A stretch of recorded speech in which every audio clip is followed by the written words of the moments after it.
Hello everyone, and welcome to the stream today, where we are hoping to have less complications than we had at the end of our Halo 3 stream earlier this week. Did I have a good recording day yesterday? Yes, it was incredibly productive, and I also did some things after I finished recording for the day, which involved watching things, and among those things is something that I am happy and ready to praise significantly, the other of which I am ready to tear into significantly.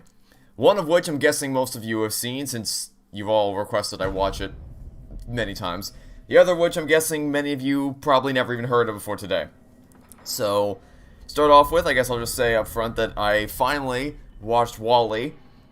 The two films that everyone was recommending me to watch over the past few weeks have been, well, I guess ever since I made the video for my Mario Kart 8 Deluxe series, where I talked about my thoughts on all Pixar movies. The one thing everyone was always recommending me to watch, or the two ones, were Ratatouille and WALL-E. Watched Ratatouille earlier this week, and now I've finally seen both Ratatouille and WALL-E, and I could not have been more impressed by what I saw.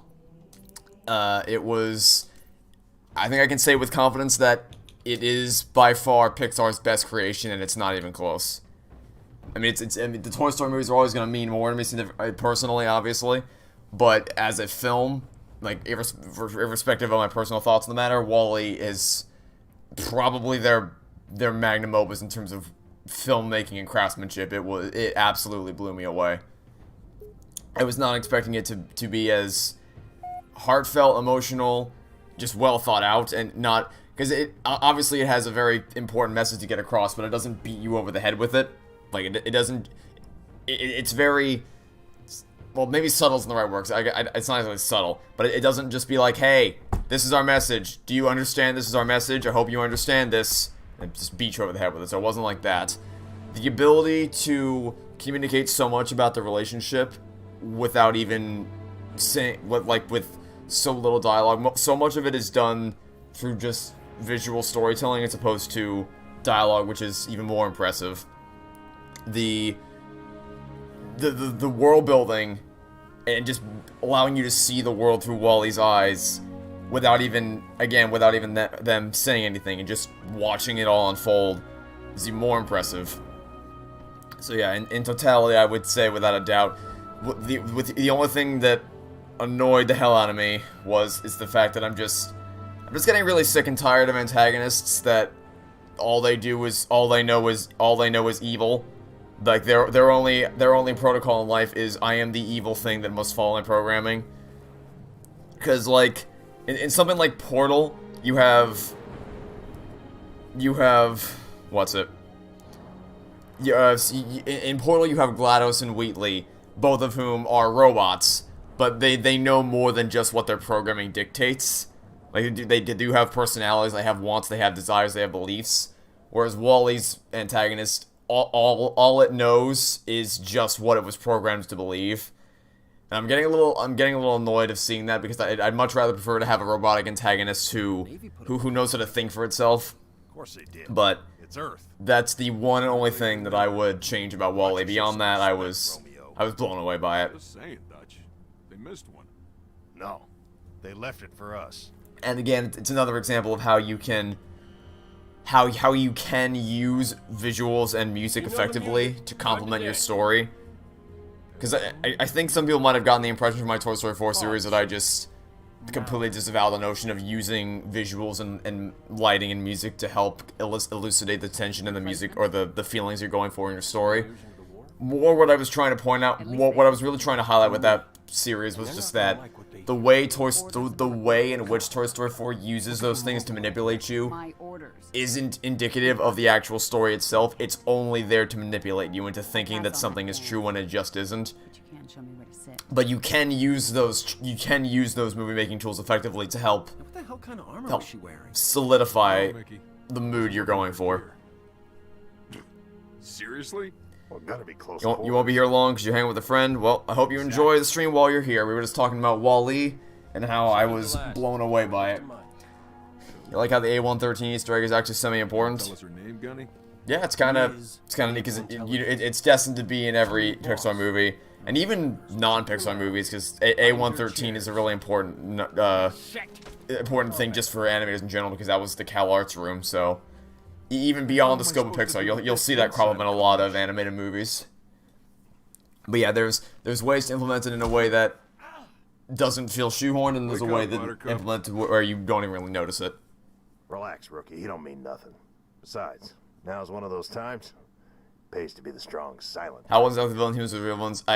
Okay, so I'll rephrase. The force which acts as the antagonist in the story. Can we get past the semantics of what I was talking about? You know what I meant. You know exactly what I meant. The robot is meant to serve as the antagonist of the story. He's the obstacle which the humans have to overcome. Well, and Wall-E and even all that. Semantics aside, he is the antagonist which they have to overcome. He's the obstacle in their way.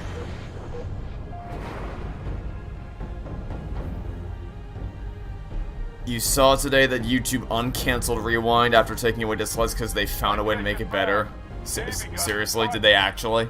Because that's hysterical. If YouTube Rewind's actually happening again this year, that is comedy of the highest caliber. That is comedy in its purest form, if that's true.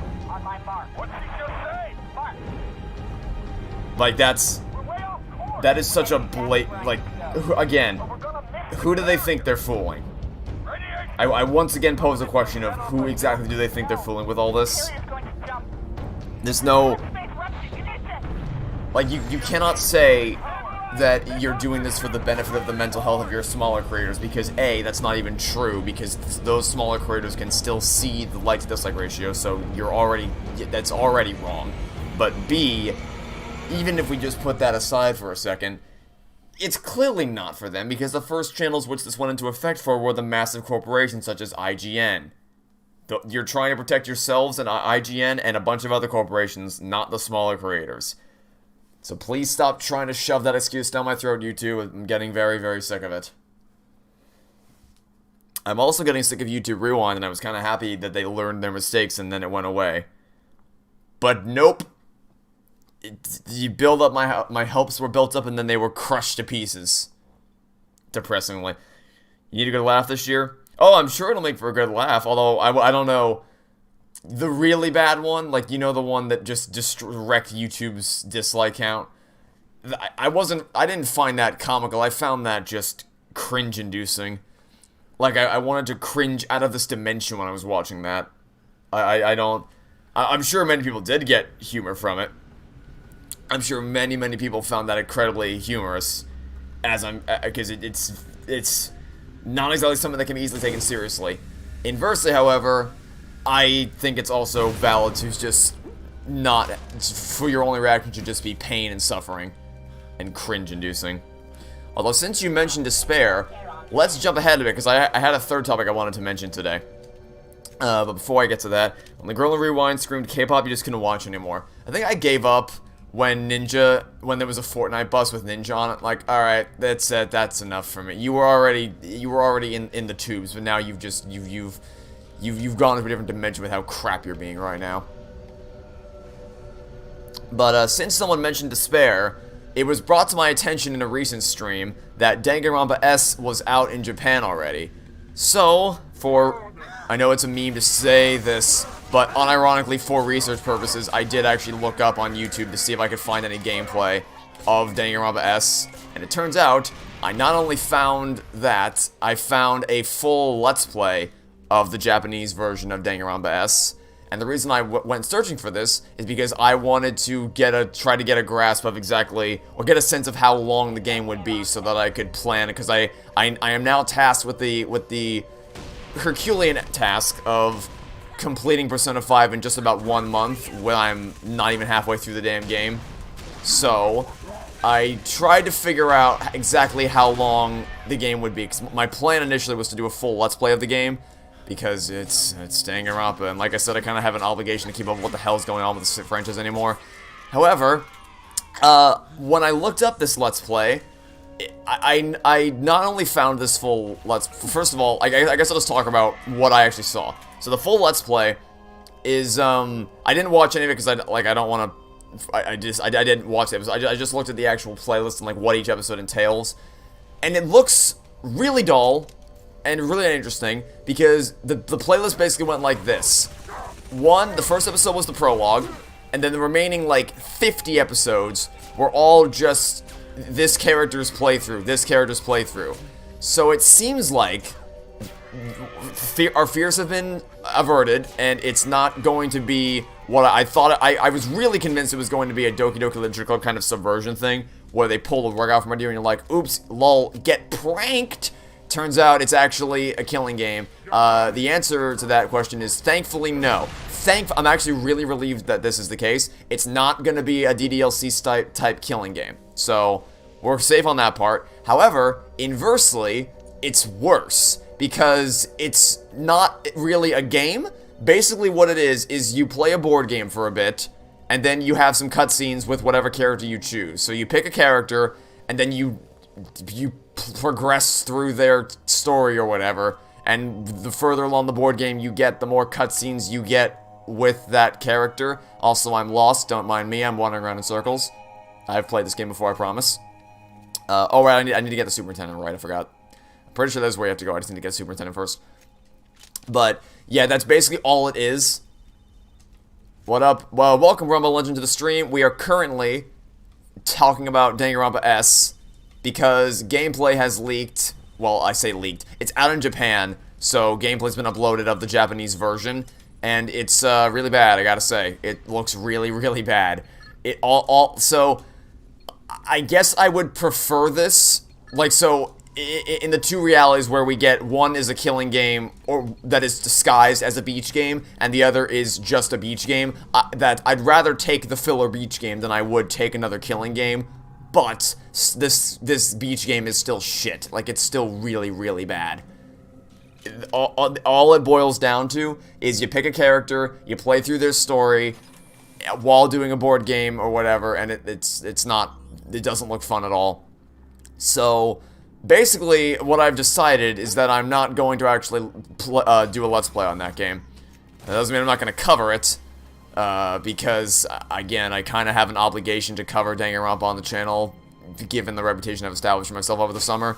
So I'll still be covering it, but not a full let's play. I just don't think it would be entertaining for anybody, because it is literally just playing the board game for every single character. And the fact of the matter is that I don't like most of the Danganronpa characters. So what I'm probably going to do is I'm going to do a stream where I play through, like, probably Chiaki or Hina or Kyoko, you know, like, the characters we actually care about. And beyond that, I'm not going to touch it with a 10-foot pole. So I'm going to... it'll probably be like a 2 to 3 hour stream. We'll just check it out. We'll see how it is. And, well, that's how that's gonna play out. I just wanted to update you guys that I know exactly, like, I've seen the footage, I know what's in store for me, and I do plan on covering it, just not in the capacity that I originally planned to.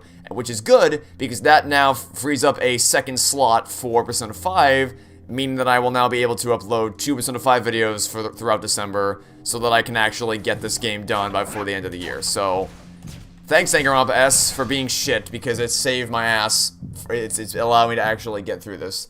Himiko too. I'll probably do Himiko. I'll probably do Himiko and Maki as well, because those are the two characters that I actually sort of kind of cared about from V3. So we'll do Himiko, we'll do Maki, we'll do Hina, we'll do Kyoko, we'll do Chiaki, we'll do Mahiru, and that's probably gonna be it. Maybe Akane, maybe Sonya. That's about all that's about my limit right now. We'll see.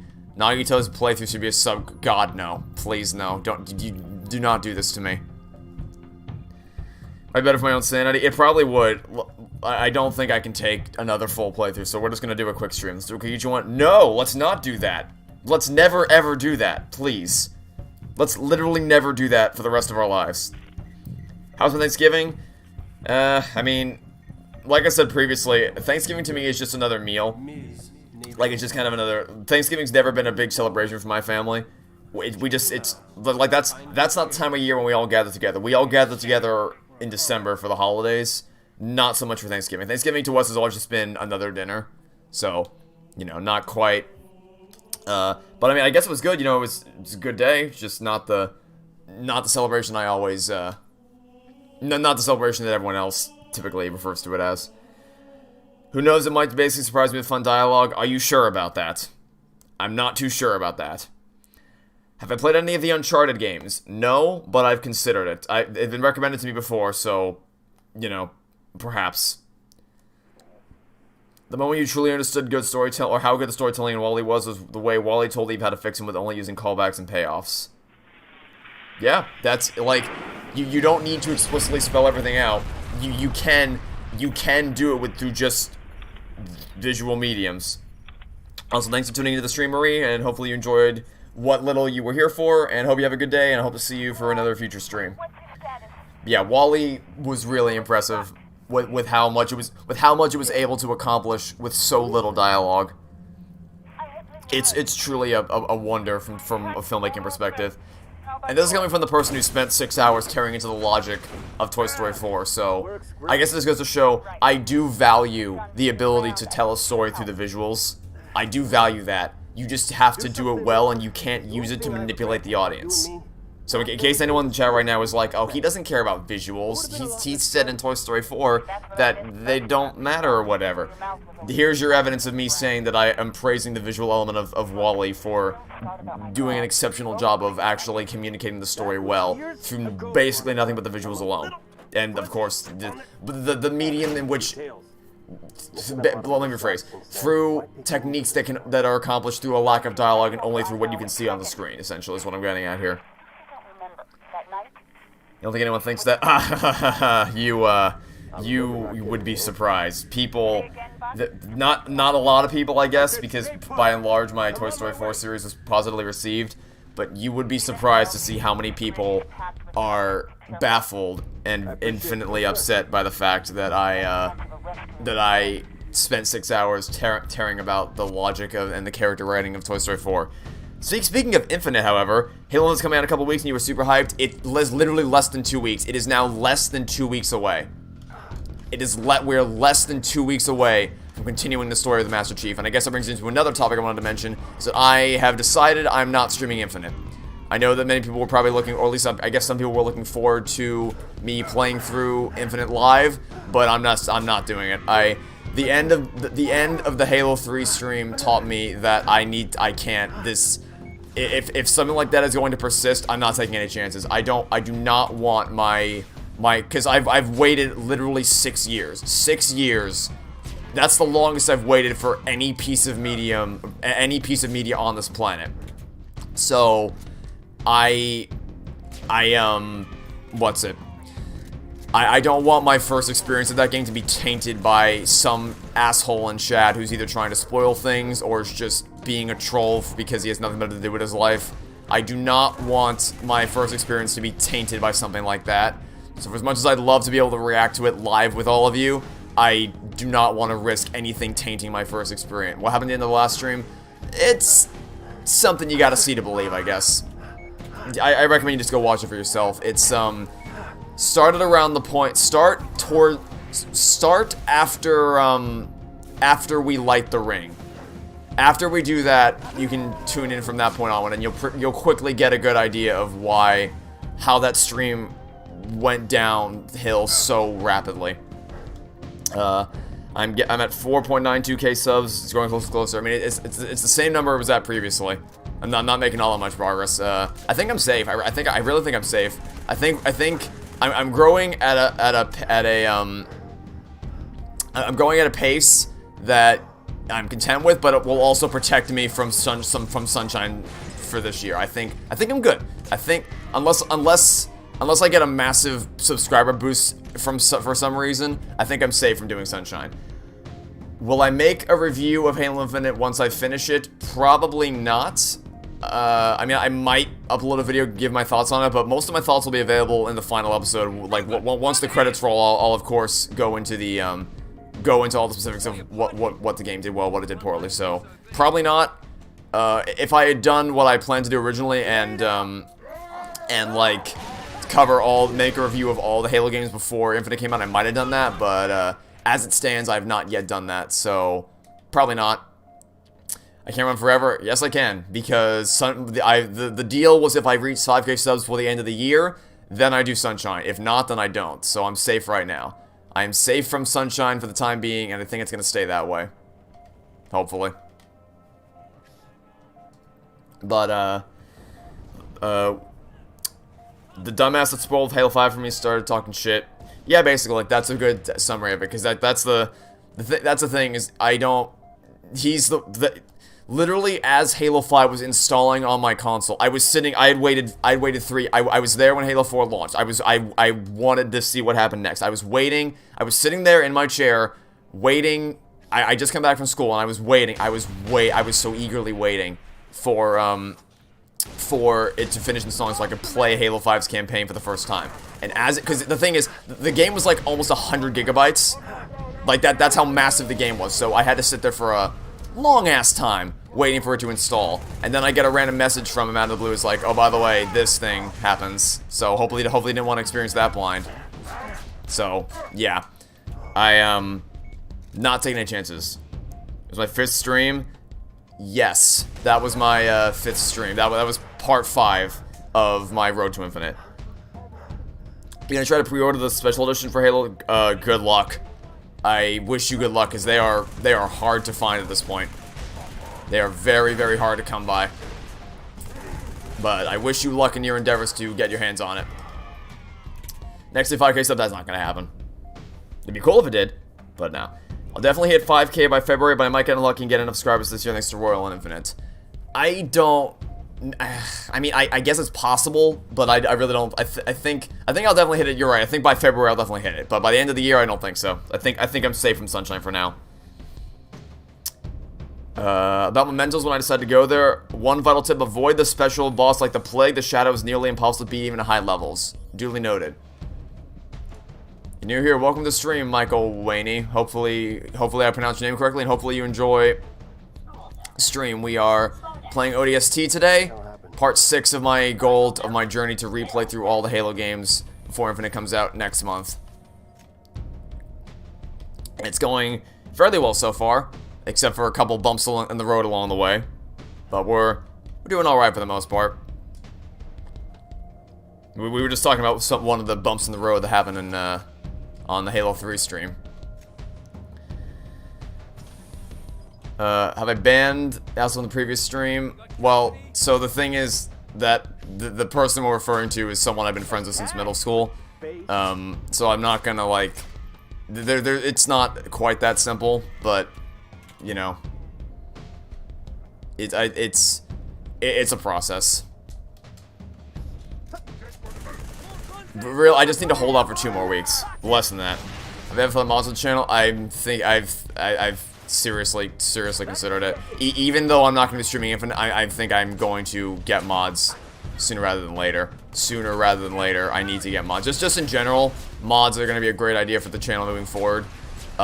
Even if, because the original intent was just to prevent the campaign, because Infinite's campaign is basically, it's not out yet, but it may as well be, because YouTubers got it early, because of course they did, and as soon as that combined with the fact that the campaign was already leaked in a previous build leak earlier this summer, it's basically inevitable at this point. I'm staying far away from anything on YouTube or Twitter that could even remotely, it's a sniper, that could even remotely wreck my chances of experiencing this game for the first time. So, yeah, I don't want to take any chances. So, I might make a forum sometime soon just to get the, try to play Minecraft. No thanks. Minecraft streams would probably not be very interesting. But even aside from that, there's plenty of content on my channel where I play Minecraft that you can watch if you so would like to. But I am not super interested in streaming Minecraft for the time being. But don't worry, there's still plenty of Minecraft content on my channel. If you just want to see me play Minecraft, then I have great news for you. There's plenty of content available on my channel where I play that game for you to enjoy, but I'm not super interested in playing it in the future. Have I ever experienced a game where the main character dies in the end of a story? Yes, but if I tell you which one, it will be a spoiler. I mean, you can probably guess. Based on based on the games that are in my top 10, you can probably guess pretty quickly which one I'm referring to. Minecraft with subs, that I actually did that before. That was actually one of the first like community streams I did.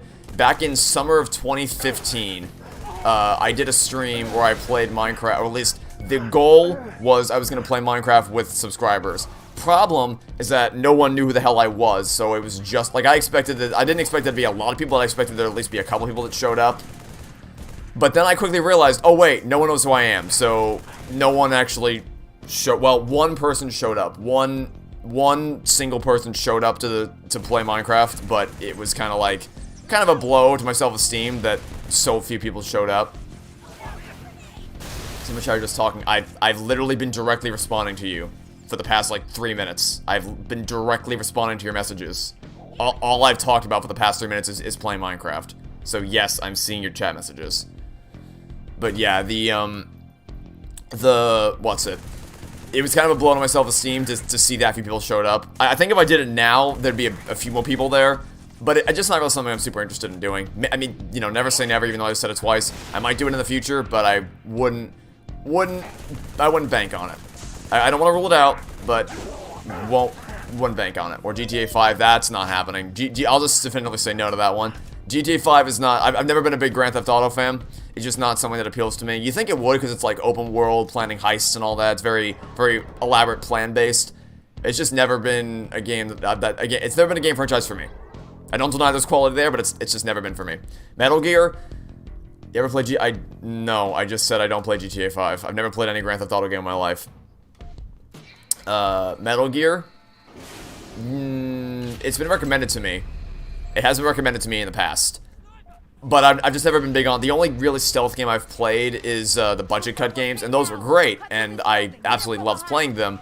However, I think they're more the exception rather than the rule, because their stealth mechanics work the best in VR. I don't know that stealth games in general are something that I'd be super interested in playing. But someone asked, what are my top 10 games?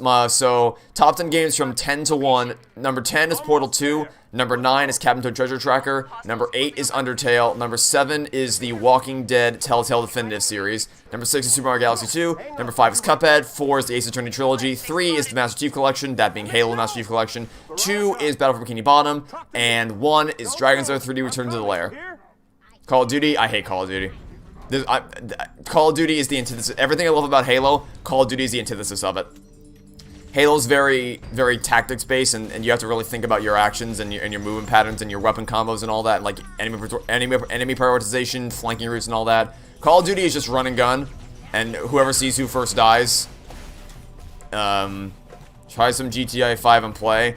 I really gotta say, it's just I appreciate the enthusiasm for me wanting to play it, but I gotta be honest, it's just never really been a game for me. I don't think I'd get that much enjoyment out of it, because I just the gameplay style doesn't seem like something I'd be interested in playing.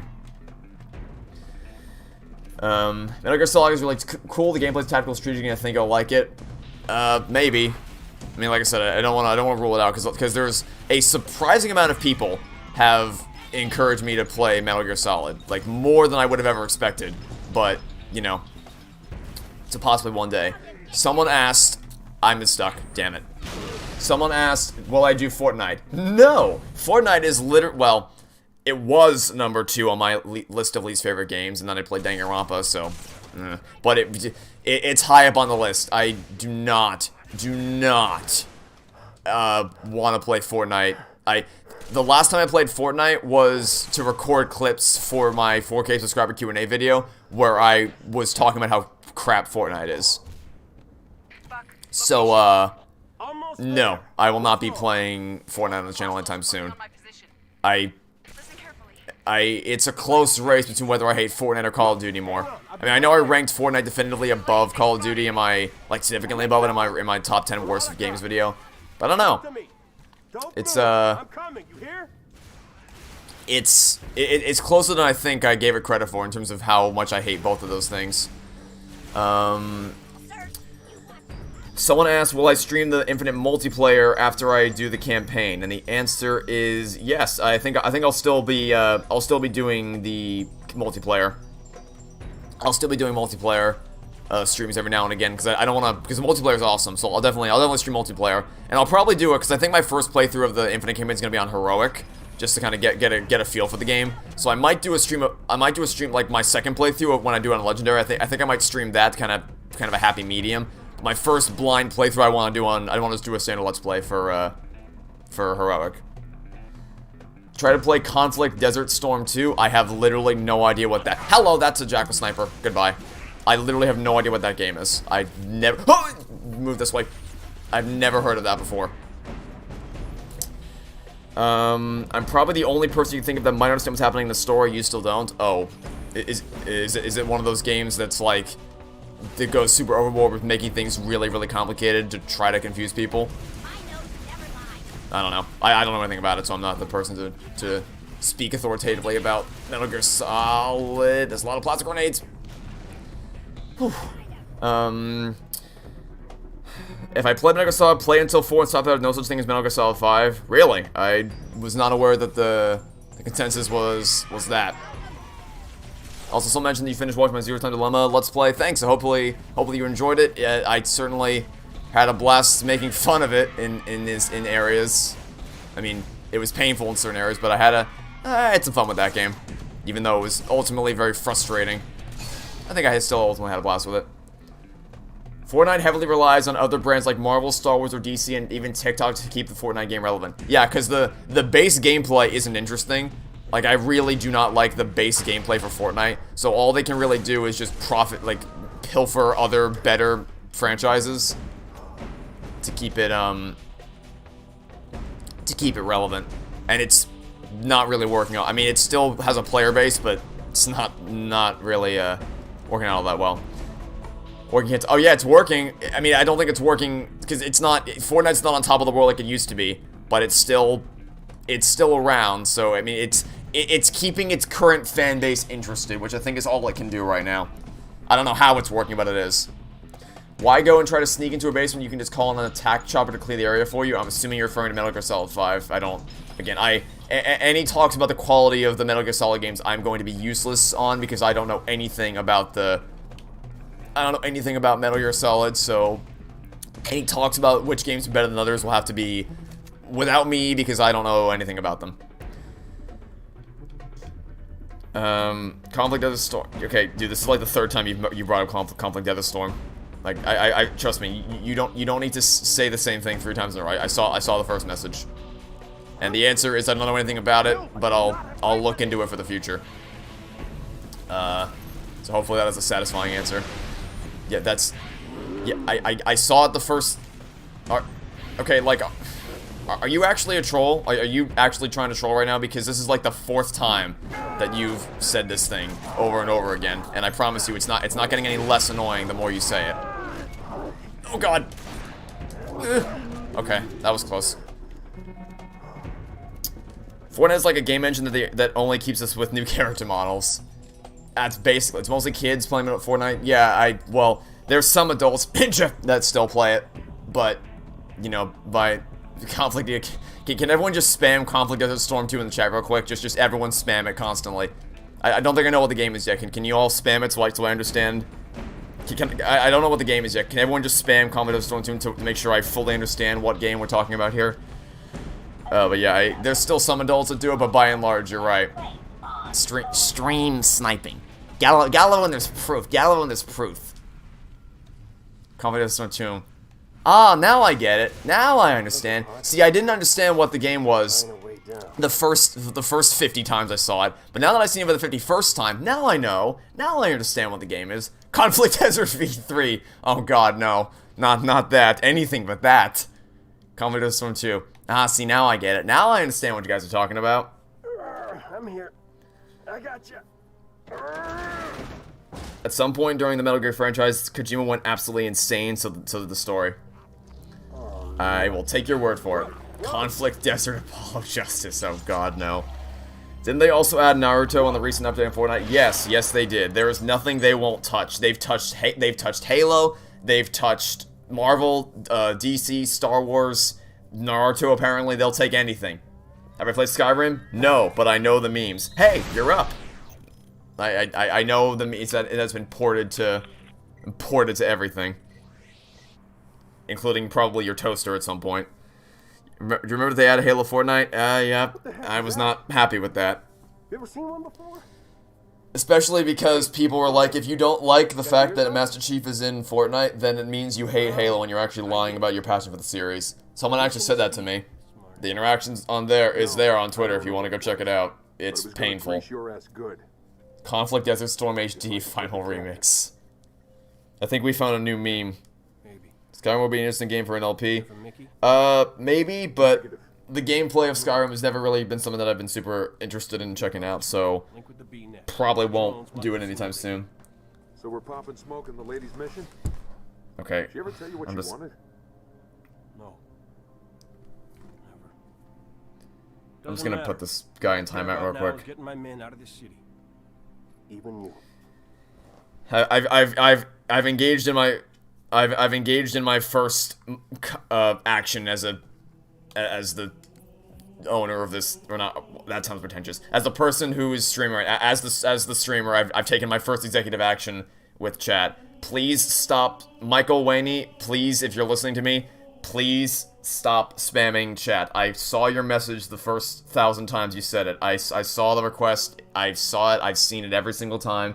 Spamming it further is not going to get you anywhere. So, consider this a warning. Please stop spamming. The next time, if you persist after the timeout, it will result in a ban. So, please stop spamming messages. It's getting on my nerves. Coming from someone who used to play Fortnite that's not good, it's just dumb with friends. Dumb fun with friends. I guess I can see that. I guess I can see if, Rip Comedy Desert Storm 2, you'll miss. Oh, don't worry, the meme will still live on. It'll still live on. But, I guess I can see if you just play it just to have dumb fun with friends. I can understand that. But, as just a game to play for fun, based on its core mechanics, like having fun enjoying the core mechanics, not a thing I want to check out. But if you get enjoyment out of it, I am happy to hear it. Conflict Desert Storm 2 HD Remastered 3D Final Remix XL Reloaded Royal U Deluxe featuring Dante from the Devil May Cry series. Just the ultimate amalgamation of every sub. Oh, let's add Rehydrated into the mix as well. Rehydrated Ultimate Edition. What else is hello? What other names? What other sub-names have remixes gotten over the years? And Knuckles as well. Yeah, and Knuckles. Have you ever heard of Bayonetta? Yes. But, that's, I don't know anything beyond the name itself. Oh, yes, also Definitive Edition. Let's not forget Definitive Edition. Let's see. With new funky mode. I've heard about Starfield, it's basically Skyrim in space. I've heard of it, and some of my friends played it a lot a couple years ago. Also, I love this music. Some of my friends played it a lot a couple years ago, but I never was one of the ones to pick it up. If you remember correctly, I'm not a big fan of MMOs. I'm not. I am very much not a fan of MMOs. At all. It's the one game franchise, it's the one genre, well, that, MMOs, MMORPGs, and, Battle Royale games are all genres that have never particularly appealed to me all that much. Just, not a type of game I've ever wanted to check out. Because Battle Royale basically boils down to spawn in, search for weapons for way too goddamn long, engage in one encounter, and then either win or lose. And MMORPGs are just way too much happening at once. First time you heard Halo music and it's great. It is. I really, really like Halo music. Kind of like Sonic games. Regardless of the quality of the game itself, you can always count on there being amazing Halo music. Because the composers, both at Bungie and at 343, are absolute masterpieces. Like, they know what they're doing. They know what they're doing. I'm obviously a big fan of Halo. What's the worst Halo game? From gameplay-wise, it's Halo 2. Story-wise, it's Halo 5. Because for as crap as Halo 2's campaign is, I do believe that its story and its multiplayer are enough to save it from being an irredeemable piece of shit. And inversely with Halo 5, its story is completely awful, but I do still have a lot of fun playing it, and I think its multiplayer is possibly the best in the series. So, if I had to pick like one overall game that I think is just combining both story and gameplay, what's the worst overall? It's controversial because a lot of people really love Halo 2, but I think I gotta go with Halo 2. I really do. Because I just think its gameplay is just so awful. So, you know, controversial as it may be to say that, I think I'd overall go with Halo 2. Apparently, Cyberpunk 2077 was fixed, so I've been told, but it left such a poor first impression that I don't really think I want to try it out moving forward. What was my favorite Reminiscence theme in the Ace Attorney series? Godot's theme at the end. The bitter taste, I think it's called The Bitter Taste of Truth. I think that's going to be my favorite. Have I ever played, oh my god, that's a thing that's right in front of me. Hello, how's life? How's life? That's me dead. There's also a bad checkpoint, I think. Where does this put me? Not ideal, that's for damn sure. Have I ever played a Sonic game before? Yes, I have played the original trilogy of Sonic games. I've played Sonic Colors and Sonic Colors Ultimate. I've played Generations. I've played a little bit of Unleashed, but not much. I played a little bit of Forces, but not much. I played 06 on the channel. What else? Oh, I played Mania. I played Mania as well. But beyond that, I've played a little bit of Heroes, a little bit of Adventure, and I believe that is the end of my experience with the Sonic franchise. I've not played, I do want to play all the games on the channel at some point, but I haven't played all of them. Companies should stop with the release and not fix later. Yeah, it's getting very frustrating that so many companies have the mindset of, well, just release it broken, fix it later. We can update games, so it's okay if it's broken to launch. It's like, nah, don't...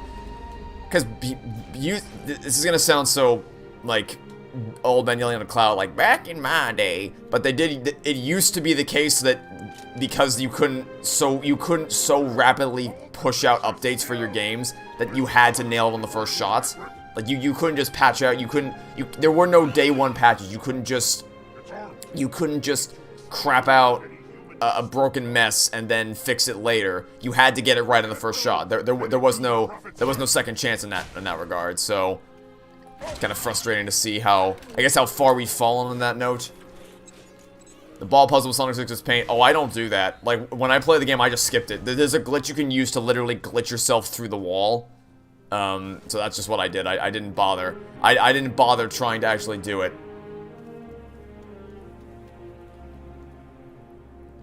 So, yeah. All I did was just, so what you can do is you can put the cube, you can use Silver's Psychokinesis to put the cube up against the wall, and then stand on top of it and use Psychokinesis to lift it up while you're on top of it, and then the force of the ball pushing against Silver against the door will cause you to clip through it, and you can go to the other side. So, I've never actually done, because I wouldn't even call it a puzzle, because it's not like you have to figure anything out. You just have to hope that you have to hope that the ball will actually go where you want it to go, and that's basically all it boils down to for the most part. They did a good job making Godot a top 3 character when he was only in one game. Yeah. It's always very impressive when you get a character has so little time compared to other people in the series, and yet they still manage to blow you away with how great their characterization is. It's always very impressive. The Iblis Worm fight is awful worse. Oh, absolutely. The Iblis Worm, because Silver's fight is frustrating because if you don't know that, well, it's no use. If you don't know that it's no use, then you're just gonna get stun locked forever. But Iblis, even if you know what to... Oh god, I got flanked. Problem. We're fine. If I can aim, thank you. The Iblis fight, even if you know what to do, you still have to wait around for 4 hours until he actually decides to charge you down. And unless you actually abuse invincibility frames to make your way across the lava ahead of time, you have to wait forever for the problems to actually spawn. It's a terrible fight. Would I consider Sonic 6 to be the worst Sonic game? No, I would not. I think that there are games worse than it. Now, I haven't played Shadow the Hedgehog, so I can't actually, I can't, oh god, verify whether I think it's worse or not, but I think even outside of that, I would hold Secret Rings to be way worse than 06. My only experience with Shadow's character, what are my thoughts? Every time I try to talk, I get bombarded by people trying to murder me. What are my thoughts on Shadow's character with my only thoughts on him being from 06? I think there was a lot of potential that was not well executed. Like the idea of him being tempted by Mephiles because of the fact that humanity will ultimately turn against him as fearing him as being too powerful. That's a great idea, and like his resolve to keep fighting for them even when he knows will ultimately turn against him. There's a lot of potential there. It just wasted all of it. So, yeah, that's my thoughts there.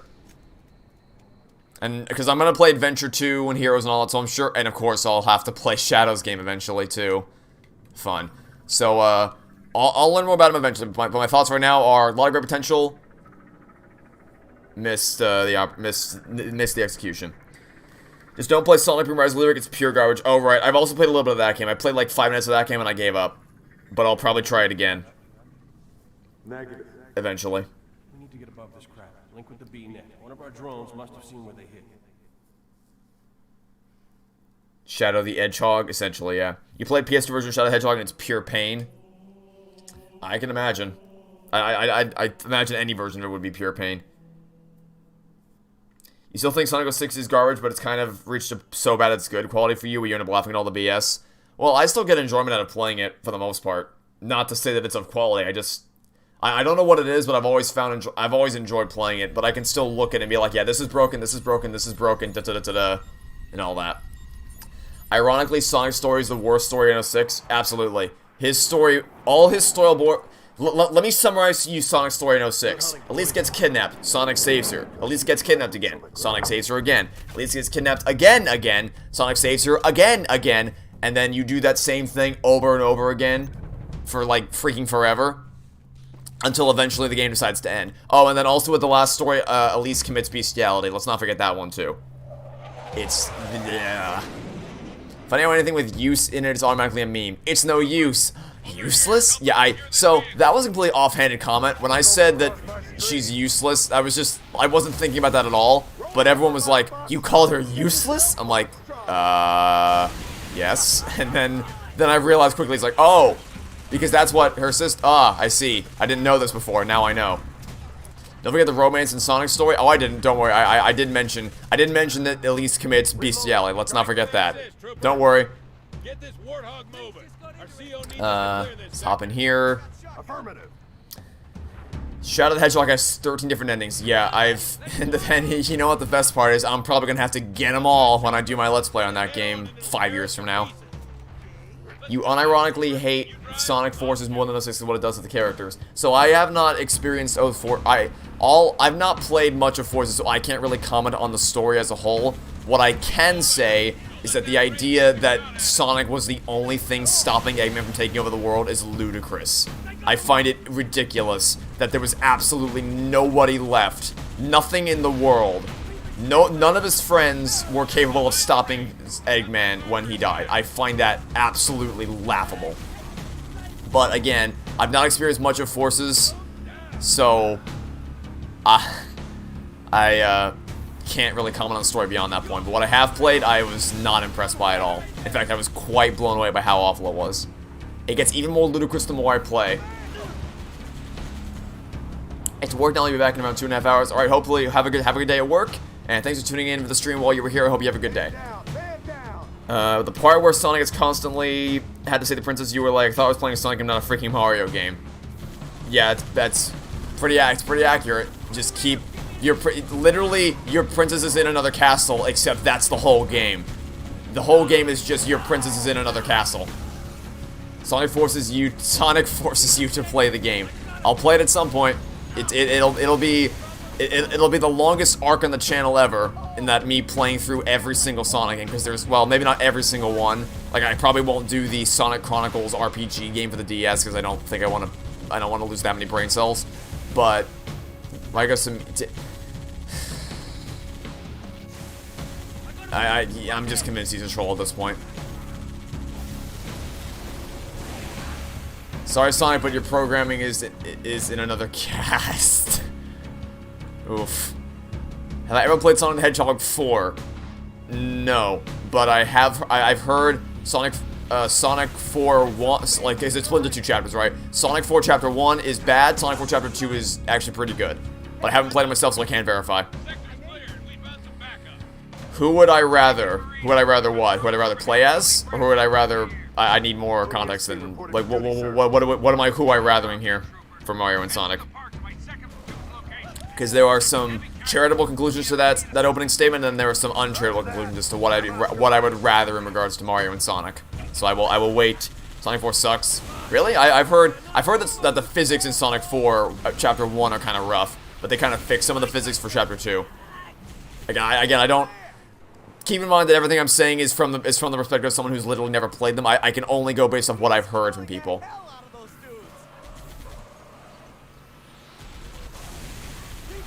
But, you'd rather play 2D Sonic, but oh, that did not go very well. It was literally supposed to be called Sonic Mobile. News to me, but I can definitely see how that would be the case. It definitely feels like it would be of that similar quality. Sonic Adventure 2, Heroes, Sonic Battle for the GBA 06 are probably the only games that get Shadow's character right. All the games either turn him into an edgelord or an asshole for no reason. So basically, he got flanderized in that he used to have depth, and then they flanderized him to make him into a living embodiment of the meme, which is that he's just I'm Shadow the Hedgehog. Basically, what it boiled down to, from what I hear, just unfortunate. You have like 2D Sonic with 3D Mario. I don't know where I mean, I guess I don't really, because I'm partial to both, to styles of both. So like I get enjoyment out of playing stuff like New Super Mario Bros. U and like the 2D style Mario games, but I also get a lot of enjoyment out of playing things like Galaxy and Odyssey. Inversely, I had a lot of fun playing stuff like the original Sonic trilogy, but I also have a lot of fun playing stuff like Colors and Generations. So, oh, this is a bad checkpoint. Oh god. Oh, this is not going to end well. Okay, I shouldn't have survived that, but I did. Scattered, dead. I don't know. Zone Game screwed his character every time they write him, they use this game as a reference. I suppose, yeah, I've not heard great things about the Shadow the Hedgehog game at all, but I'll see. I will eventually see for myself what all the hubbub is about, especially when I have to get all the endings. New Super Mario Bros. Series becomes so bland uninspired. I don't know. I had a lot of fun playing New Super Mario Bros. U. Like I have a lot of fun playing through that game. I'm a big fan of New Super Mario Bros. U. Every character in the Sonic series was playing after 2009. Like I can see that. Do I believe that some people are born evil, or do they become evil due to different circumstances in life? That's a loaded question. But I think my base answer is that some... I don't know enough about the psychology. Like, I'm not a psychologist. I don't know enough about the way the human mind works to really properly give a detailed answer on that. But based purely on just what I know, I think I would say that some people are born in a way that like they're like the wiring in their, like obviously metaphorically saying, the wiring in their head is just screwed up in a way that they're born that way.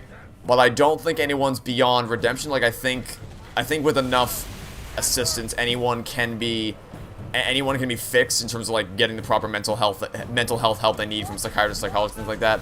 I think that some people are born with just screwed up wiring in their head, and that they see the world differently, and they think some things are, they think what they're doing is morally okay when it's just not.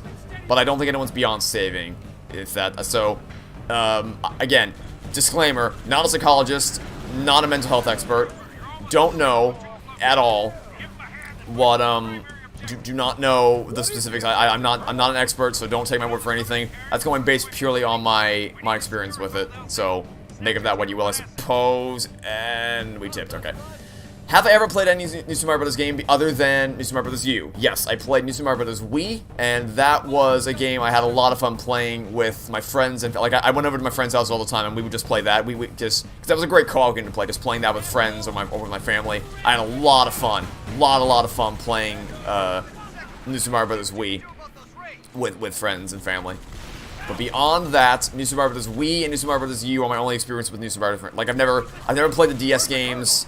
I've also never played the New Super Luigi U, I guess not spin-off, but the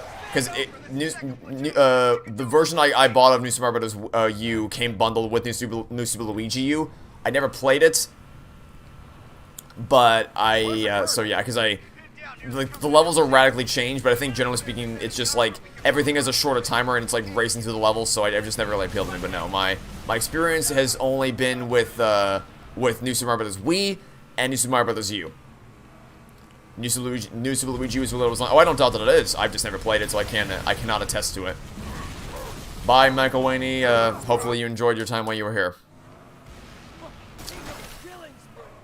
You don't want to get too involved, but do you think there are people who cannot redeem themselves regardless of the help you give them? Well, I don't think it's. I don't actually. Again, I don't know. I'm not knowledgeable enough to give a detailed answer, but I'll take your word for it if because I'm not. This is not a subject that I know much about in terms of the expertise and the finality, but also I'm more than willing to yield this position to people who have more knowledge and expertise than I do, of which there are many, because I don't know much about this.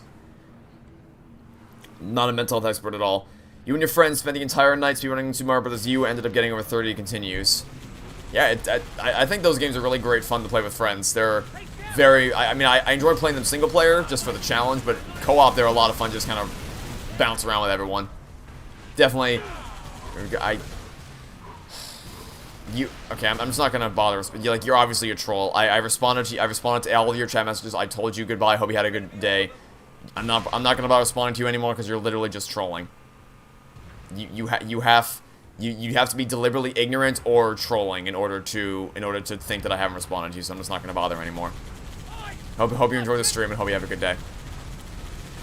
Mario Party is the game that destroys friends. So yeah, basically it's most notorious for that.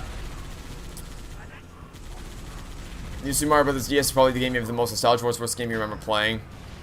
Yeah, nostalgia is a hell of a drug. I can definitely see. I mean, again, I've never played it. Can't speak to the quality of it, but I do understand the power of nostalgia and feeling nostalgic for something. Have you ever watched Criminal Minds? No, I have not. I don't even know what it is actually. So, don't know much. Oh God, I'm just gonna revert. That was a bad flip. I've never seen it. Don't know anything about it. When you were young, you borrowed a DS from a relative and held the original SMB, so it has a special place in your heart. Yeah, I can. It's definitely like, even though the first Sonic the Hedgehog, because the first Sonic the Hedgehog game flounders about significantly in terms of like this, like Sonic the Hedgehog 2 is just so much better than the first Sonic game in every discernible way. It does so much better from its level design to its platforming elements. There's just so much it does better. The spin dash alone adds so much nuance and depth to the gameplay that the first Sonic game just doesn't have. But the first Sonic game is the first game, aside from stuff like Blue Takes You to School and Dora's Lost City Adventure, like, you know, the kind of preschool-oriented preschool-oriented PC games and stuff like the Nick Jr. Flash games and things like that. We kind of talked about those in the previous stream, actually. So, you know, stuff like that are some of the actual first games I played, but the first proper video game I played that was, like, meant to be taken more seriously as opposed to just a fun flash game for kids. The first proper game I played is Sonic the Hedgehog. I played it on the Sega Mega Collection for the Xbox. So even though the first Sonic game is significantly worse than Sonic 2, it'll always hold a special place in my heart as like the first proper game I ever played. So I can definitely empathize with someone who would hold who holds a game close to their heart for that reason. Definitely. Another Wraith. Alright, take some fuel rod shots, hopefully. And for you as well. Hold up. Bad spot. Sonic 1's level design is so bad, some parts literally feel like they had to take your kid to work day to make the levels. Yeah, so it's also worth noting that when I was a kid, the only level I actually properly beat was Green Hill Zone. I tried to play Marble Zone and I couldn't get... Because Marble Zone makes you slow down a lot. Like, it doesn't have the fast-paced platforming elements that make Sonic who he is. Like, you play Sonic for the momentum-based movement of his levels design. Not so much for the meticulous, slower platforming that Marble Zone presents you, which is why I never really played it as a kid. So the first time I properly beat the game was as an adult. And if I did not have the I'm so sorry, Marine. I'll pay for your hospital bill. If I did not have the rewind feature, I probably would never have beaten it. The rewind feature is what allowed me to get through the first Sonic game. Definitively. Starlight is overrated. I need to play the game again to get a proper taste of it. But one thing I will say is, as I mentioned previously in terms of, you know, games, I got on the wrong Warthog. I didn't think I parked it like that. Even the lackluster games, you can always count on good music. Like, I can still listen to Sonic Hedgehog's original soundtrack and just really adore. Like, I really like the soundtrack for the original 3 Sonic games. Really, really great stuff. One of your favorite games of all time is it's a Mario or Luigi RPG called Bowser's Inside Story. Yeah, that is recommended to me as well. A surprising amount of people have recommended me to play the Mario Luigi games, and they are definitely on the list of games to play in the future. I don't know when I'll get to them, but I will. They're on the list. Hope I'm ready to play the first level of Shadow the Hedgehog 13 times. I'm not, but I'll deal with it eventually. Criminal Minds, it shows about FBI profiles that solve murder cases. They often deal with psychopaths. I might check it out one day, but I'm not. I guess I'm not really interested in finding, like, Suits. Suits was a miracle. I'm not usually browsing. I don't usually browse for new lengthy TV shows, like multi-season TV shows to watch. I'm not usually super into that because I just don't often have the time to do it. But Suits was a miracle. It came out because of the pandemic and because I had so much more time to do things now. I found Suits because of that, and once I started, I couldn't stop. But it's not often that I find a new multi-season TV show that I want to really sink my teeth into. But speaking of TV shows, you may have seen some of you who follow me on Twitter may have seen my tweet where I said something on the lines of, I'm getting really sick and tired of streaming service adaptations of beloved books that change the ending from something that was conclusive and definitive and satisfying into something that is frustratingly open-ended and incomplete just for the sake of baiting a second season. Because that's what they do. They change the ending of the book for their TV show because they know that they need to be able to get a second season out of it, so they bait you with a ball-busting cliffhanger that was not in the first, the actual book. In unrelated news, I just finished watching a little show called One of Us is Lying. Now, I'm gonna guess that most people in chat right now not only don't know what that show is, or not only have never watched it, but have probably never seen it before. If someone has, I wasn't even talking about 30 Reasons Why. I was talking about something else. So, has anyone in chat read the book or seen the show One of Us is Lying? I'm guessing no, but if yes, I'm curious to find out. No, I didn't think so. But does anyone else know? If you didn't, yeah, I'd be surprised if anyone said yes to that question. I just want to kind of want to get a sense before I dive into this. Yeah, so operating under the assumption that none of you are itching to see the. Well, that didn't go well. Operating under the assumption that that no one here actually wants to see the show. If you do, speak now, forever hold your peace. Basically, the ending of the actually, I think I can still keep this spoiler free. The ending of the book, because it's a murder mystery where basically five people walk into detention, and only 4 walk out alive. So basically, it's a locked room mystery where, in theory, one of them had to have done it. The problem is that, so in the book, like, I never read the book prior to watching the show, but after I watched the show, I immediately thought, there's no way the book ended like that. So I looked it up, and I was correct. The book ended differently, and I'm about to go into it. So in the book, the ending, it's a very definitive, conclusive ending.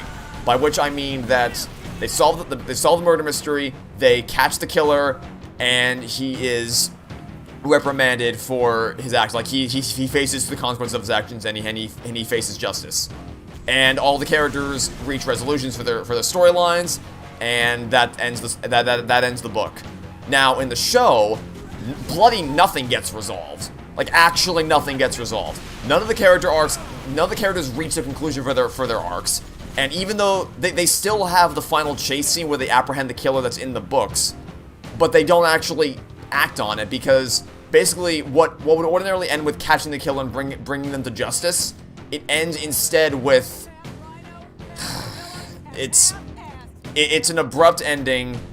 In case anyone actually wants to read the book or watch the show, it's an abrupt ending where the killer, basically, I can't really say this without giving spoilers, but it's not conclusive like the book was. They change it so that instead of being conclusive, they make it open and it's like, oh, they really just did that? Well, what happens now? What will happen in the next season? And it's just like, why did you?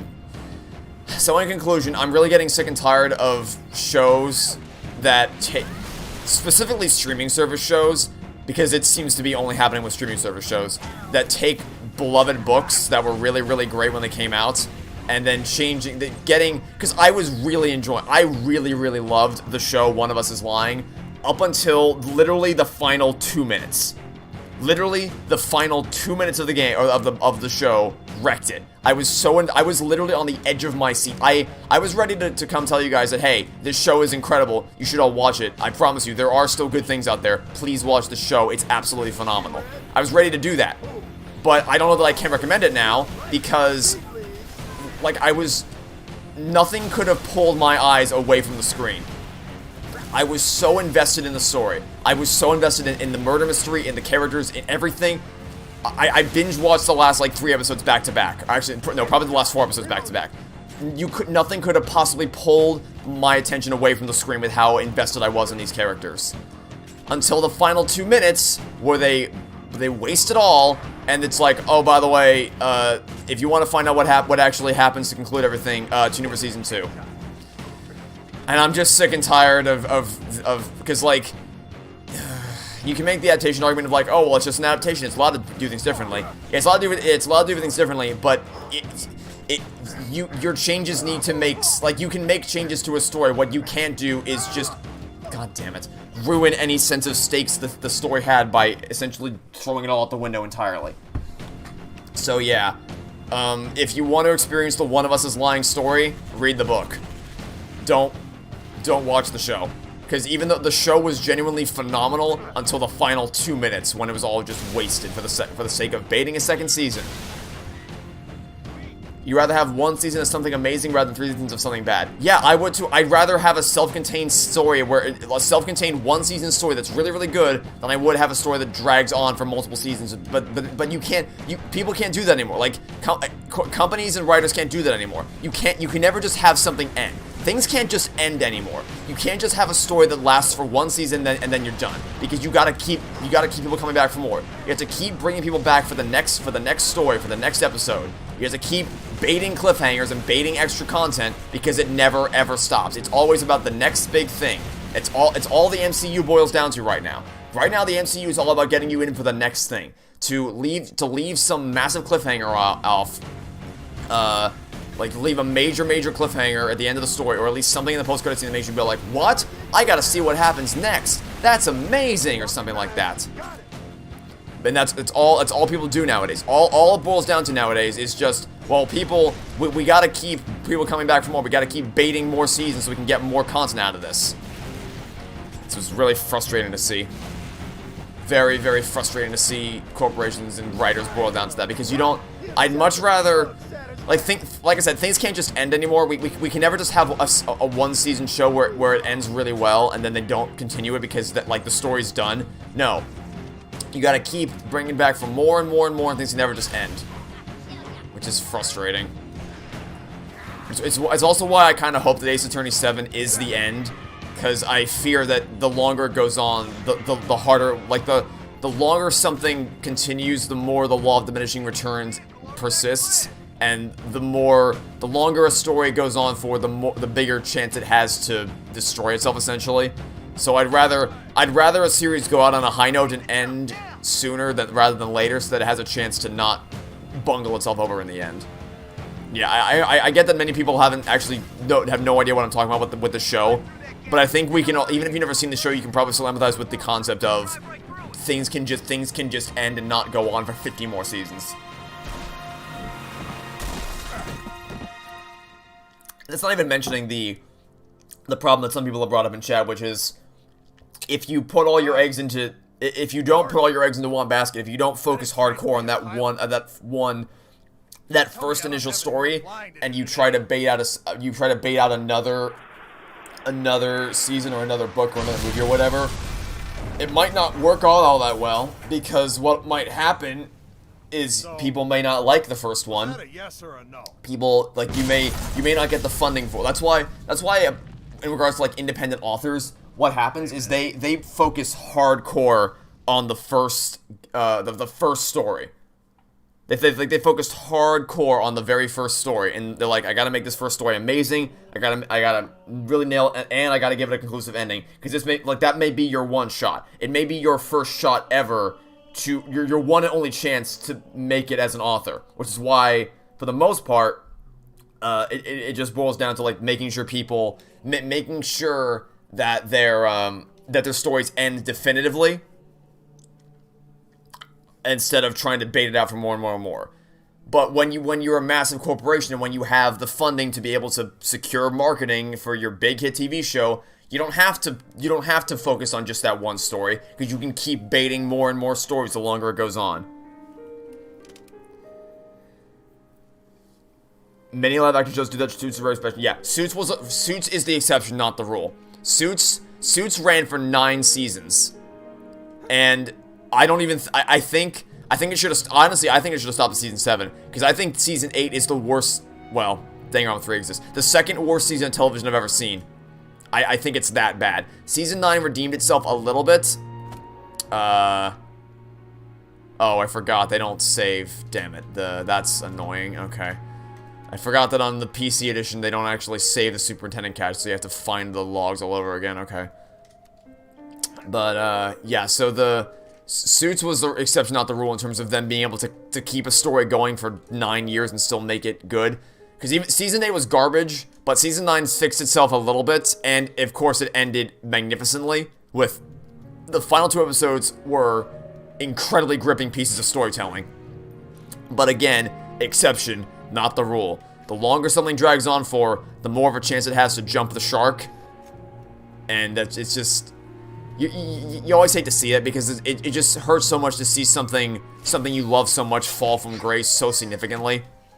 I'd much rather something end early and go out on a high note than watch it be run into the ground. Which is kind of indicative of what happened with Toy Story, because Toy Story 3 was the perfect ending for the series, but Pixar wanted more money, so they brought out a 4th one. And if you ever need a better example of why you should just end early and not drag it out for more money, Toy Story 4 is your example. Because Toy Story 4 literally ruined the entire series. So, yeah. Consider that a lesson of it's okay for things to end. I promise you, it's okay for things to end. Things are allowed to end. It's all right. We're gonna make it through this. Things can end. But a lot of writers don't seem to understand that nowadays, which is growing increasingly tiresome. Phineas and Ferb ended really well. Yes, it did. That was a reference unintentionally, but it worked out kind of. Phineas and Ferb ended really well. The finale is the best conclusion to that story we could have asked for, because it tied up... I consider that Phineas and Ferb is kind of like a 2-part finale, and that the Act Your Age story gives your epilogue ending of how everyone ends up in the end, and that, you know, Perry and Doof still work together. They're still hanging out, and then obviously Phineas and Isabella get their happy ending. It basically is like the epilogue of everyone gets their happy ending, and the last day of summer episode is just the last big hurrah, where Candace gets a resolution with Phineas and Ferb, and Doofenshmirtz gets a resolution with Vanessa and Perry. Just the way that ended, and everyone getting the resolution to the characters that they deserved, is fantastic. But once again, exception, not the rule. Which, by the way, it's actually coming up. It's every year I rewatch the Phineas and Ferb Christmas Vacation special, because I really love the Phineas and Ferb Christmas Vacation special. I think it's absolutely incredible. And because we're coming up on December now, we're getting closer to the point where I can actually, where I'm gonna rewatch it again, because I really like that episode. The only way you can see Ace sort of continuing after 7 is have Athena be the new protagonist and introduce a completely new cast with Hope Joe this time. Yeah, I can see that being the case, but I really think that what they should do is just what they should do is they should give, like, you could have Athena become the new leader of the writing agency, but also make that the end. Like, make the end being that the torch gets passed on to Athena, and then that's it. That's the end. There's nothing beyond that. That it stops there. Athena gets the torch passed to her, and then that's it. There's nothing. I mean, you can still make another game beyond that, obviously, but I don't have any confidence in it. I'm afraid the more it goes on, the more it's gonna get run into the ground.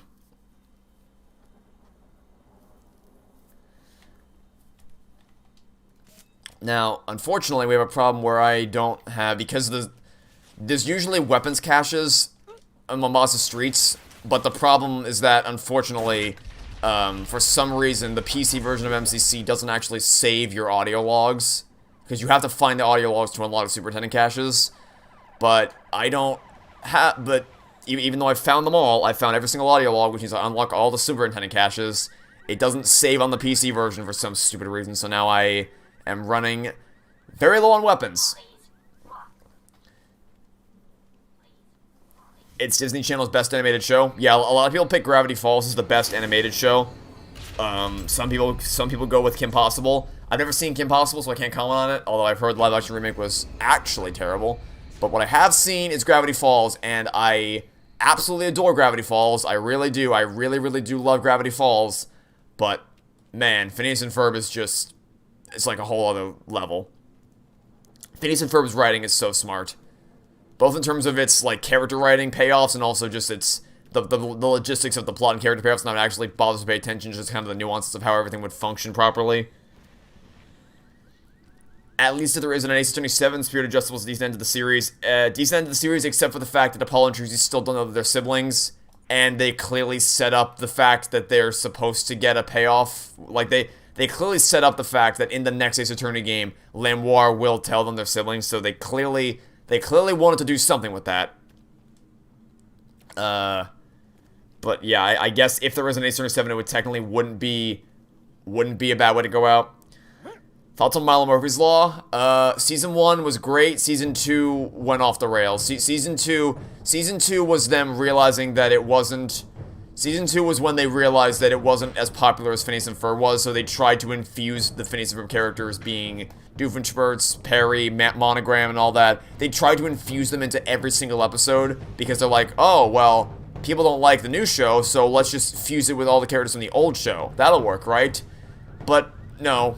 It didn't work, because as much as I love watching Perry and Doofenshmirtz, and I would have absolutely watched a spin-off where it was just Perry and Doofenshmirtz, I don't want to see them in Milo Murphy's Law. Like, I came to watch Milo Murphy's Law to watch the story of Zach and Melissa and Milo and their misadventures, so you don't need to show me, like, you don't need to entice me with Phineas and Ferb characters. I promise you. You really didn't need to do that. That was not a thing you needed to do. But it's the choice they made, unfortunately. One of my thoughts on the argument that a character who is always nice is boring, especially since a lot of people that use the argument for characters like Kasumi or Persona 4 Rival Chucky. So, I question your morals if you say that a character is being nice all the time is boring, because it's not an indictment of their character writing for a person to be nice. You can have character flaws and still be a nice person. Like, your character flaw doesn't have to intrinsically be, oh, well, you're pretty mean, aren't you? Like, you can have a more enticing character motive than that. Has WALL-E been watched? Yes. So you can scroll back to the beginning of the stream and I give my thoughts on WALL-E. In short, I think it's Pixar's best film ever made. I think it's the absolute best thing they've ever created. I'll still always hold the original trilogy of Toy Story movies closer to my heart, because they just mean more to me intrinsically, and that's never gonna change. But as a film, I think just irrespective of, like, focusing solely on the quality of their film, like, regardless of my personal reasons for enjoying, I think WALL-E is probably their best creation.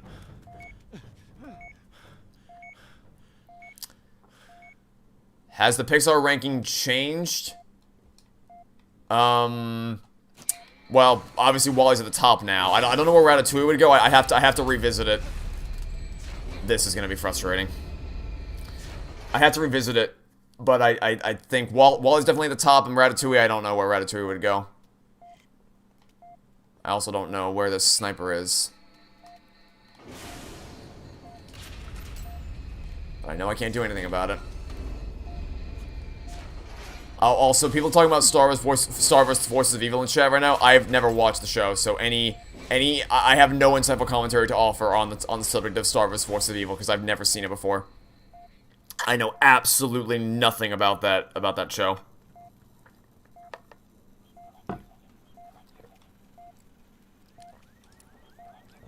So I am not one to offer any insightful criticism or praise for, because I just know nothing about it. In short. Okay. Are there any weapons anywhere here? This is a thing. So we're still about, well, obviously, not for as crap as films like Incredibles 2, Good Dinosaur, and Cars 2 are. Toy Story 4, well, they can't. I don't think it's possible for them to make something worse than Toy Story 4. I really don't think so. Because Toy Story 4 literally breaks the entire universe of Toy Story in every significant way. You can't get worse than that. I really don't think it's possible for you to make something worse than, well, I don't think it's possible for Pixar to make something that would destroy more than what Toy Story 4 has destroyed. I don't think that's possible. And if they do, I'll be stunned. I'll be blown away if they ever make something that's somehow worse than Toy Story 4. And also, is that a weapon I sense? Is that a weapon I sense? Give me that weapon, please. Thank goodness. I've been scrounging for weapons here. I finally have something. Okay.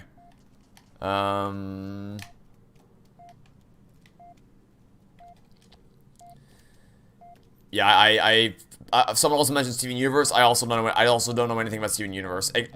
I guess I know slightly more about Steven Universe than I do about Star Wars Forces of Evil, because at least I've heard the songs from Steven Universe through the medium of Name Wants to Battle.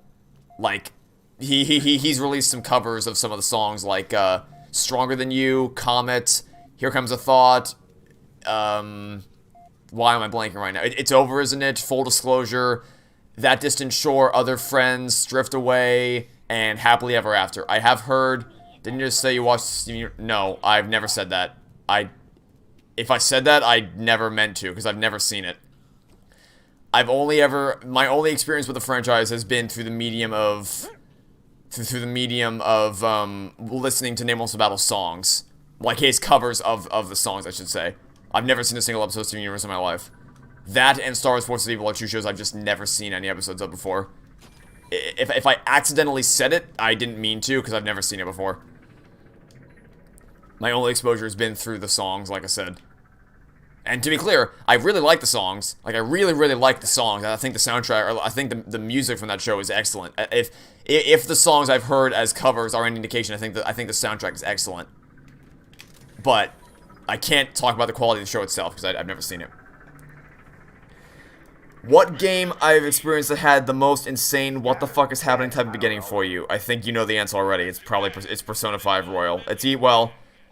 Actually, it's either Persona 5 Royal in a good way, Ultra Despair Girls in a really, really bad way. Because Ultra Despair Girls starts so bombastically insane when nothing makes any goddamn sense. It just, within seconds, I had to doubt whether I was playing a real game or not. It took, like, seconds for me to question whether the game I was playing was real or not. Whereas something like Persona 5 Royal, you're dropped in and you clearly understand there's something bigger happening here, you just don't know it yet because you don't know who the characters are, you don't know the story, so... both of those games had a similar reaction for me, just on completely opposite ends of the spectrum and for two completely different reasons. Take a guess, genius.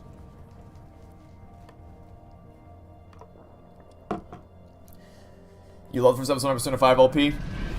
I was not particularly impressed by my I guess I just don't, because I spend so little time because like comparatively I spend hundreds of hours making something like How to Source Before Destroyed Everything, whereas with a Let's Play video I record it, I edit it to make sure I edit out any breaks or anything like that, but comparatively there are way more Let's Play videos than there are analysis videos, and analysis videos take way more time to produce than Let's Play videos do. So whenever someone, like obviously there's some moments that you'll remember forever, but for someone like the first episode of Persona 5 LP, I was just kind of like getting used to everything.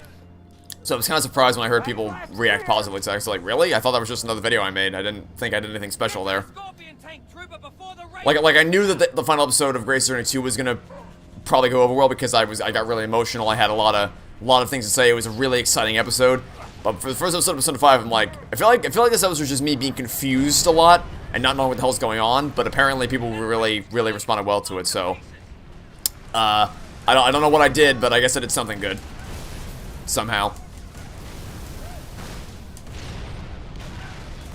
My Let's Play is better than I give them credit for. Well, because like, so the thing is, when I make something like How Toy Story 4 Destroyed Everything, that's a result of hundreds of hours of me sitting and thinking about what I want to say, like making sure I take time to really labor over the mechanics of the script and making sure that my arguments are sound and I know what I'm talking about. But for a Let's Play, I just say whatever comes to mind. Like I'm not really thinking all that hard about what I'm actually saying.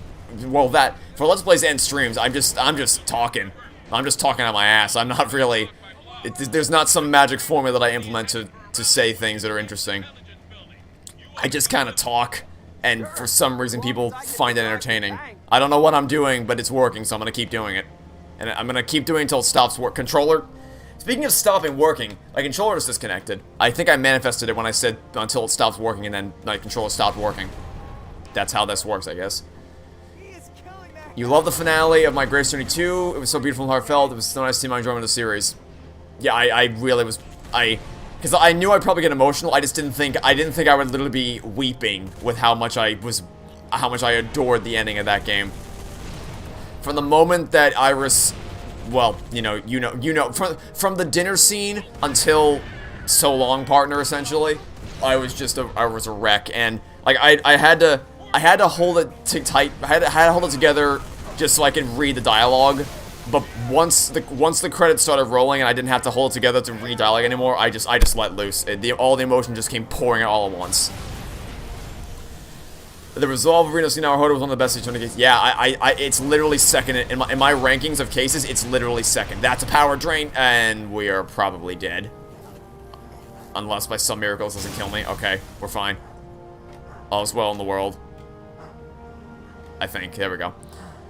Did I say manifest? I did. I did say manifest. And unfortunately, I can't. I cannot say the word without bringing up some interesting memories of a different stupid bubble shield of a different show, which is significantly worse.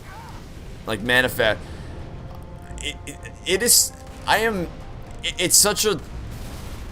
I've never loved a show so much I've never loved a terrible show so much, because it's so bad. Like, it's a really, really bad show. The rules of what makes up a calling and what the rules of the callings are and what's at stake and who controls them and everything. It changes every goddamn episode. It makes no sense. It's constantly contradictive, but it's so off the walls, batshit crazy with how insane it all is that I just love watching it. It's so much fun to just make fun of it constantly. Like, when I was making my Danganronpa 3 series, the final episodes of Season 3 of Manifest were coming out. It was just such a palate cleanser to spend the day editing a video tearing down a terrible show, to then go watch a different terrible show, but it's terrible in a way that I can actually laugh at it and find it funny. It's so interesting just how the tonal difference, because they're both, Danganronpa 3 and Manifest are both awful shows, but at least I can laugh at how awful Manifest is. There is no laughter to be had, I guess, except for things like, I will kill you in the name of deliciousness, or the bear he brought into the classroom. Like, obviously there's laughter there, but, or the giant dog, but by and large, I know I said it again, whatever. For the most part, for the most part, Danganronpa 3 is just pain to watch. The clips I showed in my videos look like a parody. I don't blame you for thinking that, but I promise you that shot in that one episode where the girl is like illuminated to look like an angel while the curtain's on fire behind her. The context, I could make such an insane video on Manifest, because it's so much fun to talk about why that makes no goddamn sense. But yeah, a parody is a great way to describe it. It doesn't look like a real show, but it is somehow. I'm probably dead. Or not, somehow. I reacted the same way you did when you first played. The ending was magnificent. Yeah, it was. The ending was absolutely magnificent. The ending to Greatest Attorney 2... I guess I should say the ending to the Greatest Attorney Chronicles, because it really is just one overarching story. That ending was just absolutely phenomenal. It was the perfect way to close out the story and tie everything together. I was really blown away by it. You think Spirit Justice is also one of the best? Spirit Justice is pretty good too. I mean, Right of Turnabout kind of drives it down with the whole, guess what, Maya's a defendant again. Oh look, she's a hostage again. The biggest sticking point I have for Spirit of Justice is the fact that Maya is such. They really waste until the DLC case happens. They really, really wasted it. Like they so badly wasted Maya's inclusion by making her.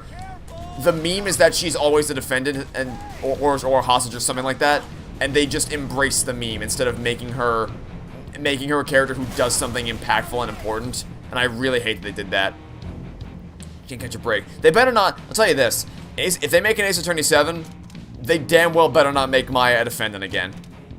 A defendant, hostage, whatever. Just we can't keep doing this every goddamn time. I'm getting tired of it. I'm getting really sick and tired of Maya constantly being in the line of fire from something. Like, can we please have her? Maya's at her best when she's by Phoenix's side helping to solve crimes, not when she's sitting in the detention center or locked up in Shelly the Killer's basement of torture or whatever. Or politicians, whatever. I'm just so goddamn sick of it. She ends up being the killer instead. That would never happen. And if they chose to do it, they would have very little room for error. But I guess I technically wouldn't be opposed to it, because it, you know, maybe... I can see... I think we talked about this earlier this week. I can see it being done accidentally, like, oh, she accidentally did this, or she did it in the name of... Maybe in style of like, Bridge to the Turnabout, where it wasn't done maliciously, it was done to save someone else. But I can't see Maya ever being a killer maliciously. Like, that would never happen. And if it did, then, oh boy howdy, we would have a can of worms to open, is what we would have ourselves right there. That would be quite a thing to dissect. Oh god. Stay away, everyone. Can I shoot down that phantom? Probably not. I think it's going too far away. I'll try, though. Nope. Got away from me.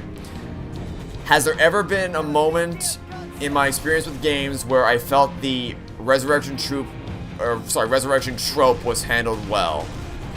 Moment in games where the resurrection trope was handled well. Tales from the Borderlands.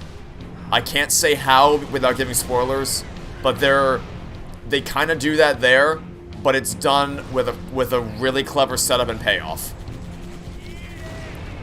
So that's the one that comes to mind immediately in terms of resurrection. So yeah, that's what I would immediately jump to.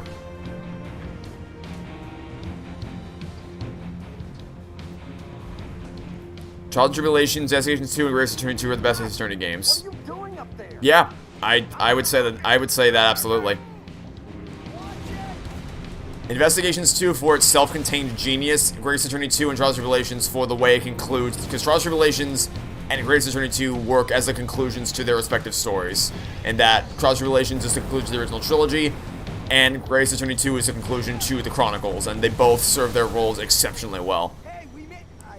Trials and Tribulations, Spirit of Justice, and Grace Attorney 2 all brought tears to my eyes, but Grace Attorney 2 was a whole other level in terms of my emotional reaction to it. And I know I wanted to do something special in terms of, in terms of wanting to, in terms of wanting to kind of bookend my Ace Attorney adventures in a good way. I knew I wanted to do something special, so I made the curtain call video, which is just the endgame credits but with Ace Attorney characters. Honestly, I didn't know how people would react to it. Because it would only go one of two ways. It would either go, wow, this is really cool, really nice tribute, or it would go, wow, this is really unoriginal and uncreative, you're literally just copying Endgame. Those are the only two situations. It was either going to be criticism for it being a shameless rehash of Endgame, or it would be like, that's a really cool way to bookend the series. I was not sure which way it would go. Thankfully, that video has received nothing but unanimous praise, and I couldn't be happier to see it. Because I really didn't know what to expect with that one. But I'm happy to see that you all enjoyed it as much as you did. You find it funny how the best Ace Attorney games are the ones that end their respective stories. Yeah, because typically there's just something innately satisfying in seeing things reach a conclusion and like seeing everyone get their proper resolution. It's kind of why part of the reason why I love Halo 3's story so much. Unfortunately, you didn't really get to see me react to it all that much because I was busy dealing with other things during the Halo 3 stream. But man, I really think that Halo 3's ending is just one of the best endings in video game history in terms of how it concludes everything about the original trilogy story and the Chief and Cortana's characters. Just, I really wish that the Halo 3 stream ended better than it did because I really think that I always look forward to experiencing Halo 3's ending and the Warthog run again, because even though I played the game so many times, it's always a magical experience every single time. It just sucks that I didn't really get to do that last time. I'm sorry, buddy. Shoot Takumi knows how to end stories. Absolutely right, he does. Shozo Blade predicts that I will reach 5K by December 22nd. Let's see if they are correct. I would be surprised if that ends up happening. I would be very surprised. Again, just to reiterate, if I reach it by the end of the year, I will absolutely uphold my commitment to playing Sunshine on stream in January next year. Or at least starting it in January of next year, because I don't know how many streams. There's no way I do all Sunshine in one stream. There's no way with how poorly my LP went from a gameplay perspective, there's no way I finished that game in one stream. But I will at least start a Sunshine playthrough in January of next year if I reach 5k subs by then. That is my promise to you all.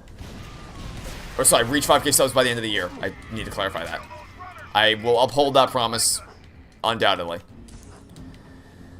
Unlike Spike Chunsoft, the third game in their franchises tends to be the worst. I don't... Well, that would mean that Ultra Despair Girls is worse than V3, and I don't think... I think that at least there's an element of comedy to be had with Ultra Despair Girls, but V3 is just painful because it nukes the series. And V3 is the fourth game in the series, and I think it's way worse. I think it's way, way worse than Ultra Despair Girls.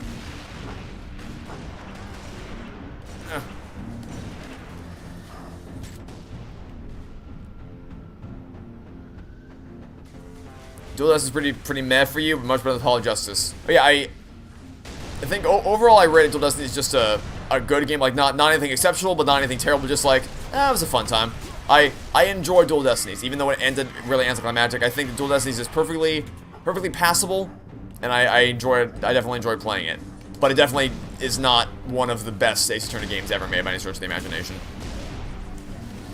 That said, I do have some more respect for it because just kind of seeing how much it annoys Apollo Justice fanboys, just like, kind of have a little more respect for it. Anyway, what types of themes and stories relate to me the most emotionally? That's kind of a question that I don't really know until it hits me. Like, I don't really think all that much about what kinds of themes resonate with me until I see it, until I actually see it executed, I guess. But I guess I can talk about some of the things I've seen in stories that hit me hard, I suppose. So, Aladdin is one where the idea of not having to change who you are to... Well, I guess Aladdin and Toy Story. Because Aladdin's all about be yourself, and Toy Story... Aladdin's more explicit with it, but Toy Story... and because like one of the sections I'm really proud of in my analysis series is the part where I break down Buzz's character journey in the first movie and him learning to accept who he is as a toy and how he doesn't need to change who he is to be respected and loved by people. That kind of hit me hard. Really just so that was one. I guess I don't know. I mean, I guess a lot of stuff in the Toy Story series, the ideas of standing by your friends to the ends of the earth, or I guess to infinity and beyond is a more appropriate term. But it's not really like there's any one particular theme that if I see it in a story it will automatically hit me hard. I don't really know the answer until I see it executed properly, or until I see it in a story, I guess. Just you and me. My vote, hold up, wait for backup.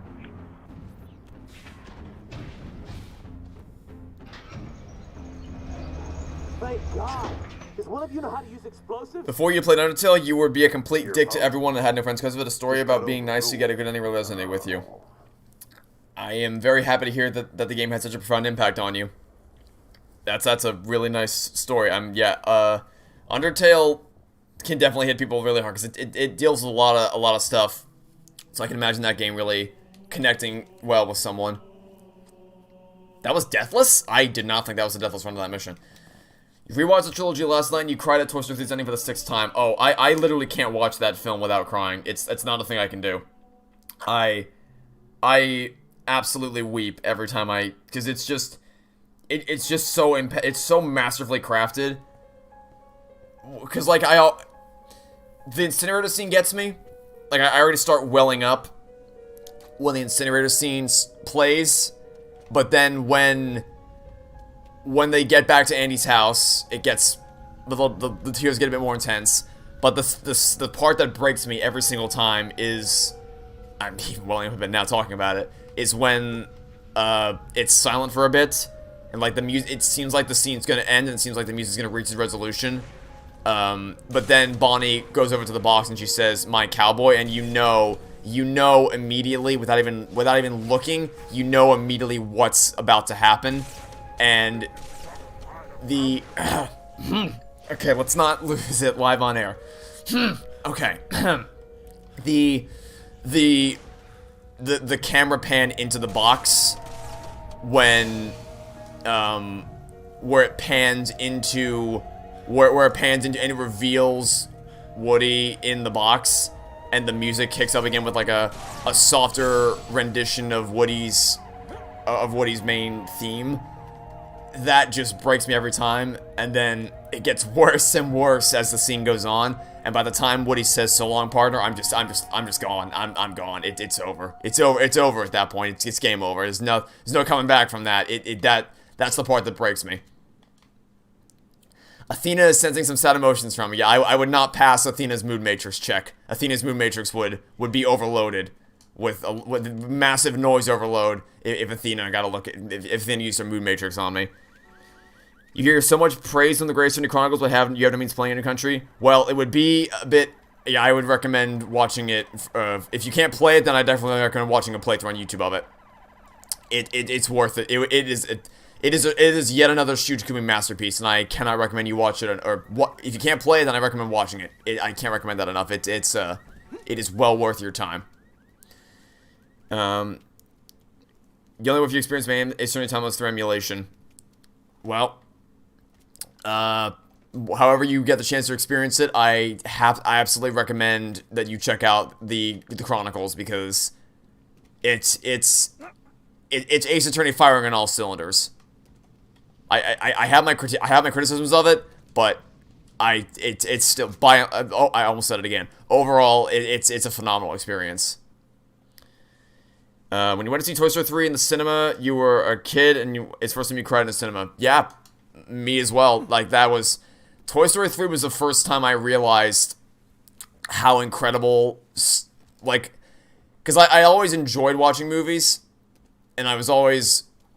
I was always, like, positively impacted by them, but I never cried. I had never reacted so strongly to a story that I literally cried over it. So I was sitting there in the theater with my parents as a kid, and I was just like, I kind of understood precisely how impactful and how important stories can be to someone. Because stories are a lot more than just words on a page or actors on a screen, or pixels on a video game screen. It's the games and stories and movies can mean the world to people. Without any exaggeration, they can define a person. They can have such a profound impact on someone's life in so many different ways, and that they can whether it's just a means of escape from the world, or whether it helps someone get through a tough time, or whether it helps someone have a realization about themselves. Whatever the case may be, there are so many reasons that a story can have an impact on someone's life, and that's kind of when I realized it. Like that's kind of what made me realize how much I loved these characters, was when I saw that ending. I'm like, wow, I'm really getting sad about this. It's kind of when I realized the power that storytelling can have if done well. So, yeah. It's why it really annoys me whenever someone says, it's just a game, or it's just a movie, why do you care so much? It's like, because it's not just a game, or it's not just a movie, and it's not just a book. These are characters that people labored over to make them as relatable and enjoyable to watch as possible, and they can really connect with someone. For whatever reason it may be, it can literally be any reason at all that anyone could have a positive emotional reaction to something. It could be for any reason at all, but it could mean the world. Like, I know from experience that the Toy Story characters defined so much about what made my childhood what it was, and I probably wouldn't be the same person I am today without them. So, it really pisses me off when people say, it's just a movie, it's just a game. It's like, no, it's not. It's way more than that. Like, if you want to get technical about it, then yes, it's just a movie. I'm also just a person, and it's also just the concept of life. If you want to get that pedantic and reductive to everything, you can do it about anything. But it's about what these characters and stories mean to people on a personal level. Which is why Toy Story 4 pissed me off so goddamn much. Because it solidified... It really drove home. Like, watching Woody, Buzz, and Jessie get destroyed is what solidified my belief that, wow, these characters defined my childhood, and I loved everything about them, and now it means nothing. None of it means anything now. Come on, tough guy, we gotta blow this bridge. And then Toy Story 4 came along, and then V3 came along, Sticker Star came along, Apollo Jessie came along, yeah, all these things came along and just ruined everything. B3 ruined Danganronpa, 8 Apollo Justice almost ruined Ace Attorney, but then they saved it with Dual Destinies. Sticker Star, I don't know about Sticker Star because I've never actually played it. Toy Story 4 ruined Toy Story, and it's never going to be saved because Pixar doesn't think they've done anything wrong. And probably going to break it even more with Lightyear. Suits Season 8 partially, temporarily ruined Suits, but then they saved it with Season 9. And then Loki came along and ruined the MCU. Everything's just so shit nowadays. Are you seriously the only one who doesn't hate Sticker Star? I don't know anything about Sticker Star. I actually know nothing about it. So for all I know, it could be literally the greatest game ever made. Did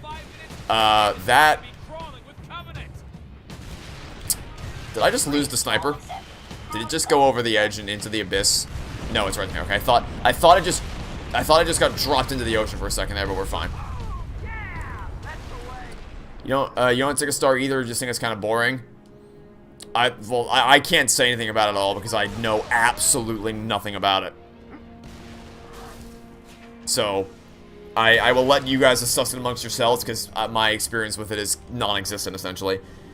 The only time when it's just insert thing here is I have to say is if the person you're saying to is doing more than questionable things because of it. Yeah. So like for instance, if someone's like beating up, like so, for instance, if someone says I hate Toy Story 4 and then they're like I'm gonna go to Pixar's offices and draw graffiti all over the walls. Like okay, maybe don't. Obviously, I'm using a neutered example for the sake of I'm being literally less exaggerative than I could, but like if someone's going to that lengths, then obviously it's like okay, maybe don't literally harass people's workplace. Maybe don't harass people over this stuff. So like obviously at that point you draw a line where it's like okay, now you're going too far. You're taking this. You're acting out. You're actually harassing and terrorizing real human beings over characters. But if all you're doing is just saying, this movie annoys me and I really hate it because I love these characters, and then someone tells you, lol, it's just a game, well, it's just a movie, what are you getting so upset about? That's where I get annoyed. But yeah, there obviously is a line where you draw, like there's a line you can draw where it's like, okay, maybe when someone says, oh, I'm gonna go, rob all the computers from Pixar, like if someone says that, then it's like, alright, maybe don't do that, maybe you're taking things a bit too far here. But, like, obviously, if what you're doing, if you're just criticizing the show or the movie or whatever, then there's saying it's just a game or just a movie doesn't quite work as an excuse, unfortunately. A lot of people also say it's just a game, but other people who get angry over video games don't understand until they actually play video games themselves. Yeah, it's like, that's... it's always frustrating. Just reiterate, you mean it's not... when you're playing single player games, it's still not okay to rage at the people when you listen. Oh yeah, so like don't take it out on other people. Like just don't you don't need to you can express your frustration without taking it out on other people. What's the smartest or most well-executed moment in Persona 5's role stories so far? Makoto's Rezo, well, Komodo's, I just said Komodo. Makoto's, I guess, turn to the good side or whatever you want to call it. Her awakening moment is what resonated with me the most, because I was like, wow, you made me, I went from absolutely hating literally everything about this character to wanting to see more of her in literally everything in a matter of like 10 minutes, which is not something that can be easily done, and it's honestly, I wouldn't even recommend it. I would not recommend trying to fast track your character development, because it doesn't usually end well. But they surprised me and they blew it out. They knocked it out of the ballpark, which I did not think was ever going to happen, but somehow they did it, and impressed me. It really impressed me. Then Kingdom Crystal Skull came along. So Kingdom Crystal Skull is annoying because it's like, well, now like Last Crusade literally ended with them riding into the sunset. Now it's like, well, they did, but they actually didn't, lol, because now there's another movie, which is annoying. But I'd rather have a Crystal Skull situation where you make another movie that makes no sense and is clearly just a cash grab, than I would have a Toy Story 4 situation where you're making another movie that's a cash grab but also destroys the characters. So I don't quite like. You're never gonna hear me say that Kingdom of Crystal Skull is a good movie, because it's not. It's a terrible movie. But I also don't really hate it as much as the rest of the... Like, I still don't like it. I don't want to watch it. But I don't have this vitriolic hatred for it that I do for Toy Story 4, because it doesn't actually break the universe of Indiana Jones, unlike what Toy Story 4 does to Toy Story. Then a whole lot of COD games came along. COD, I don't think there was ever a point where Call of Duty wasn't ruining things. I think Call of Duty was just bust. I mean, some people say that it started out great, or it started out good. I haven't seen that for myself, and I don't intend to find out anytime soon. Aladdin 2 came along. Aladdin 2 made Aladdin 1 essentially pointless in terms of its character development and plot, because the character development between Aladdin and Jasmine's undone. Also, even just the... I didn't even mention this previously, but even just the fact that the genie comes back at all kind of wrecks the ending of the first movie, because the whole point is that he gets to be free now, and then they're like, oh, well, actually, no, he's not, lol. He's not free. He's come back to help them out. It's like, oh, but I thought the whole point was that he got to... Okay, I guess he's back now. And, like, obviously he's back because you can't have Aladdin without the genie, but it's kind of... I don't know. There's a lot of problems with Return of Jafar that I really, really don't like.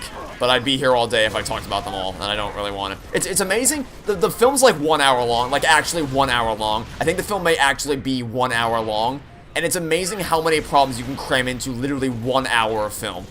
It's like how Toy Story... It's like how it took me 40 minutes to deconstruct how broken the Toy Story 4 prologue is. That prologue lasts like 3 minutes, if that. And there's 40 minutes worth of problems to deconstruct, which is... that's just embarrassing. That it's that broken. Uh-oh. Okay. Lavish Lion King came along. Yes. Yes, it did. Okay. Let's see if I do this correctly. There's rockets here. Is there enough time for me to get the Spartan laser? I'm guessing not, but I'm gonna try it anyway. Give me the sniper. Goodbye. Nice. Actually, I think... Let's hold on to this. The Halo 4 came along. Oh, Halo 4 didn't break... The Halo 4... did actually... is a perfect compliment. You'll see it when I stream it tomorrow. Where's the door? Where's the door? Where's the door? Where's the... Oh, the door's right here. Halo 4 is a perfect compliment to the original trilogy. Halo 5 warps. Oh yeah, Halo 5 broke stuff. Halo 4 did not break things. Halo 4... Sorry, Halo 5... Ugh, you'll see next Saturday. Because just to give a brief idea of where my... what's going to happen with the stream moving forward. I'm not going to stream... I'm going to stream tomorrow. I'm going to stream Halo 4 tomorrow. But I'm not going to stream this week because the only reason I was able to stream this week is because of Thanksgiving break. So I'm not going to be able to stream next week. But I will be back on Saturday next week to do Halo 5. And then Sunday after that for Halo Wars 2. And then, after that, is Halo Infinite. Like, literally, like 3 days after my Halo Wars 2 stream will be time for Halo Infinite. What are my thoughts on Simba's Pride? I think it is a good movie. Not a great movie. I think it's a good movie that's heavily underrated. Do I think it's possible for there to be an objectively worse movie than Toy Story 4? Yes, because so if you have the same script as Toy Story 4, but the visuals were made by a toddler using Microsoft Paint, then you would have an objectively worse movie because it's literally exactly the same, except now it looks worse. Oh, also the voices are made by the 4Kids cast. So yes, it's absolutely possible. And then Cars 2 came along. Yep, just so many things. This meme can go on forever because there's so many things that just came along and ruined everything. Since I'm very interested in knowing more about Akechi, you're very lucky to just play Royal instead of Vanilla because he wasn't that developed and Royal massively improved his character. That was unfortunate.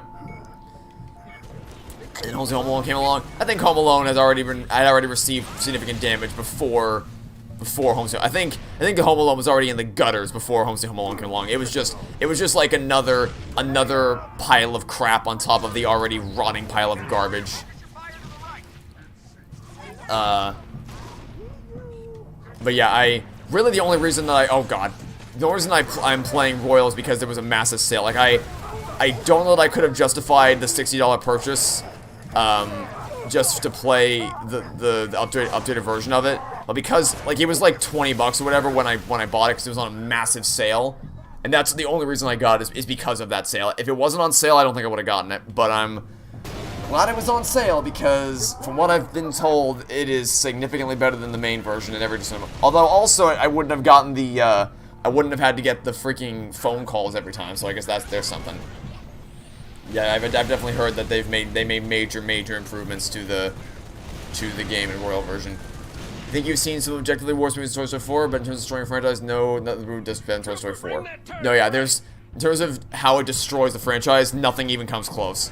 Nothing even comes remotely close. It's in a league all by it's in a class all by itself in terms of how badly you can destroy a universe so quickly. 89 minutes and the universe is broken.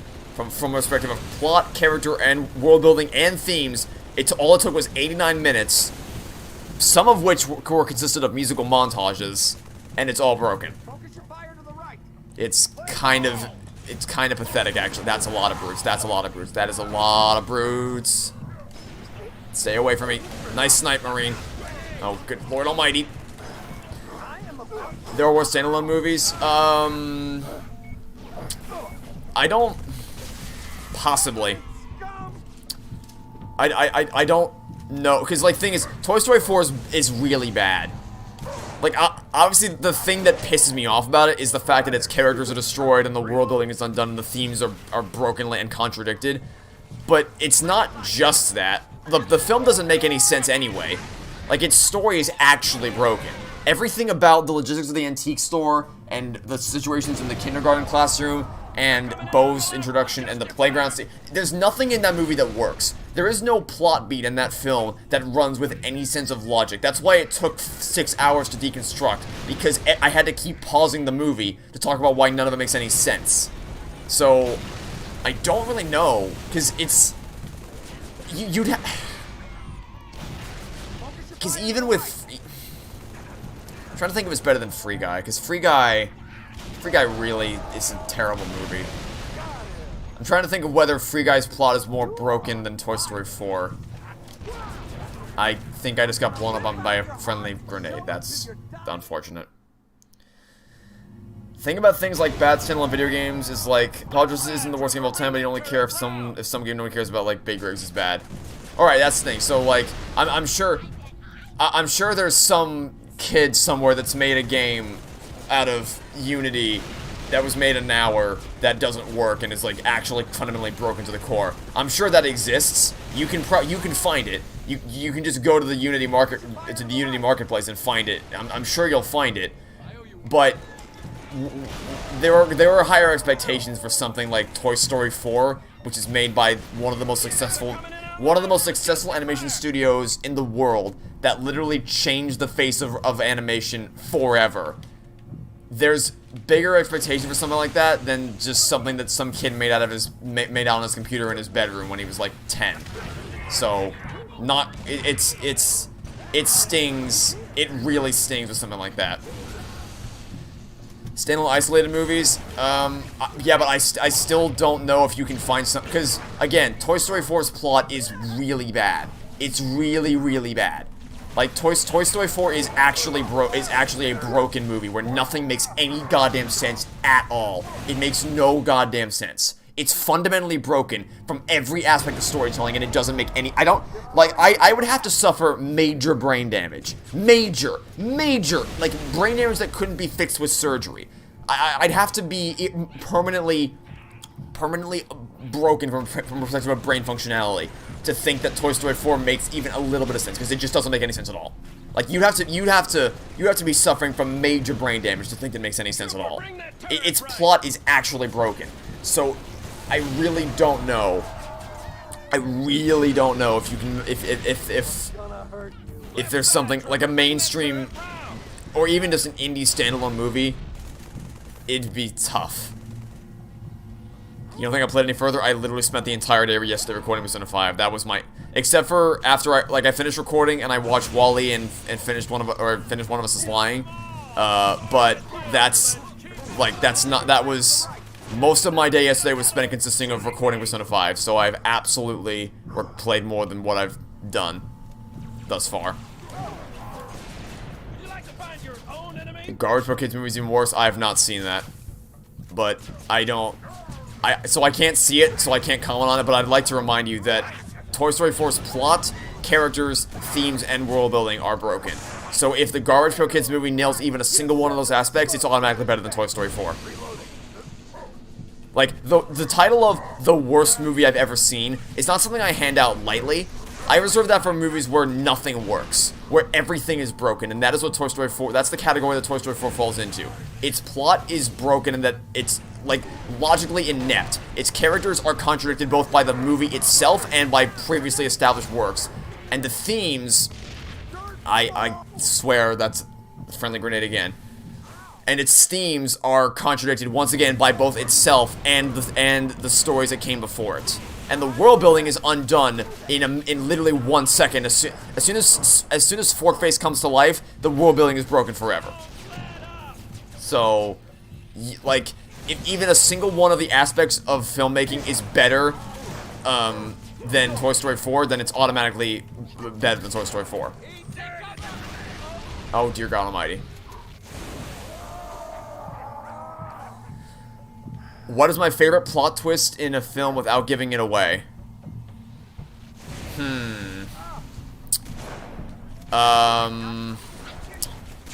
Never really thought about it. The first thing to come to my mind is probably from a film that many of you have either never heard of or never seen. And it's going to be from the film Searching, and because, like, that's most of the time in films I can at least moderately see where the plot's gonna go and, like, where the plot twist is coming from. But with Searching, like, it took me off guard so much that I actually gasped in the theater when I saw it for the first time. And I can't, the most I can do without spoiling it is say rain. If you've seen the movie, you know what that means. And if you haven't, then you won't know what it means until you know what it means. So, I'll just leave it there. Plot twist in a game, Dragons of 3D Return to the Lair. Dragons of 3D's plot twist is absolutely my favorite.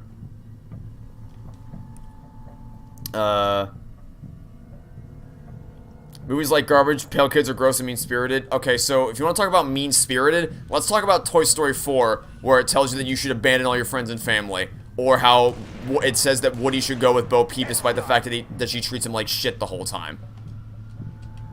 Like, how about, if you want to talk mean-spirited, Toy Story 4's got you nailed there. It's, like, Toy Story 4 is a very, very mean movie. So, if you want to try to compare, again, I haven't even seen this film you guys are talking about right now, but I just want to keep reminding you that Toy Story 4 fails from every substantive aspect of filmmaking. So you gotta nail, if your film you're talking about nails even one of those, it's automatically better, because Toy Story 4 nails none of them. Oh god, hello, goodbye, Needler. Nice knowing you, pal. Oh Jesus Christ, so many needles. The only thing you can think of that's worse Toy Story 4 is Freddy Got Fingered. Never seen it, can't comment on it.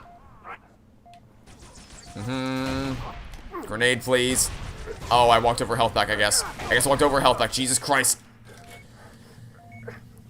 Solve the Danganronpa 3 Super Spirit. Yes, but again, so Danganronpa 3 does significantly less damage to its characters and its world than Toy Story 4 does. It's also not a film, it's a show.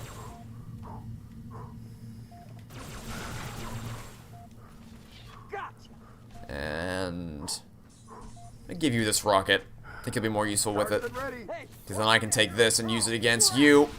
Or I'm gonna miss it correct. Oh, dear God almighty. Okay. Not going well. Investigations 2 Mastermind. Yep, that's a good pick for best video game twist, because that's the only. It took me until the absolute last possible second Well, okay, maybe not the last episode. It took me very late, until very late in the game to actually figure out what was going on there.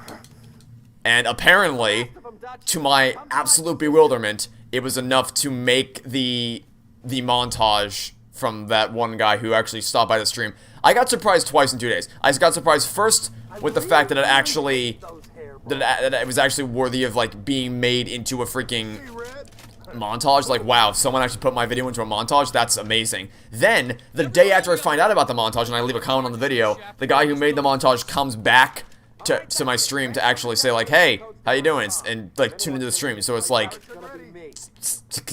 keep the surprises coming, I suppose. The VLR plot is one of your favorites. That's a good one, too. And the thing is, I probably should have seen that coming faster than I did, but I was just so sucked into the game's world, I just didn't even think about it. So yeah, that one definitely blew me away as well. That's a good pick as well. And there's a lot of great plot twists in games. There's also a lot of crap ones, like the thing from Zero Time Dilemma, since we're on the topic of Zero Escape. Always this optimistic.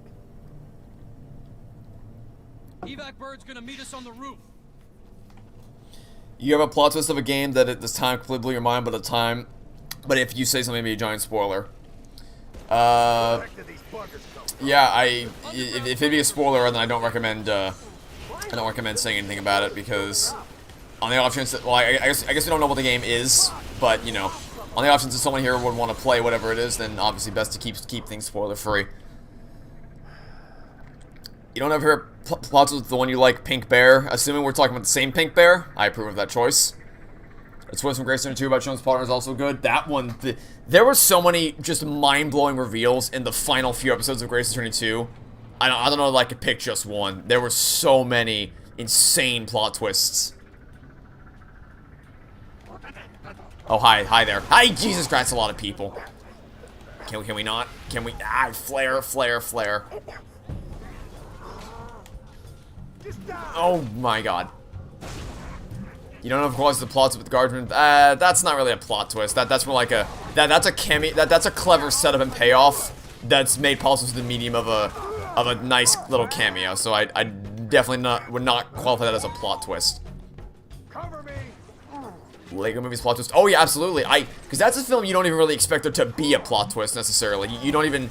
Like, it's not a film where you think, what's the big reveal gonna be? It's just, you just think, oh, it's gonna be a film where Legos come to life. But no, it's not. And it really blew me away when I saw it. Because it technically does this thing where it's like, it's all just a place, or, I mean, I can't really say it. It's how to do what V3 wanted to do with its ending correctly, where it tries to minimize the overall significance of everything, but it still makes it crystal clear that what happens in that movie absolutely still matters and has significance, and those characters still do mean something. Well, at least I would say that if the Lego Movie 2 didn't raise some questions as to how that actually works. Because in Lego Movie, in the first one, it's very simple as to how that it's a hammer. How about not? How about we don't? Hammer. Hammer, no. Hammer, stay away. Stay away from me, Hammer. Great, he's dead. Cool, we win. Yeah, it recontextualizes the whole movie, but not in a way that makes it mean nothing. Like, they could easily have done it to where it's like, oh, it's all just this? Wow, that's lame. But no, it makes it so that it has significance, it blows your mind, and it still means that both sides of that story still matter and mean something really, really important. But the problem with Lego Movie 2 is that it raises a lot of questions about what actually matters because of the whole time travel thing and the sister, and I would need to rewatch it to get a better idea of how much it breaks, but I remember having a lot of questions about how it all works after watching Lego Movie 2. You were suspicious of the Pink Bear from the beginning? I was very young when I watched Toy Story, or when I watched that movie, so I was not suspicious of the Pink Bear from the very beginning. But the thing is, it's not a twist that, because twist villains can go very bad very quickly, but it's not one that makes you go like, oh, that was lame. It actually, it's revealed early enough to still surprise you, but also have him be a substantive threat throughout the course of the movie. Unlike some other stories. You remember I really dislike Maruki when he was first introduced. Still feel the same way towards him even now. Yes, I'm only really spending time with him just so I can get the royal content unlocked. I still don't like him at all. He reminds me too much of people I've seen in the real world. Twist of who Zero is in 99 the reason behind the first note. Yeah, that's another. 999 and Virtue's Last Reward have really, really incredible plot twists that blew my mind. Like, I couldn't believe what was I was so pulled into the story of those first 2 games. For as many problems as 999 has, I was really blown away by those first 2 games. Which is why Zero Time Dilemma stung so badly, because wow, did Zero Time Dilemma just completely and utterly waste everything, and I do mean everything, that was set up. Big Hero 6. You know, I've only ever seen that movie once, but I don't intend to watch it again. It was just kind of a movie that really, like, existed, I guess. I mean, I enjoyed watching it as a kid, but it wasn't something that I wanted to actively go back and watch again after the first time, if you know what I mean. Also, where is that other sniper? There he is. And he's dead now. Great. That was his mistake. Yep, Shiny Man sure did meme that up, didn't he? I mean, so, like, he's right. He's right that twist villain doesn't work. And he's also right that the frozen twist villain... I don't really understand a lot of things with Shiny Man, because he goes from making really good videos about Shrek and, like, twist villains, and then he goes to Toy Story and he's like, Toy Story 1's worse than 4, also Toy Story 4 is really good because it's the anti-Toy Story movie. Like, you just left scratching your head like, how does this happen? How are you so good at analyzing these things, and then you just completely... I guess that just goes to my point, because something I've always believed in is that you shouldn't... If you're a reviewer, reviewing, like, feeling obligated to cover a wide array of topics is going to be your downfall, because you can't possibly cover them all with the same level of passion and quality as well, you can't cover them all equal, is what I should say. So, yeah, it's just... Because, like, there's things that I don't talk about on the channel because I just don't... Like, I just don't really care. Like, I'm not passionate enough about the certain things to properly give a good... To properly analyze them well. So, I just don't talk about them. But when you're someone like Chris Stuckman or Jeremy Johns, you pigeonhole yourself into, well, I gotta cover all the new hit movies, so, you know... When that's the outlet you've set for yourself, you kind of dug yourself into a hole with that one. Worst plot twist, Martha? You're sure if you watched my Toy Story 4 series, remember we changed? I don't think so at all. I think he would stubbornly stick to his guns. I don't think he would change his mind at all. I think he would be like, you're nitpicking too much. You're focusing too much on the plot and the logic. Like, also, why is your video so goddamn long? Like, Jesus Christ. I think that would be what happens. I don't think for even a second that he would actually take into account anything. Him watching it would be no different than Josh truly watching it. He would be like, some loser made a 6-hour video on a series in Toy Story 4. Oh, man. He even said he might make a cinematic masterpiece video on what, Toy Story 4? That's embarrassing. On Toy Story 4 or on something else? Because I don't know what you're referring to with that one. I don't know if you call plots with the DLC is great too. Well, it's more of just like a general.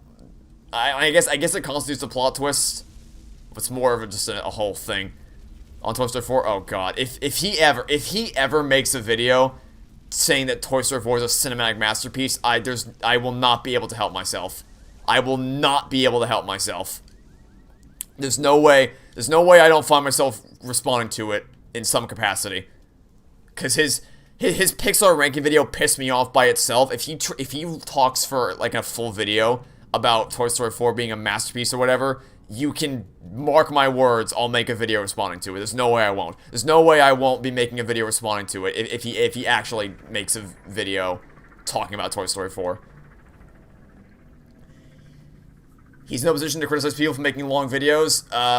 Well, so he's made long videos, but he hasn't made a series full of them.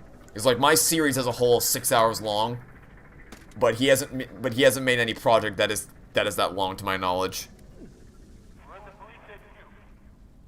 Can you take us there? Also, people who criticize things for being long aren't really consistent with themselves, because the people who say this thing is so long, why is it so goddamn long? I guarantee you they've talked about the line "I am Iron Man" for longer than it actually lasted. I guarantee you that people who say your video is long, therefore it's bad, I can guarantee you that they have previously talked about lines like "I am Iron Man" or "So long, partner," or other infamous movie lines. I guarantee you they talked about them for longer than it actually took the actors to say those lines. But by their own logic, if it's longer than the thing itself, you can't talk about it, or it's not good. So, or like, I guess even if you just talk about like a play in a football game, or anything like that, and anytime you've spoken about something that's longer than the thing itself, it inherently makes you a hypocrite. Our comms can't cut through. But Oh, give up, huh? you know. What if it were you down there? This thing is so long back to, the thing is so long to go back to watching movies. Specifically, this video long, therefore this video bad. Also, let me go back to watching Zack Snyder's Justice League. It's just the hypocrisy is running rampant. Banshees on your 6. Hit the jack. Jake Phillips has made a really good video on Makoto. Haven't seen it, can't comment on it. I've deliberately avoided watching any kind of Persona content until I played Persona 5, because I've known for a while I'd be playing Persona 5. Kind of like Investigations 2, I always knew I would be playing it, I just, you know, You hear me? waited until a special day to do it. Make some noise. It was the same thing with Persona 5. I knew I'd play Persona 5, I just didn't, you know, Back inside. just waited to do it, so I wanted to, I've been holding off on watching any Persona videos until then. Now we get to kill. Remember when he said somewhere to begin his best oh, his freaking Phineas and Ferb ranking song. His Phineas and Ferb song ranking. Oh boy, howdy. Yeah, I forgot about that, but yeah, that also ruffled my feathers a lot. Wait until I finish the game for watching content-based rounds. The game is a good idea. Yeah, I've not watched anything even remotely resembling Persona content and I don't plan to until I finish the game. Which might take 7 years, but, you know, we'll get there eventually. I'm really committed to getting this series done by the end of the year. Whatever it takes, I'm gonna do it. Whatever it takes. Long equals bad. That is the mindset. A lot of people do have the mindset of long equals bad. Which I can never empathize. I will never empathize with someone who thinks that something being long is therefore makes it bad. Long equals... I'm not reading that out loud. You can enjoy that for yourselves if you read that in chat. I'm not saying that. That's okay. Okay. Alright then. I will keep moving along my merry little way on that one. Did not expect to see that today. Alright then. Am I still enjoying Persona 5? Yes. Yes, I am. I am absolutely still enjoying my time with Persona 5. Way more than I ever thought I would. I really didn't know what to expect. I really did not know what to expect. Because I knew so little about it. It was kind of like Ghost Trick, where with Danganronpa I knew what it was, with Zero Escape I knew what it was, at least vaguely, but with Persona 5 I knew absolutely nothing, so I didn't know what I didn't know what I was getting myself into. But once I started playing, I don't want to say I couldn't stop, because I obviously had to stop to make Toy Story 4, but if I had the luxury to be able to play non-stop, I absolutely would have. I would have played non-stop. I am perpetually impressed by how much I care about the characters and how invested I am in the world. It's blown. Well, that said, I am getting a little sick and tired of people trying to go armchair psychologist on me and being like, the reason you don't like Maruki is because of some really deep-rooted trauma that he has in the past. It's like, can you fuck off with your armchair psychologist bullshit, please? Like, there's no faster way to piss me off than to try to psychoanalyze my life because I said I don't like this character for these reasons. That's a one-way ticket to pissing me off, Vil. What the hell? Okay, the hitbox in this box is a little busted. Interesting. Persona 5 is a game that can make $100 fly by. Yes, it is. I wish I could. I really wish that I had the. The thing is, once winter break pops in, because like I said, my final products are all based around like project instead of proper exams, because it's all like coding stuff. So I can get that all done in advance, and I just basically will have the entirety of December to play Halo Infinite, to get Persona 5 finished, and to spend time with family and friends. So I'm probably gonna, once I finish getting all the content prepared for the end of the year, I'm probably gonna step off the internet for a bit. Like, I'm probably gonna, at least the reason I don't like, yeah, I literally said them, but people are like, well, you see, he's lying. The actual reasons why are because of some deep-rooted psychological trauma he has, and if he keeps pushing them away, he'll never get the help he needs. I'm like, fuck off, please. Don't try to tell me who I am. Yeah, they're related to experiences I have, but that doesn't, so like, I guess I should rephrase. The reasons I provide are the reasons I provide for why I don't like Maruki. But what people then do is like, actually he's lying, because what he means when he says that is something entirely different. Now let me psychoanalyze his life to find out the real, true, actual, legitimate reason. Can't wait to see the Santa Claus list of games I have. You know, since I guess I got a lot of games to work with, that's for sure. But yeah, I think my plan is going to be to kind of step away from the internet. Like once I finish Persona 5, once I get all those videos uploaded, I'm gonna just focus on, like, once content is done for the year, I'm gonna kind of step away from YouTube comments and Twitter for the rest of December, just kind of spend time with family and friends and kind of unwind and for the rest of the year. So I think I'll probably do like one final last hurrah live stream before I step off the internet for the rest of December. But yeah, we'll cross the bridge when we come to it. More games in this year? Probably. Because so much of this year was taken up by Danganronpa bullshit. So I didn't have the time to do anything else. Danganronpa, Toy Story 4 both wrecked my schedule this year. And I didn't, because I always kind of had plans to cover, because I wanted to make a Toy Story 4 video forever. I just never got around to it. But I finally did this year. I just didn't, but even when I did, I honestly did not think that it would take five parts to deconstruct. But the more I kept writing, the longer the script became, and I'm like, oh god, this is more broken than I ever realized. So it kind of, that plus my Danganronpa 3 series really destroyed my schedule. Also, probably wasn't a good idea.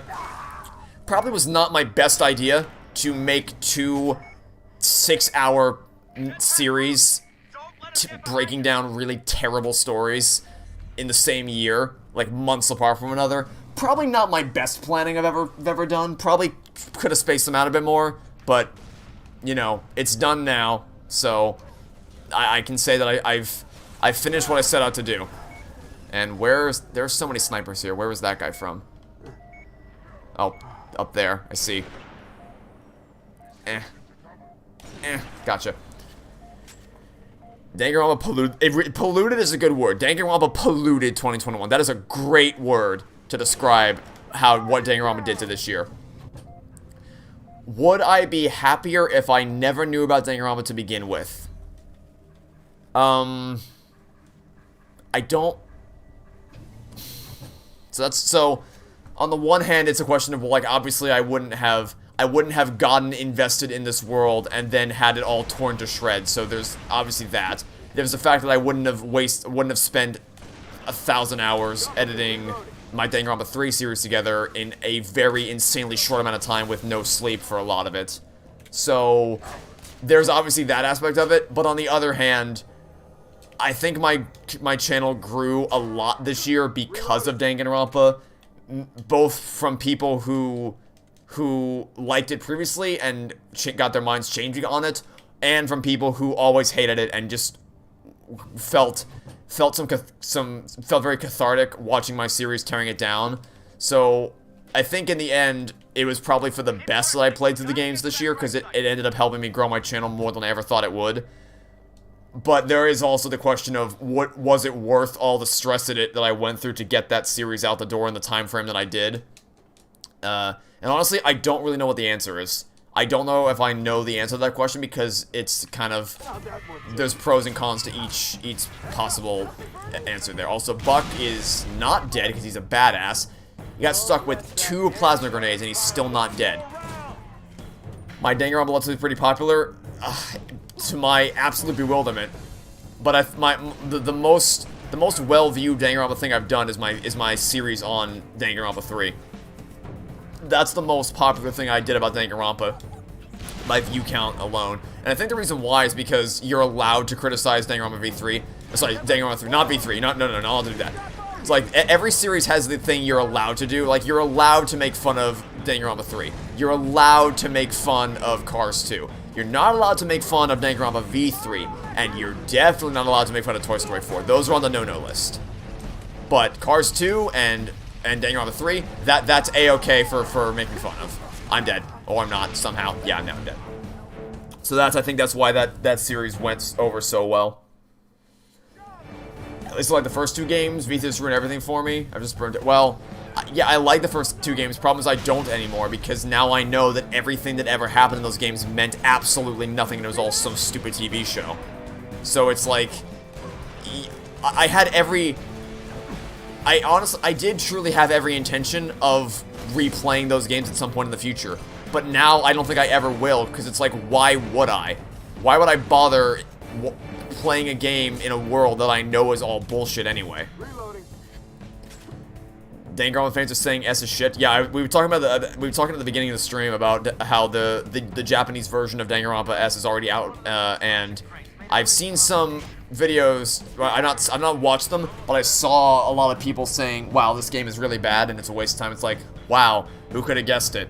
But yeah, if even Danganronpa fans are saying the game is bad, it's like, how badly do you have to screw up to even get the hardcore V3 ending defending fans to say, yeah, this game's kind of shit? Like, you gotta really screw up badly for that to happen. You gotta make some serious miscalculations along the way to even get your own fans to turn against you. Especially when hit with how defensive they are of V3's ending, good god. So, yeah, I'll still play it. I'm not gonna, for those who missed the beginning of the stream, I'm not gonna do a full Let's Play of Danganronpa S. I'm just gonna do a stream, like, maybe 2 to 3 hours, just to see what it's all about, like, just to check it out. But I'm not gonna do a full Let's Play of it, that's for damn sure. I quite frankly don't ever want to touch Danganronpa with a 10-foot pole ever again. So I think I'm just gonna, like, call it quits. After, I think what we're gonna make the Danganronpa S live stream like the last hurrah for Danganronpa. I mean, unless they for some reason make another game, which I don't think they ever will. I hope they never will. And even if they do, I don't think I'll ever touch it anyway. We're gonna try to make Danganronpa S the last hurrah. How much does Danganronpa S cost for US currency? It's $20. I can't speak for international currency, but I know it's $20 here in the States. Imagine having microtransactions in your game and expecting it to actually be good. Yeah, I don't know what the hell they were thinking with that, but I'll say this. I will not spend any microtransactions. I don't care what it entails. I will not spending a single dime on that game. I paid the $20, like, actually less than, because I got it on pre-sale discount, so approximately $20 just to get the game to play it for the channel. That's it. I'm not spending a dime on microtransactions for that game. I don't even do that for games I like. I love Halo Infinite so far. And by the way, for those who are wondering, I watched the Ackman's video on Halo Infinite, and I basically agree with what he said. Because I knew in advance, I was pretty sure his video was going to be about the progression system and the lack of content and all that, and I was correct. It was about that. And he's spot on. They absolutely need to make changes to the progression system and the content moving forward, or else the game's going to flounder about in the future. So yeah. He is spot on with that right there. In case anyone was wondering if I had problems with the video, I think he's spot on with his criticisms there. That said, I still love, because even he said the gameplay's great, it's just that it's lacking content, and that's basically my stance as well. I'm having so much fun playing Halo Infinite. I just wish there was more content for the game, and they need to fix the progression system. The point being, I love Halo Infinite. I'm still not going to spend any money on it, because it's like, I love the gameplay and I love the experience, but I'm not going to spend any money on the microtransactions to buy more cosmetics. I just don't care and I don't need to. And I don't really want to support that kind of system anyway. So, if I don't even spend money on microtransactions for the games that I love, no way in hell I'm going to spend microtransaction money on games that I actively despise. So, that's not happening anytime soon. They're at least optional and I can still play the game without any extra purchases. Yeah, you know what else you could play without any extra purchases? Battlefront 2. I don't know what happened there, but I'm dead. You could technically, by all accounts, you could technically play Battlefront 2 without buying any star cards. It would just take you 10,000 hours to unlock everything. So I don't really trust unless it's literally cosmetics, which I know it's not. I know it's not just cosmetics in Danganronpa S. Unless it's just cosmetics, I'm very wary of the phrase, you don't need to buy them to play the game. It's like, yeah, I don't trust you when you say that to me. Especially not when Spike Chunsoft is the one that's telling me that, for Christ's sake. At the very least, in Halo Infinite, you can get a headshot that doesn't go straight through. Yeah, the game actually works. Like, the game is functional, and it's functional, and the gameplay is fun. It's just that it needs more maps, it needs more modes, and they need to fix the progression system, and also custom games. Beyond that, it could actually genuinely be the best game in the series, or at least the best multiplayer in the series, if they just make those changes. So I'm all on board with Ackman's video there. If Danganronpa was good, Kodaka would be melted. Yeah, maybe we can't blame Kodaka for Danganronpa being shit. Although he wasn't even in charge of this one. This was someone else. This was another director at the helm.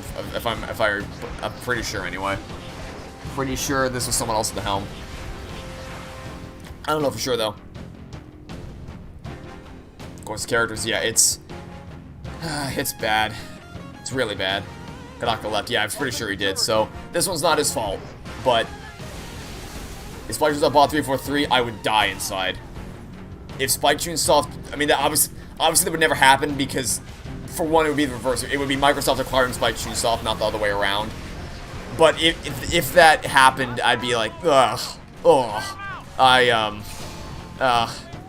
maybe not.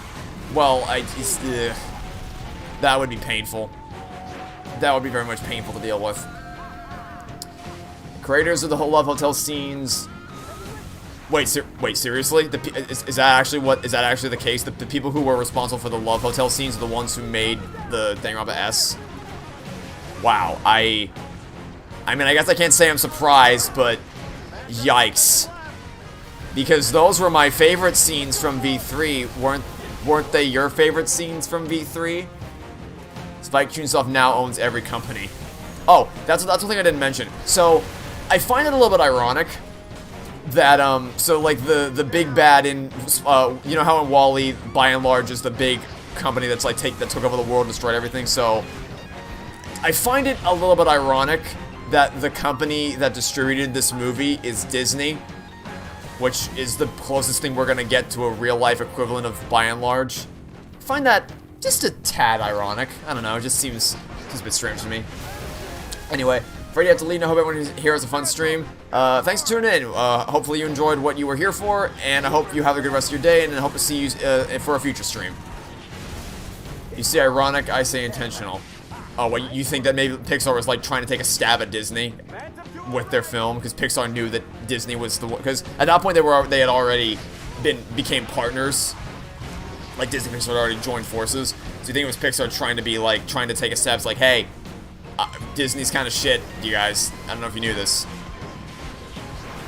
It gives vibes of Lorax merchandise to play Mr. One. Yeah, it's like, destroying the environment is bad. Also, buy all the Lorax toys. It's completely tonally balked messaging. And the thing is, I actually kind of get some enjoyment out of listening to the songs from the Lorax. Be it ironic enjoyment, I do think there's some enjoyment to be had with the songs.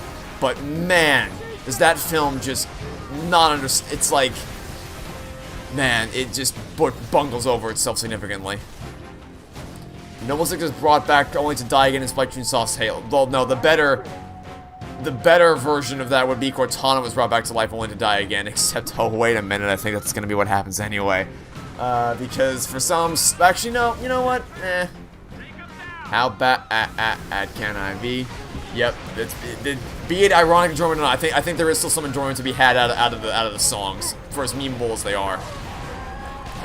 But that story is just like, way to miss the point of the message you're trying to get. It's like, it's just, I'm getting sick of stories that have a message they want to get across, only to have the actual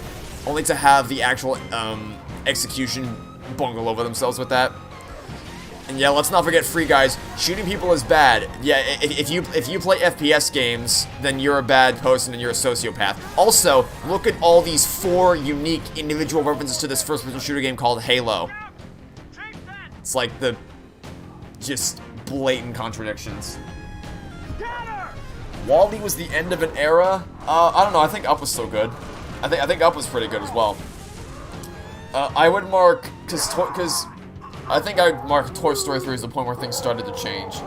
Because Up was the last good. Well, I mean, I still think Inside Out and Coco are phenomenal. But in terms of like that golden era of Pixar stuff,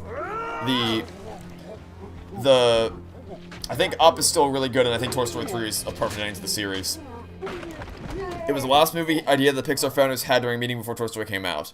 Well, I can see that. Like, if that's what you mean by end of an era, then yeah, I can see that. But in terms of the quality of the films, I still think they had stuff going for them. For stuff like Up, Toy Story 3, Inside Out, Coco, Soul.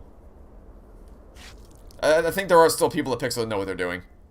Even if it's drowned out by stuff like Toy Story 4 and Incredibles 2. How would I rank the main characters Persona 5 so far? Least favorite to favorite. Well, least favorite's Yusuke, obviously. Then about 50 tiers above him, we have Ryuji, Ann and Morgana are tied, and then Makoto's at top, obviously. But, I'm not ranking the fourth character. I'm deliberately choosing not to rank the fourth character because I want to save my thoughts for the actual video when it comes out soon. It's almost December, so it's almost time for that series to start up again. Well, Yusuke, I really don't. I can't get over his initial introduction. I don't vibe with him. He's just not. I don't know. I know a lot of people like him, but I just don't. Soul Sonoma, yeah, I think Soul is really good. Forgot 45 and I watched that for the first time back in January, and we really, really enjoyed it. How bad can this movie be? I'm just out here printing money, essentially. Imagine the Free Guy Riders been a Danganronpa movie, you would have literally the worst movie ever made. You would have, well, I don't know, maybe by process of elimination it would have to be better than Danganronpa. I don't know, it's tough. Who would do a worse job, Free Guy Riders or Danganronpa Riders? It's close. What about Joker? You mean the movie Joker? Never seen it. Oh, sorry, you mean the character, right. So, I discounted him because he's meant to be, like, the player character. So, like, I don't... Because he's supposed to be... you. Like, he doesn't really have that much of a character. I mean, obviously, he has a backstory. Like, he has a backstory that we're gonna learn about. But in terms of his characterization, he's kind of just supposed to be you. Like, he's supposed to be a vessel for the character. Like, he's supposed to be a vessel for you to assume the mantle as the player character. So I don't really think it's fair to compare him to the other ones. That's why I kind of discounted him from the list when I made it.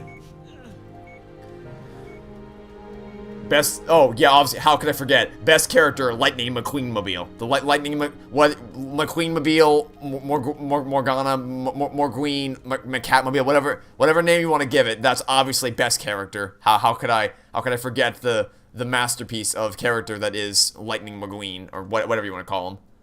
Kameow. Yeah, forget Kachow. We gotta get Kameow in here. Violence is bad. Also, look at these brutal eye candy executions. You know, it's just... I'm getting really tired of writers who walk all over themselves with their messaging. It's like, listen to our really important message. Also, here's this thing that directly contradicts said really important message. We're very self-aware, intelligent writers, by the way. We know what we're talking about. You Now Are Kami's best name for a game protagonists. I'm assuming that's Joker's, because I know he has an actual name, I just didn't know what it actually is, because I never looked into it. I think people told me every protagonist has a name, they just don't say what it, like, they have a canon name, they just don't say what it is, because they want you to... Percent Oh, okay. I didn't know. Like, I don't actually know what Joker's in-universe canon real name is. People have told me, but I never, name of Persona 4 protagonist in the anime. Okay, yeah, I didn't know. But I think people have told me before what the name of the Persona 4, what Joker's real name is. I just didn't really commit it to memory because I never had a reason to. But yeah, that's kind of because, like, I know they all have an in-universe canon name. I just never bothered to learn it because it's like, well, he's supposed to be me. Like, I'm supposed to assume the role of Joker, so I never really bothered to learn his proper name. Real names are Ren, Ayamaya, and Akira Kurusu. Got it. Where I heard that? Where's that? Gumshoe versus Airlock? Oh, hello. Let me not die first and I'll answer that question. Damn, that's a tough question. Because they're both so awesome. I mean, for different reasons, obviously. Like, the Gumshoe and Airlock are awesome for very different reasons. Man, that's a tough question. I don't know if I can answer that. That's a really tough question. I think... Because... I guess because it took me a long time to come around to Airlock, whereas I just... Well, I guess it took some time to come around to Gumshoe as well, but not as long. It took very long for me to properly click with Airlock Shomes. But Gumshoe didn't take as long. I think I'll go with Gumshoe for that reason, though, because it's hard. Like, I have to find some metric to determine which one I like better. So that's what I'm going to go with, because it's hard. It's really hard to pick between them, because they're both so awesome. You love to see Gumshoe and Airlock... Excuse you. Interact. Yeah, that'd be a fun... Imagine if that was the great special trial, was Gumshoe and Air... Ow! I got shredded. Was Gumshoe and Airlock instead of Phoenix and Ryunosuke. What do I think of Gregson? He never really clicked with me either. I think because a lot of people said at the moment where they kind of lost it, like where they started to have their big emotional reaction and when they started to cry. Some people said that it was when Gregson when Gina gets the watch, I should say, for fear of spoilers for anyone in chat who for some reason doesn't actually know. Because I really like Gina. Gina, I was not initially, but by the end of the game, I came around to really coming around to Gina as a character. But Gregson never really happened for me. I never really clicked with Gregson all that much. So, like when Gina gets the watch, I'm like, oh, that's kind of a sweet thing for her to get. But I wasn't melting with tears like I was with the other characters because Gregson just never really clicked with me all that much. He was just kind of, he was there. I just knew him as the bottomless newspaper barrel of fish and chips kind of guy. Not so much anything beyond that. So, yeah, I can understand why people would like Gregson. He just never clicked with me, which is why that watch moment never had the effect on me that I think it had for many other people. Unfortunately, because I really. What if it was Susato? If it was so, regardless of what do you mean, like if it was Susato in Gregson's role or Susato in Gina's role? Because if it was Susato in Gregson's role, then obviously that would have wrecked me. If it was Susato in Gina's role, then it wouldn't really have made much sense for her to get the watch, and either way, it still wouldn't have really meant that much to me. The watch did not have the significance to me that it had for a lot of other people. In Gregson's, well, obviously if Susato took Gregson's place, then it would have wrecked me emotionally. Like, obviously. Mr. Fish Chippington. Now there's a name. Van Zieks versus Edgeworth. It's not even close. That's not even a comparison. That's an unfair comparison, I think, because Edgeworth is just so awesome. Like, I feel like that's unfair to Van Zieks to put him up against such a great competition. Like that's like the rookie athlete getting put up against the Olympic professional. Like that's just like, well, why would I even bother competing in this one? We're almost there. Put me down for a second. If Susato was in Gregson's role, she would have died because she would do the fish and chip takedown. Yeah, I can see that. Byakuya or Yusuke, who's worse? In their current state, with what I know in totality about both characters, Yusuke, because I still haven't fully gotten over how Yusuke acted when she first met that really rubbed me the wrong way. So, but whereas Byakuya, he started out as an asshole, but he never really crossed that line that Yusuke did, and Byakuya came around by the end of Danganronpa 3, whereas Yusuke, maybe he gets his development later, but I really just... A lot of people really like Yusuke, he's just not working for me. What seems to happen a lot, that a lot of characters that people really like just don't resonate with me at all, and vice versa. Which I find interesting. Edgeworth is your favorite video game character? Yes, he's certainly up there. He's got a lot of really likable aspects. Yusuke, you suck. That it's all connected. That's the deep meaning behind his name. Edward was so overrun. He had the best character villain, Ace Attorney. This means we're screwed, right? I think so. Yeah. I mean, Godot is up there as well, but I think out of all of them, Edgeworth's development is probably going to win out in the end. Just watching him grow from how he was in the first game to how he is the end of Trials and Tribulations, and then seeing him grow even further in Investigations 2 was massive. Like, really, really impressive to see.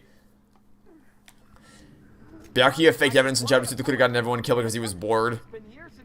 That is true. Well, let's see what you remember, But I still, because, again, in his, I think I'm dead already. Yeah, that was a bad mistake. In his current form, Byakuya's kind of come around by the end, and that he's worked to make up for what he's done, and he's working to create a better future, and that he's clearly learned from his mistakes. Whereas I don't know about Yusuke. Yusuke's still not doing it for me. Again, we'll see. We'll see by the end of the game. Maybe by the end of the game he'll come around for me, but it hasn't happened yet. So I'll reserve judgment for now. Favorite OST track from Battle for Bikini Bottom? Kelp Forest is not even close. I love the Kelp Forest theme. It so perfectly encapsulates the mood of the Kelp Forest. Now it's very, very, very upbeat and energetic in how like catchy the tune is, but also somber enough to match the kind of melancholic atmosphere that the Kelp Forest provides. I really, really think the Kelp Forest track is just a masterpiece of video game music craftsmanship. It's incredible. It's absolutely incredible. But I also think that the rest of the track, like, that's my favorite by far, but if I had to then rank the rest of them, I don't know that I could, because I really like all the musical tracks in Battle for Bikini Bottom. They all do such a great job of matching the, I'm seeing Nola in chat, that's 3 no's in a row, is that Studiopolis? Is that in response to my comment about Battle for Bikini Bottom or something else? I'm not sure, because I will readily defend the position that Kelp Forest is the best track in the game. I will readily defend that, because I think that it's a magnificent track. But I could definitely see anyone else thinking that the other tracks are good too, like, because they're all fantastic. There's not a single track in the game that I think is poorly made. Also, I cannot aim this hedgehog. There we go. A lot of people say Godot was obnoxious in 3-4. Do I agree? No, not at all. I don't think he was obnoxious at all. Really? People think responding to chat? Oh, was he responding to the message about Godot? Okay, now I get it. Okay, so, yeah, I don't think he was obnoxious at all. Not even a little bit.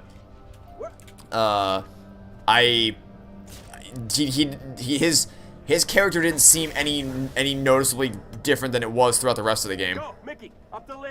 Like, he seemed just like himself. I didn't see anything that was noticeably different about him, so no, I don't think.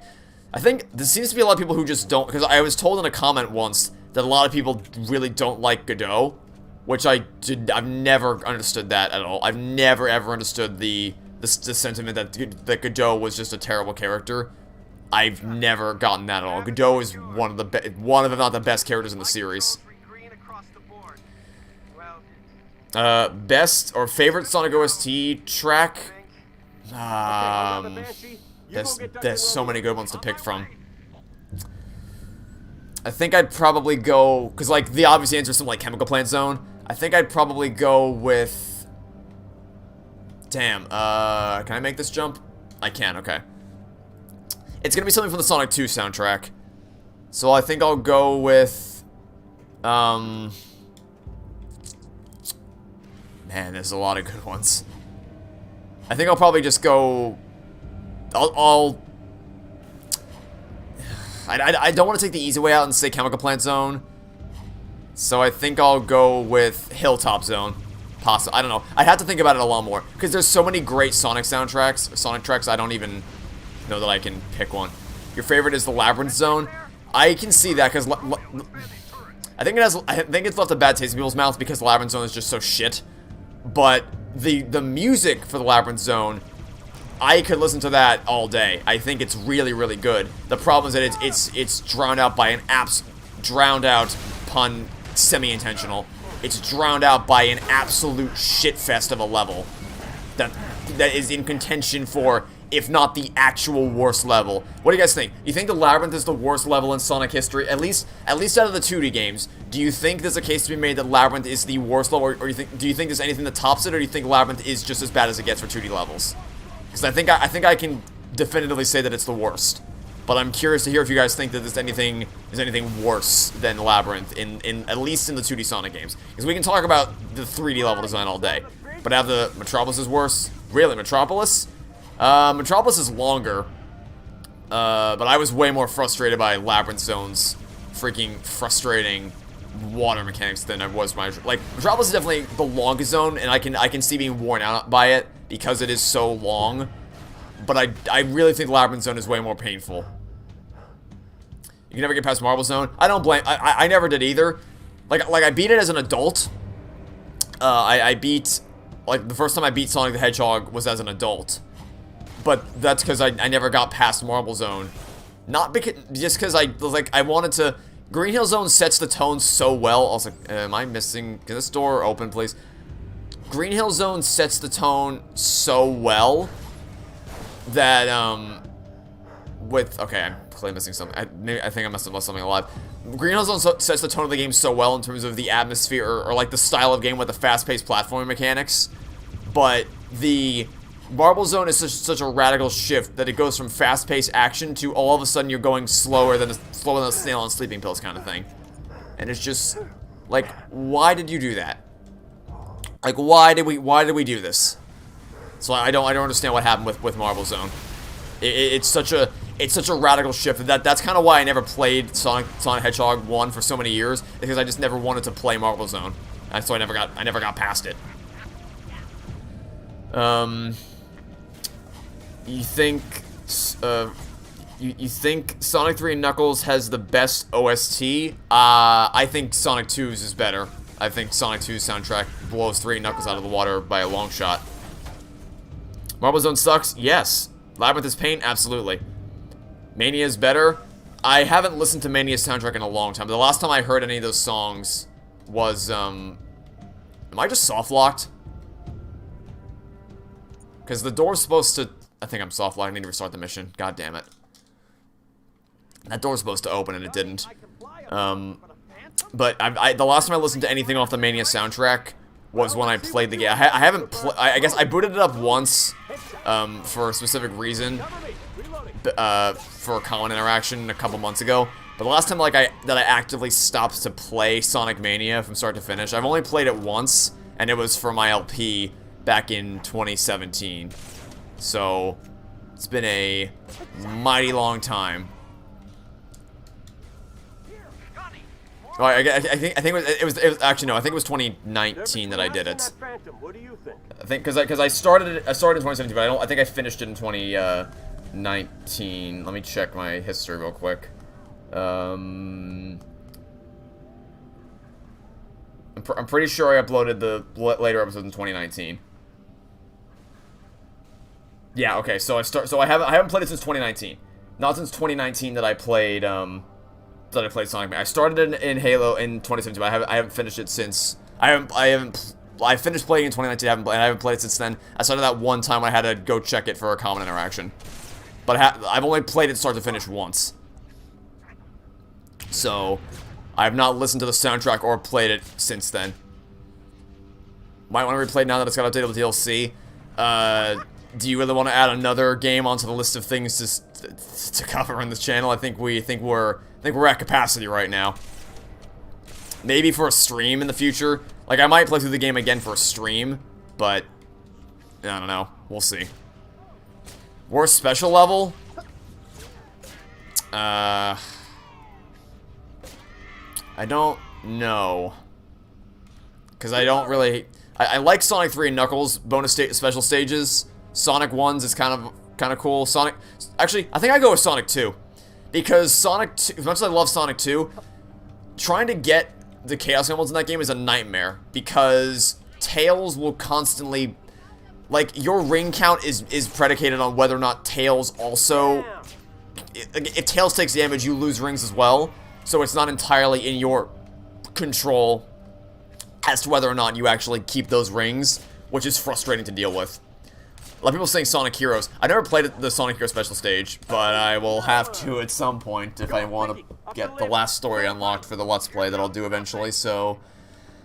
is it really that painful? Because a lot of people right now are just saying heroes, heroes, heroes.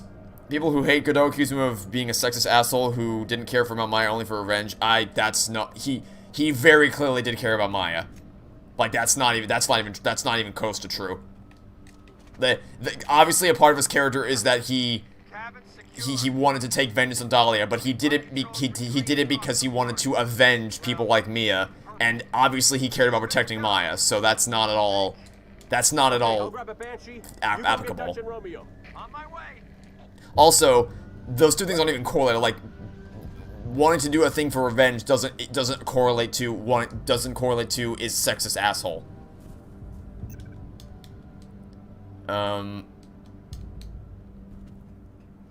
Sonic 1 special stages are horrible.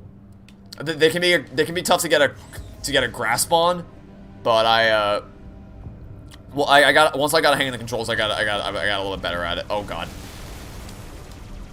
Even if I play Sonic 2 only as Sonic, it's still really hard.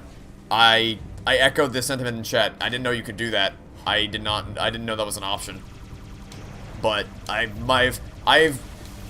think if I had Tails disabled, I could get those because I've come so close. Like I can do it without taking damage. But the problem is that, like, Tails keeps taking damage, and if Tails takes damage, then he also makes you lose rings, so it's just a never-ending cycle of torture. Dahlia is one of the few characters that made me really hate. Yeah, it's really, it's a sign of really good character writing that, like, you really hate Dahlia with every fiber of your being. Like, because she has such a delicate, like, I'm just so innocent atmosphere about her, but the fact that she still makes you hate her even with all that is really impressive. It's extremely slippery, and you need to find a key in a level. Oh, not more finding keys in levels. And beat it without getting hit to even attempt the special stage. Oh, pain. So that sounds like... Oh, see, that's what was supposed to happen last time. This door was supposed to open last time, but it didn't open last time, so I got soft-locked here. Thanks, door. I really would have liked it if that door opened previously, but it's alright. We're fine. And go to options and plays only Sonic or Tails. I'll have to play this. I've never done that before. I've never even seen that before. I've been playing the game since I was very young, and that's one of the first games I played, and I never knew you could do that. I knew you could play either by yourself or with a friend or like a family member as like two-player co-op, but I didn't know you could literally disable Tails for single-player mode. Also, I'm not a big fan of Sonic 2's multiplayer mode, because I just wanted to like play through the campaign with a friend, but I couldn't do that because the only way you can play co-op with people in that game is on 4 specific stages, and you have to do it in race mode. Like, you have to basically race each other, or even if you do it cooperatively, you still, like, you can't just play the story mode together. You have to play, you have to play in those, like, that race format, which I really don't like at all. I really don't like the way co-op's implemented in Sonic 2. You can only get Chaos Levels in level 2. This telling man, it just keeps getting better and better. Well, I'll have to do it eventually. Because I'll have to, like I said, I do plan on eventually playing all the Sonic games on the channel, which means going after those Chaos Emeralds. Which will be fun. It's fun. I foresee nothing going wrong with that plan. Sonic 2 multiplayer is the most stretched split screen. I mean, yes, but I have a bigger problem with the fact that you literally can't play the story modes co-op. You have to do it in that, like, race side mode thing. It's like, man, I just want to play the game with a friend. I don't want to do all these, like, race, I don't want to race them, you know what I mean? I don't know. Yeah, generally speaking, I actually like Sonic 3. I don't know if you guys agree with this, but I really like the Sonic 3 special stages. I really like the special stages where you can, it's about like going on the, you have to get all the balls and you can jump over them kind of thing. I'm a big fan of those special stages.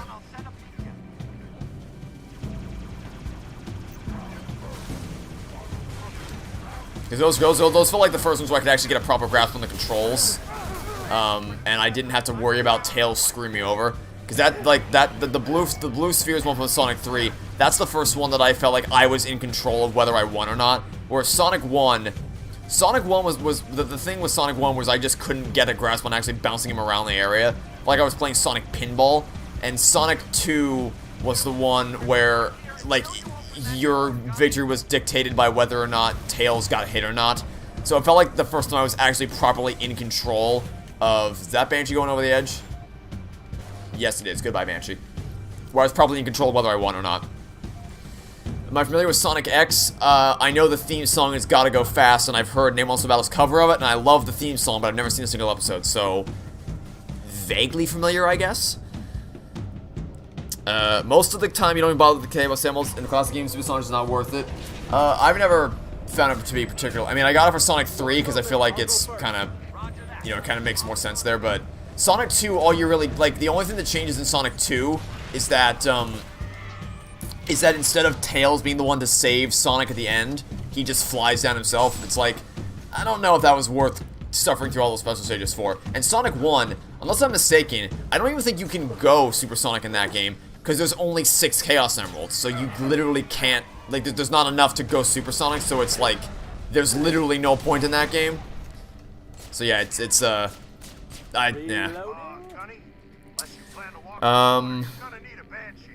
you remember the text was originally supposed to say, get blue balls. Yeah, that would have gone over well. I'm sure that would have gone over very swimmingly. I foresee no problems there. Oh, I don't have a Banshee. I need is that a, Banshee up there.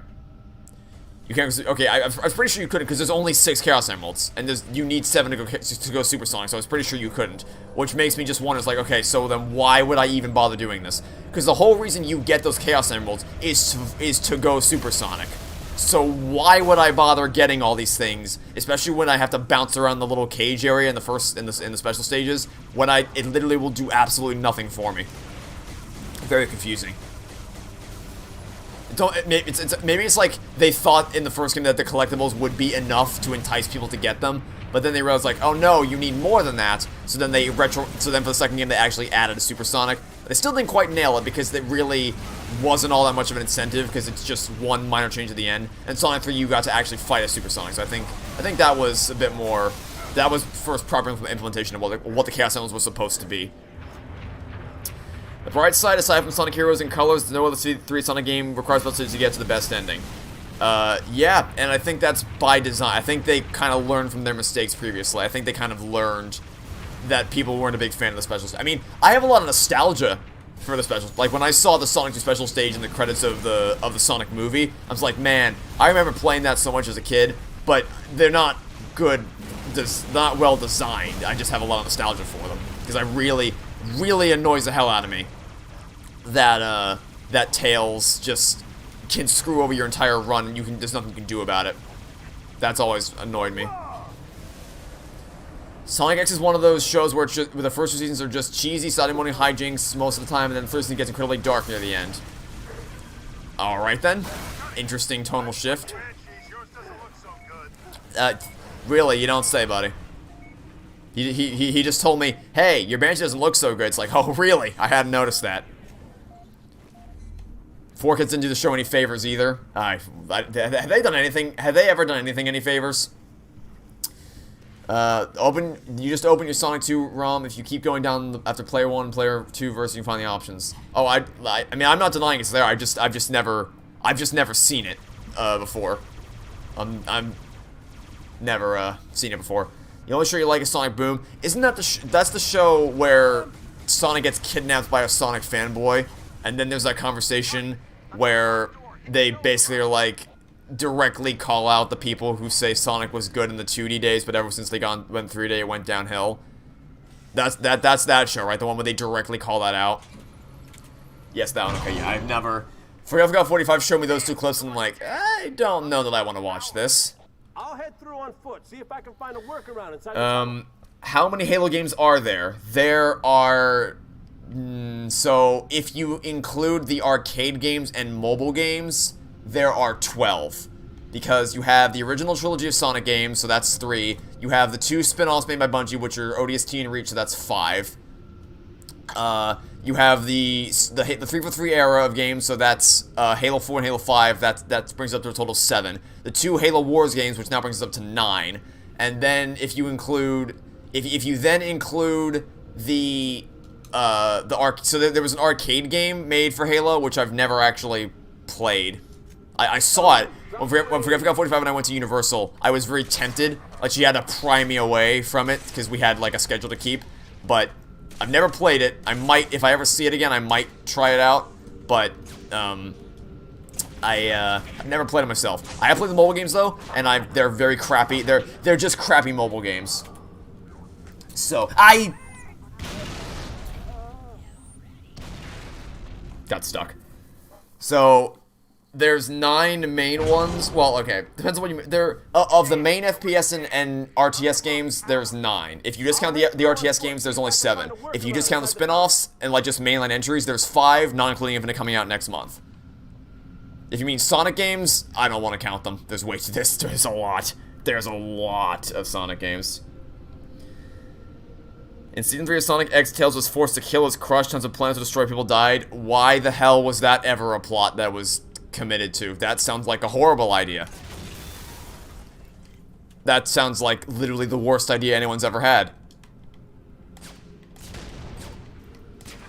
Yeah, I've never seen Sonic X, or I've never seen any Sonic TV shows, so I can't really, not an expert on anything that it has to do with them. I've just seen clips of Sonic Boom, and that's about all I've seen. Oh, also I know the meme where Knuckles, you know that meme where it's like, meme, approved, and it's a bunch of memes of Knuckles either approving or denying your meme. I've seen that, but nothing else. And I've not been enticed to watch the show based on what I've seen. Also, I am running low on ammo. We'll see how this works. Sonic is supposed to be Sonic Adventure the show. Yeah, well, I haven't played the Sonic Adventure, haven't seen Sonic X. So I'm not getting anything out of that, I guess. Oh, I missed that. Okay, he's down, we're good. All's well. Now, what else wants to murder me today? Anything? Give me this brute shot, just in case. I think we're clear. We are not clear. We are very much not clear. Clear is the opposite of what we are. Now we're clear. See, oh god! Problem. That was the wrong kind of grenade. Please, take this incendiary grenade. Do something, please. He's on fire. He's literally on fire. Did he? Oh, he activated. God damn it. He activated invincibility. Problem. Hi. I'll check back chat in a second. I gotta focus on not being hammered to death first.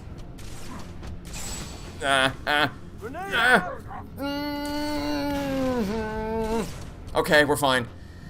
All's well with the world. Give me that hammer, please. Thank you. Wow. It's like this. So, I like to consider myself a Sonic fan, but when you think about it, there's so much Sonic content I've just not consumed. Like, I haven't played most of the games, I haven't watched any of the shows, I haven't read any of the comics, so technically speaking, I have consumed so little material from Sonic that I almost feel bad calling myself a Sonic fan, but I have really enjoyed what I've played, so I don't know. Sonic 06 was supposed to have a 4th season to adapt. Oh, sorry, Sonic X was supposed to have a 4th season to adapt Sonic. Oh god. Oh god. That sounds like a recipe for disaster. Trying to adapt Sonic 06's story. Oh boy, howdy. I don't know that I don't know that I want to see what that would have looked like. Take this incendiary grenade, by the way. Not how that was supposed to go. Okay, get meleeed. Give me this. Okay. That was about the worst way that could have possibly gone. Let's try it again, shall we? Yeah, but I have heard the song. That's the thing. Even I guess this is indicative of Sonic music. Even the games I haven't played, I've still heard some of the music from. It's like, for instance, I've listened to Nameless Battle's cover of I Am All of Me, which is really good. So, even the games I haven't played, and I've also, obviously I've heard Escape from the City and Live and Learn. So I've heard the music from even the games I've never played, And even the games that are like for instance, I don't think Sonic and the Black Knight is good, like, at all, but I really love the Night of the Wind song. Like, I really, really like that song, the Night of the Wind. So, even, just to further the point of, no matter how crap a Sonic game is, you can always, I would even say that Forces, for as crap of a game as that is, I'd even say that Forces has some really, really good music. Gotta Go Fast is not a good song. Japanese OP is way better. I really enjoy that.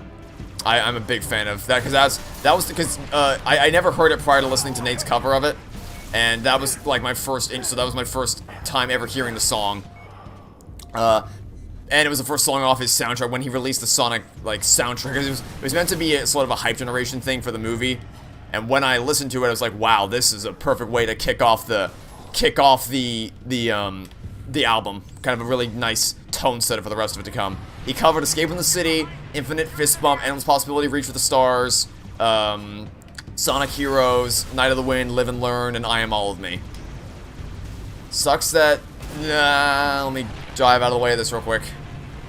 Hold on, I gotta try to take down the Scarab. I will probably die here, so basically, either I die here, and I read chat, or I win and I read chat. Either way, I'm gonna wait till this battle concludes to check back in chat, because this is gonna be a hectic battle against the Scarab. Okay, I'm coming in for a landing. I might have screwed this up. Nope, I'm good. I'm safe. We're fine. Okay. Alright, anyone still alive on this thing? Hello. Take a hammer. Nice knowing you. Let me grab this real quick. Turn myself around and light this thing up. And are we good? We're good. Now time to run. Time to run for the hills. I hope that I can get away from this thing in time. I might be dead. I might not be able to run away in time. Run, run, run, run, run. Run for the hills. Okay, we're fine, I think. We're safe. Okay. Sucks that evil Foundry theme had to be wasting Sonic on Secret Rings. Yeah, there's good tracks in every Sonic game. It's just that, in fact, I'd even say there's exceptional tracks in every Sonic game. It's just that it's all drowned out by the game itself, which sucks. But hey, at least it has a good track to go along with it. Night of the Wind is a great great indicator of Sonic's conversation to Black Knight, which say it was the last good story Sonic had in a while. I haven't played much of it, so I can't really comment on the story. But, you know, well, I'll see if I can deal with the waggling nonsense of having to waggle your way through everything in Black Knight, then I will experience the story for myself one day. The battle against King Arthur was painfully gave up in the game because of it. I never got to that point, but I'll experience it myself eventually. Sonic R's OST is 10 times better than it deserves to be. Sonic R. That one does not ring a bell. I mean, I've heard the name before. I just don't know what type it is. Steady, Mickey. Is that a racing game? Like, is that one of the early Sonic racing games? Okay, yeah, it was. That was the. Because I know there was a game that was just called Sonic the Fighters, which I don't know if it was good or not. And I knew there was an earlier racing game. I just didn't know what it's called, but yeah, Sonic R is what that was. What could be more important than that carrier? My orders. And Buck, call me Captain. Mickey, turn around.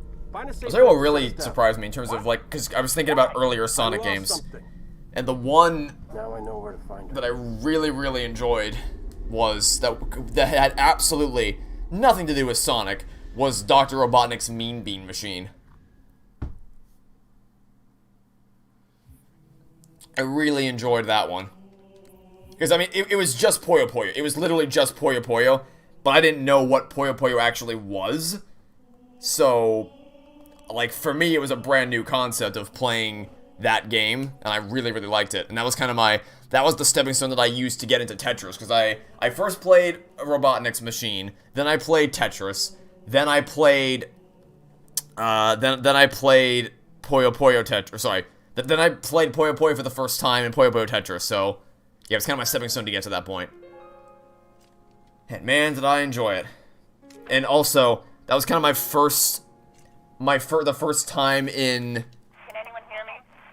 when I played Mania that I kind of realized, wow, this is fantastic.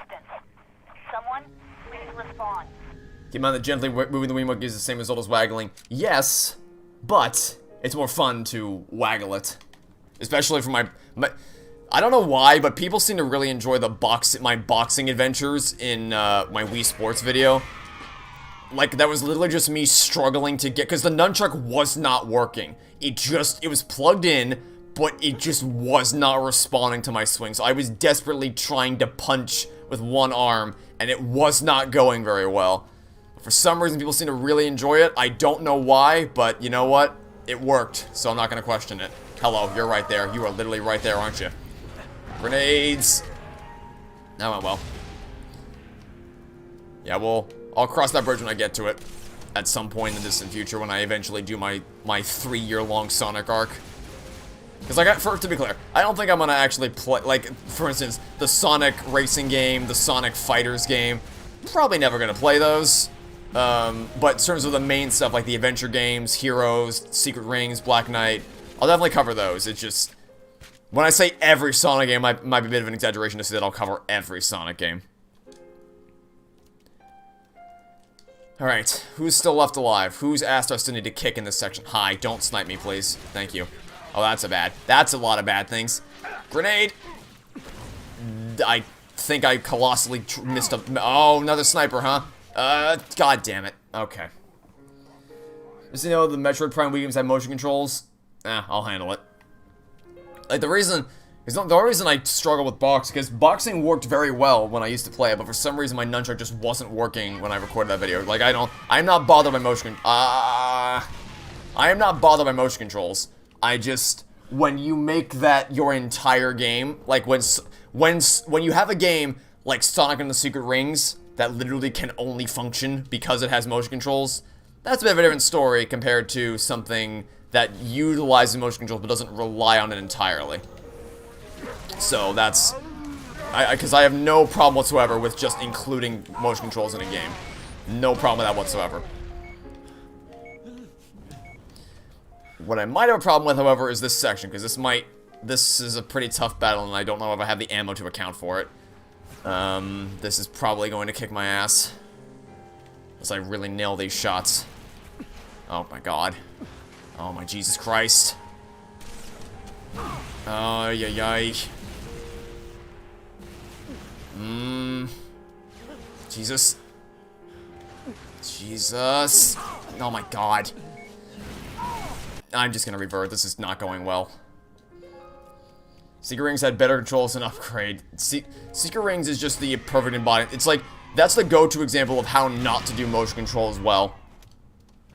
And yeah, literally having better controls as an upgrade. How about just have the better controls be the baseline? Don't make me upgrade. I should not have to upgrade the ability to control the thing well. That's not a thing I should ever have to do. Got him.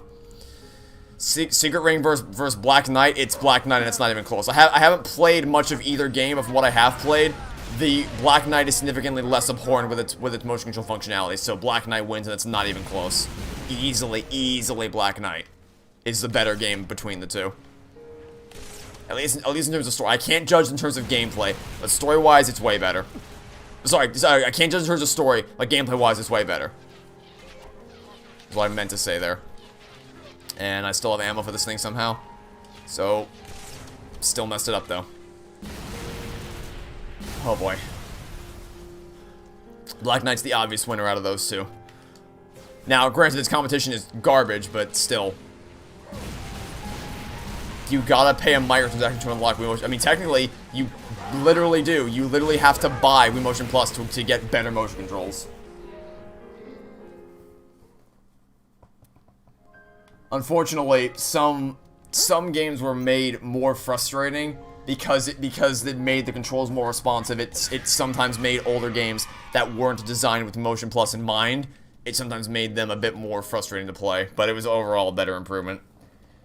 But, of course, because Nintendo, couldn't just be a firmware update to the controller, it had to be, you had to actually attach the Wii Motion Plus. And then, if you didn't want the dongle, you just wanted to have Wii Motion Plus included in the damn thing. That's another payment that you had to give them.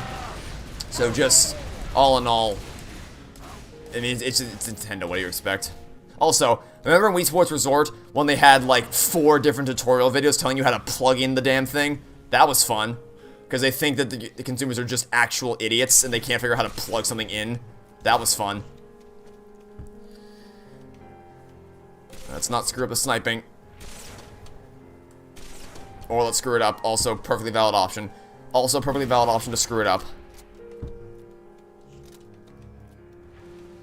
This is not gonna go well. This will not end well. I have no ammo. I have no ammo for this. Okay. I have a plan. It's not a good one, but it is a plan. And that's, yep. I have no ammo for this section. If the game didn't reset the superintendent caches, I would have ammo, but I've played any Wii I don't know what the term shovelware means, so I don't know. I do not know what. I've never heard that. I mean, I've heard of it, but I don't know what it means in execution, so I do not know the answer to that question.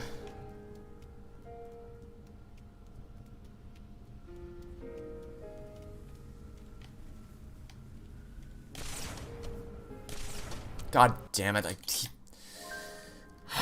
if you don't have the superintendent caches, this section is a pain. This section is a nightmare. If you don't have the superintendent caches, this is an absolute nightmare to deal with. Shovelware are games that are really cheap and garbage. Well, I think I've played many games that are really cheap and garbage. Okay, well, yeah, I've played Chicken Shoot. I guess the Deal or No Deal. Okay, so yeah, I've played plenty of those then. I played the Deal or No Deal video game. I played a bunch of like game show style video games. I've played plenty of that stuff on the Wii. Definitely, absolutely. Just never knew what they were called. License TV games. Yep, played that. Definitely played that. Oh my god. Jesus.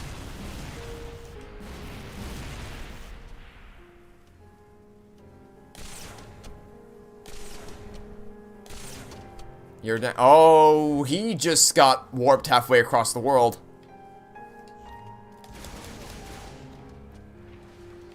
You are guys over there, huh? Was I able to enjoy Shovel Knight? Yes.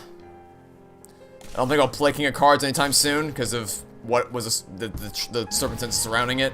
But I still got enjoyment out of the first 3 games, even Plague of Shadows, for all its faults. Okay. I think I got this. I just gotta not screw this up. And a very small window of opportunity to not screw this up. Oh, great, he's running away. Type of shit I found thousands of in bargain bins. Yeah, I played plenty of those. Now that I know what the term means, I've played plenty of those games before. Played plenty of those types of shovelware games. Just never knew what they were called. Not 2 snipers. Gotcha. Are we good? Did we win? I think we won. Just, grab your Fury Rod cannon real quick. Oh, never mind, we didn't win. There's still more. There's still more. Okay, I think now we've won. Possibly. Okay, I'll just grab this fresh beam rifle, and we're clear to go. Alrighty then. Best Crush 40 Sonic song? I feel like the #1 answer for a lot of people is going to be Escape from the City. Because, well, Escape from the City. But I really like Night of the Wind. I think I'd go with that one. What do I think of Cyberpunk 2077 having been nominated for Game Awards? I don't know how the hell that happened. I don't know who was drunk when they made that nomination, but it's an actual joke. Gotta go. Well, thanks for tuning in, Zol. Hopefully you enjoyed the stream. And hope you have a good day. And hope to see you for a future stream as well. Yeah, I don't know how the hell Cyberpunk 2077 was nominated twice. But it was. Somehow. Is it in Crush 40? Is it not? I was fairly certain that Escape from the City was Crush 40. In fact, I was almost positive that it was a Crush 40 song.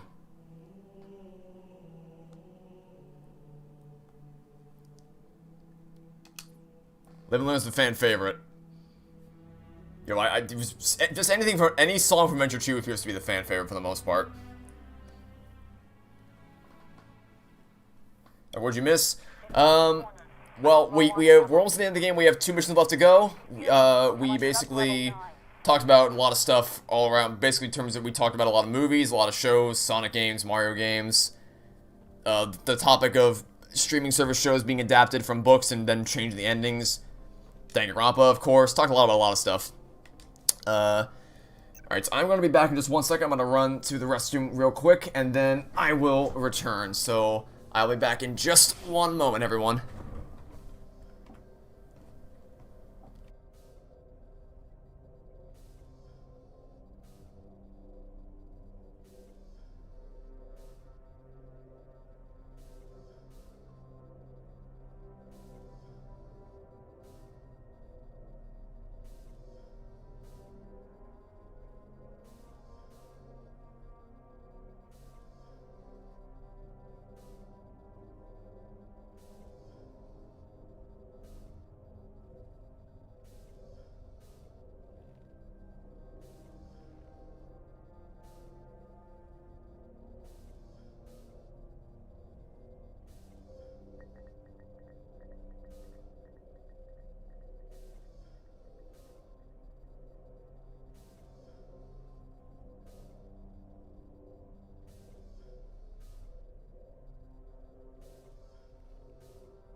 Alright, I have returned, everyone. Sorry about the dead air.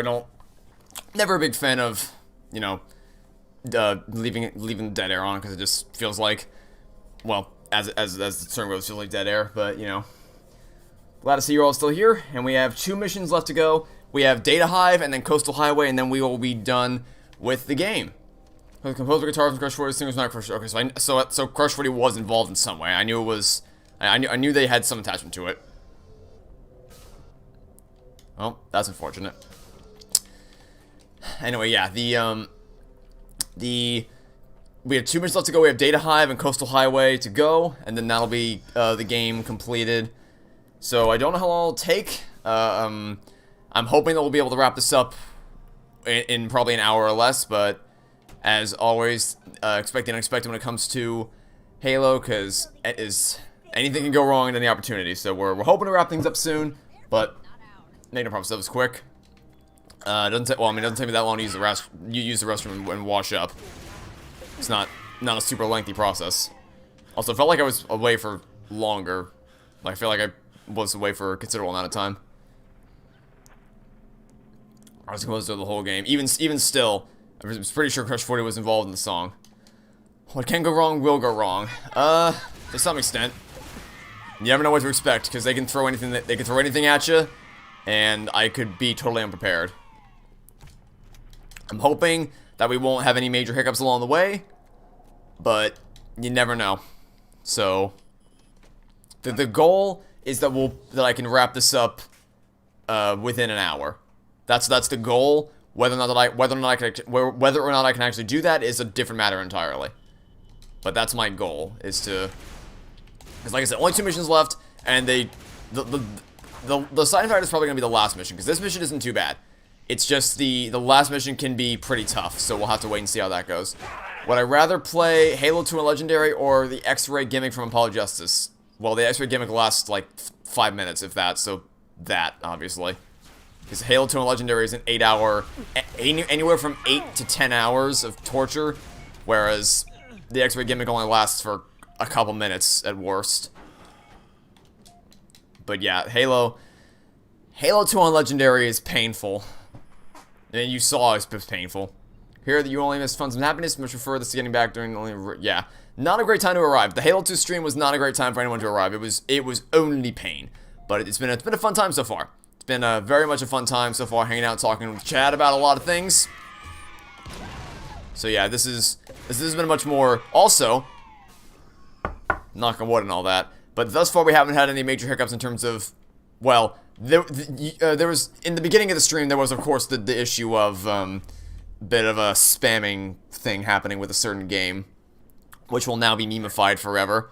But beyond that, we didn't really have any major issues in terms of people stirring things up in the chat. So it's been a good stream so far. I've been having a lot of fun with this.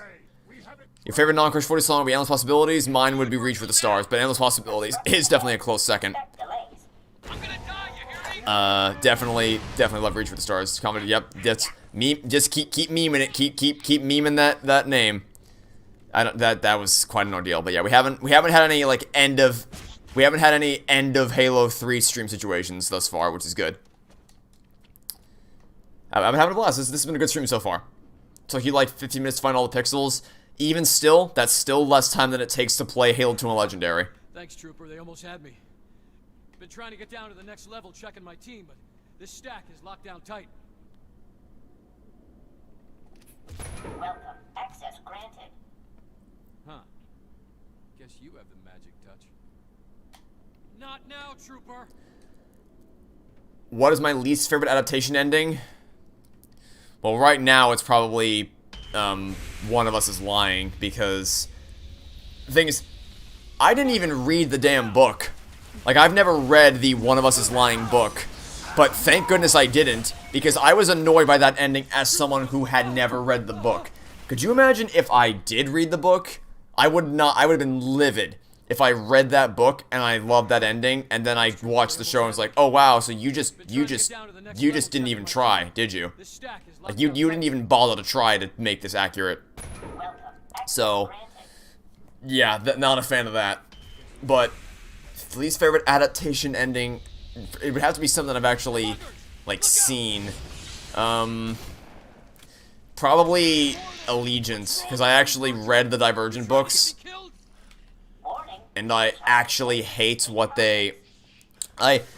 You might actually get the video one day, ranting about the Divergent films. It'll be a long ways away if I do it, but I considered making a video, or making a series of videos about the Divergent films back in 2019, when I first watched them, because I read the books, and I wanted to watch the movies, so I figured, well, if I read the books, I might as well watch the movies. Mistake! Very much a mistake, to watch that movie, because that movie doesn't even try. It shits all over everything. It's such a piss poor version of the Divergent books. I really, really don't like those movies. Especially the way that they end Allegiant. It's like, just... Can we stop the trend of splitting the last book in a trilogy into 2 parts? Getting really tired of it. So it'd probably be that. If I have to pick from something that I've read, it would be from the Divergent movies. If I have to pick from something, if that's not a limitation, or I can pick from whatever, then right now, because based on just what's currently really annoying me, then it would obviously be One of Us is Lying. But in totality, defending Jacob's ending really pissed me off. Because again, that's another show where I didn't read the book before I watched the show. But I still knew, you can usually, because I knew it was based on a book, and you can usually sense when you watch an adaptation, you're like, this didn't end that way in the book, did it? This didn't end that way in the book. And I was right. I looked at the plot afterwards of the book, and I was right. It didn't end that way. The way it ends in the show Defending Jacob is not the way it ends in the book Defending Jacob. And the way it ends in the show doesn't offer closure for literally anything. The way it ends in the it's heart-wrenching and tragic what happens in the book. But the thing is, it's the same core event. Like, I can't, without spoiling it, the same core event that happens in the book happens in the show.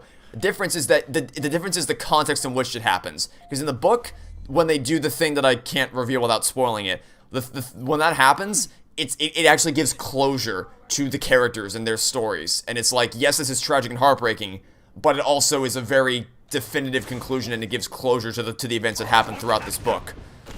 But in the show, the way they change things about the circumstances surrounding the story and some of the characters that make it go from, I understand why you had to end it this way, to, why did you change this? This doesn't make any sense.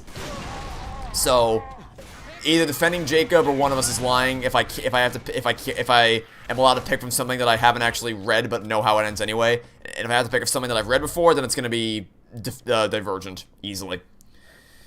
It's not about a gimmick. You just wish you could save text while doing it. You mean perceive? Because that sounds like a perceive comment, not an X-ray. Because X-ray skipping text wouldn't matter for X-ray. For X-ray, it wouldn't matter for perceive though. Yeah, perceive could be made incredible. It's just that it's lacking basic functionality that would make it bearable. Oh my god. Every time I want to look at chat, I always get bombarded by something.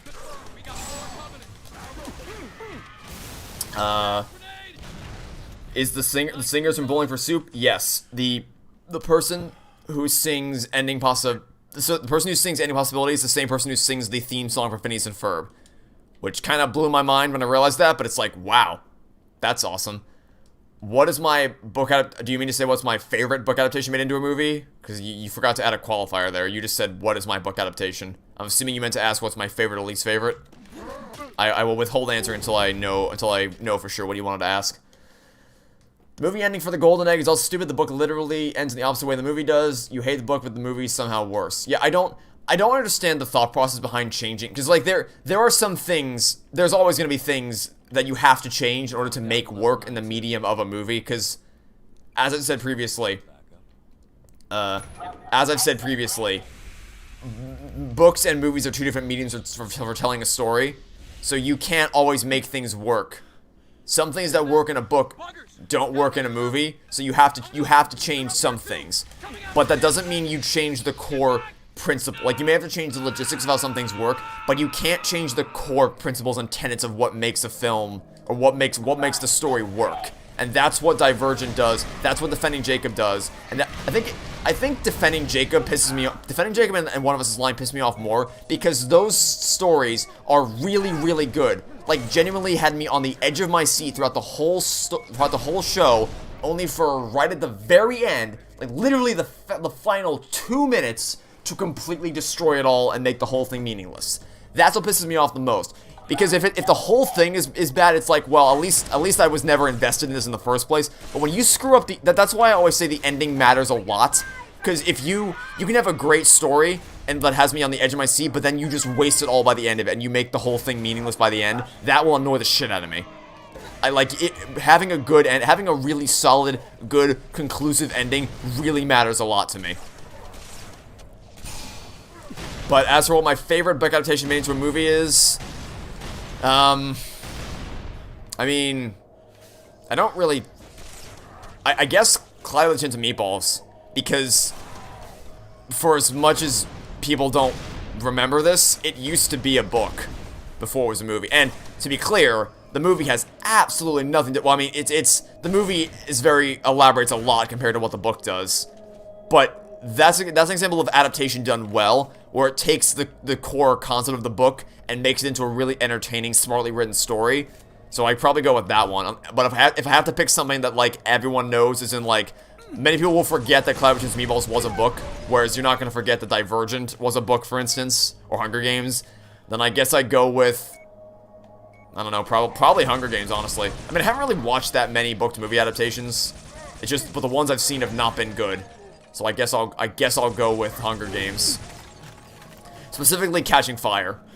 The first one in Catching Fire, not Mockingjay. Mockingjay is drawn out for no reason.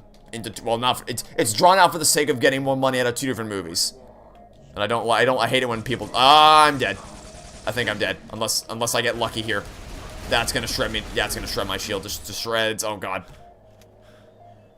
Scott Pilgrim versus the, oh no, I'm dead. He's gonna chase me down. How am I still alive right now? I should not have survived that. Just call me Nagito Kamaeda because my luck is off the charts right now.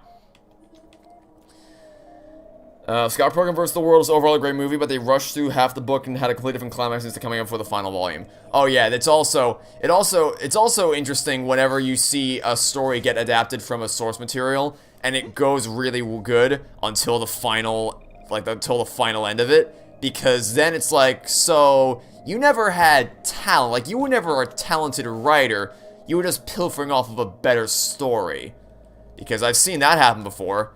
It's a little thing called Game of Thrones, where, again, never seen the show, can't comment on if this is accurate or not, but from what I understand about Game of Thrones, it used to be incredible, and then they kind of ruined it, because they ran out of, they used to, for the first couple seasons it was incredible, and then they ran out of books to adapt. Like, they ran out of the book, they didn't have any more books to pilfer off of, so they had to get creative and come up with stuff on their own, and that's when they failed colossally, because they didn't know what they were doing. And that's how the show ended the way that it did. Again, never seen the show, don't want to watch the show, but from what I've heard, that sounds like how it went down, and that's kind of indicative of questioning whether the writers ever had talent at all, or if they were just successful because they were profiting off the work of a far more talented writer.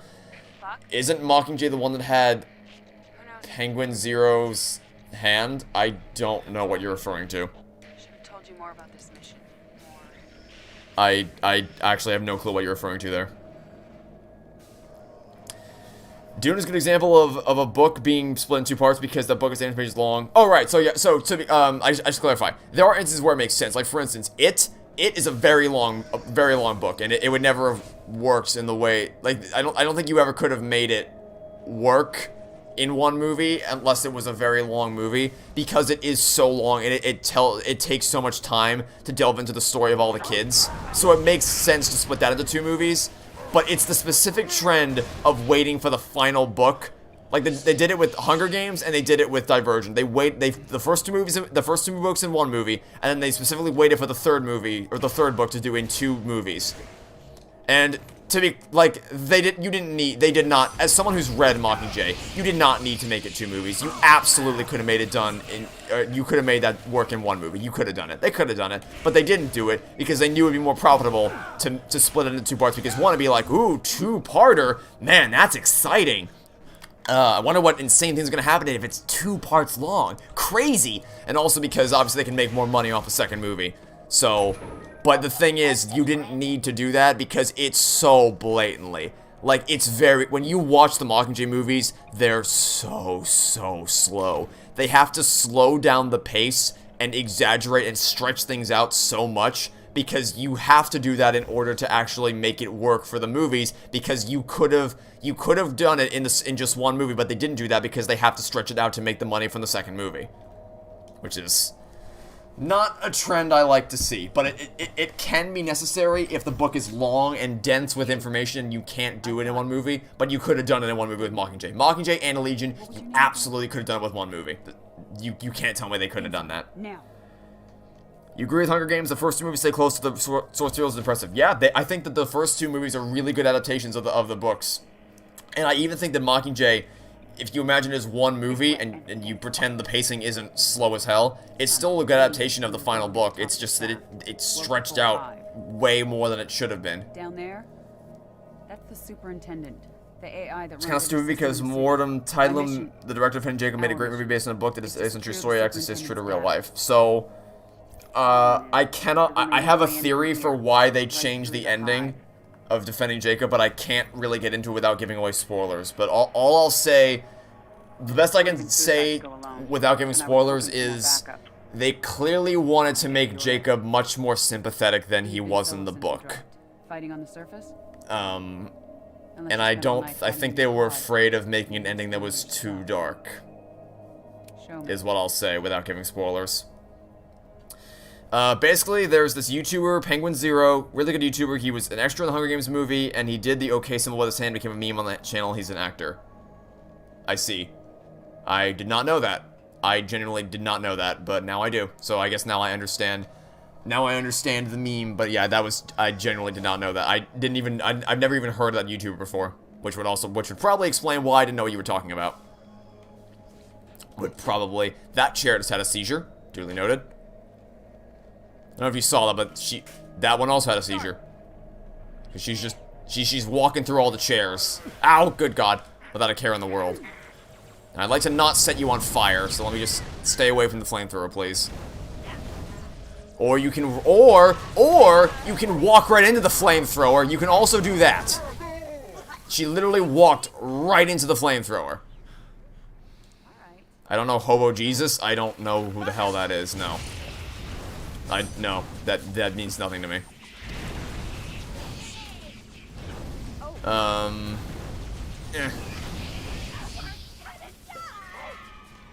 guess I can look him up while I'm fighting Penguin Zero. Oh, him. Okay, I recognize his face. I didn't know that's what he was called. Okay. Yeah, I recognize that face. Still never seen any of his videos, but I do recognize that face. Oh, really? There we go. Anyway, yeah, so he, Dare just ran into my flamethrower. Like, I dished out the flames like this, and she just ran straight into him. Of course, she's still alive, but, you know. Highly recommend checking him out. It's a good news source. It's hilarious. Oh, God. I've heard good things about him. I just never checked. I didn't know that's who that was. They're Moist Critical. Now, that name I recognize. That name I recognize. Because that's the guy who watched JX's video on the creepy house tour. Moist Critical watched that video and didn't add any commentary to it whatsoever. It's like, that's something about Twitch that I really don't like. There seems to be this trend on Twitch where they just pilfer content. Like, they just watch other people's stuff and oftentimes don't add any substantive commentary to it. And there just seems to be this culture on Twitch where people can just watch other people's stuff without adding any content, any commentary of their own. And people are just fine with it, which I really don't like. It's part of the reason why I stopped streaming on Twitch. Because aside from the fact that I just have a bigger audience on YouTube, so it makes more sense to stream here than it does to stream there, I just don't really want to be associated with the general culture of Twitch anymore. Because I'm not a fan. I'm not a fan of Twitch's decisions as I'm not a fan of YouTube's decisions either, but I think Twitch has made also some egregious choices that I think are more like morally up there, because Twitch's problems more in terms of its DMCA and how it handles its creators as opposed to just the dislike ratio thing, but also just I don't want to be associated with the general community that Twitch has accumulated over the years. Well, I think it's because they know they can do it. Like, they know that people will eat it up. They know that people will watch it, and they don't have to do anything. They can get millions of dollars every year by literally watching stuff that other people create. Which is especially frustrating, because these same people say things like, YouTubers make one video a month, whereas streamers stream every single day. It's like, okay, buddy, do you want to talk about how much work goes into something like how Toy Story 4 destroyed everything? That was 1,000 hours of my life it took to create that series. Whereas Like, I'm sorry, I don't like to play the streaming versus YouTube video making game, but if you want to play this game, I can sit here and do nothing, and the stream will create itself. I get hands off the controller, the stream is still going and it's created itself. I can't just... like, my Toy Story 4 series could not make itself. I can't just push a button that says start making video and then let it run its course. So, I don't like to compare streaming to YouTube content because, like, obviously, it'd be hypocritical of me to say streaming is bad because I'm streaming right now. I think streaming is very, very valuable and it allows you to connect with the community more. But what I have a problem with is when certain content creators, certain Twitch streamers are like, streamers put in the hard work, but YouTubers don't put any work. They make one video a month. It's like, I'm sorry that you don't understand how YouTube content creation works, but it takes hundreds of hours to make videos like how Toy Story 4 destroyed everything. So, gets on my nerves a little bit. Chicken nuggets, yum yum. Yeah, that's basically who I'm talking about. It was his comments that really rubbed me the wrong way. I don't know why people support him in the way that he does. I mean, well, I know why, but it's... You have to be very egotistical to say that. Obviously, video making takes a lot. Yeah, you're right. It does. But some people don't understand that, and their mindless Twitch audience just gobbles it up because they don't think for themselves.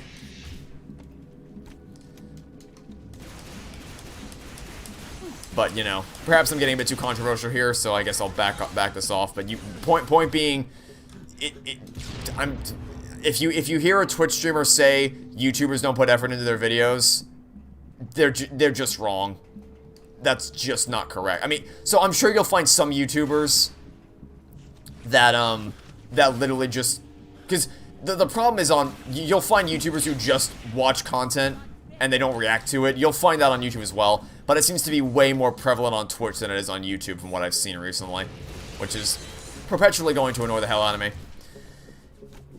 If Dr. Disrespect still was Infinite a few weeks after it comes out, he's a massive hypocrite. Yeah, because he's like, hey, Infinite's gonna be dead after 3 weeks out. If there's no Battle Royale, it'll be dead 3 weeks after it comes out. So I hope he's not still playing Infinite 3 weeks after the game comes out. That wouldn't be very consistent of him, would it now? Or, well, I mean, well...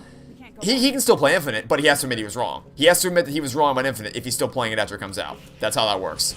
Either stop playing it or admit you were wrong and keep playing it. That annoyed the hell out of me when he said that, because he has a massive audience that tends to place a lot of importance in the things he says. So if he says something like Infinite will be dead on arrival without a Battle Royale, his audience will gobble it up, they'll soak in whatever he says, and they'll spread that sentiment around, and it just poisons the community even further.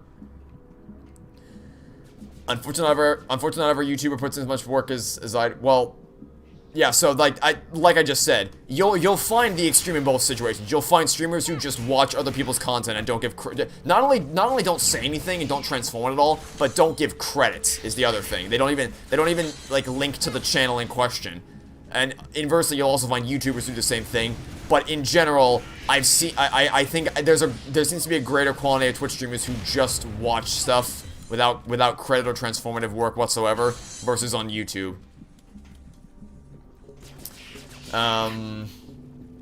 There are some people on Twitch that manipulate viewers to donate them. Yeah, there's also that. There's also, it's a bit of a manipulation going on there. There's a lot to go on with. There's a lot that happens in Twitch culture that I just don't like. I kind of want to distance myself from it.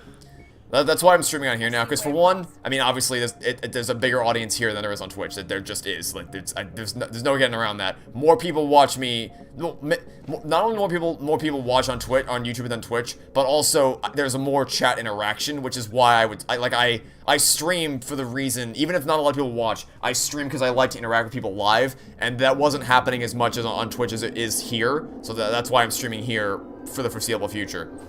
But even aside from that, I just don't want to be associated with the culture that surrounds Twitch anymore. Won't be long before they smash the door. So there's that, I suppose. What is one plot hole that I never see anyone talking about? Literally just name anything from Toy Story 4. Like, anything. There's nothing. There's so many things in that movie that no one ever mentions because no one ever thinks about that film in any discernible way. Like, there's some stuff I'd seen before, but there's a lot in that movie that I criticized and I didn't see anyone else criticize before that point. Are Twitch streams better in terms of how they work and what they allow you to do? Nice and slow. No, I don't think so. I have way more features as, like, even just the ability as a poll. Even the ability, to put out a poll in chat is better than what Twitch offers me. There's nothing that Twitch offers me in terms of its functionality that I would prefer over this. There's a lot I can do and I don't use it a lot, but there is a lot that I can do. If I chose to. Shouldn't Edith know who Quentin Beck is? No, because, so, pretty sure Stark AI knows employees and former employees. Well, Don't shoot. No, because he changed his, like, the information, they only have the information he provides them in terms of his name, so he's falsified his past so that he can get past the Edith security check. Best we can tell, they're prisoners or slaves. Either way, they don't like the Covenant any more than we do. Great gameplay, thanks. I'm happy you're enjoying the gameplay. Also, I'm pretty sure a lot of people talk about the Edith as a plot device and how there's some things about it that don't make a lot of sense. For instance, that bus scene in Far From Home annoys the ever-living hell out of me. Now, there's no point talking about it, because as we know from Loki, none of it matters, because it's all scripted by Kang, so there's no point even discussing it. But the bus scene pisses me off to no end. It's a great stream. I'll still take it. I'll still happily accept the compliment, and I'm glad to see that you're enjoying yourself.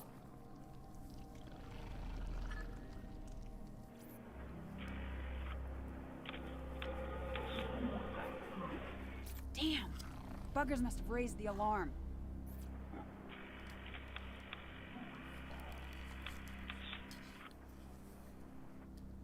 Buck! Yeah, but as for Toy Story 4, I had seen people mention Woody's criticisms, Buzz's criticisms, Jesse's criticism. Well, actually, no, I'd never seen anyone mention Jesse's criticisms. That was a new one. In terms of plot problems, there's a lot of things about the functionality of that antique store. No one's ever criticized the prologue scene from what I've seen. The kindergarten scene as well. I've not seen anyone tackle that one. The RV scene I've seen some people tackle, but not as much as some other stuff. So there's a lot about that movie that just slipped under the radar in terms of its logical consistency that everyone just forgave because shiny lights and pretty colors. Also, listen to the music that you liked when you were a kid, because music is so goddamn good at manipulating people. Take point, clear a path to Buck. How is there busting Infinity Gauntlet in Thor 1 when the gauntlet was only made in Age of Ultron? I would need to... So I need to see what you're talking about to get a better grasp there. But I'm pretty sure the gauntlet is just something that he made from the place. So when they go... In Infinity War, when they go to that place where Peter Dinklage is, they show a mold of the gauntlet. That kind of shows exactly... Like, that's just what they used to make it, is that thing right there. So that's how they knew to make it. I don't know what you're talking about in terms of Thor 1, though. So I need more context to get a better grasp on what you're referring to. But... it's been a while since I've sunk into Marvel content because, like I said, Loki just killed my investment in any of it. I have no reason to care about literally anything Marvel related ever again. So long as Loki is a show that exists that literally destroys the MCU, like, I just have not sunk my time. At least Shiny Guy knew the Buzz storyline was ludicrous.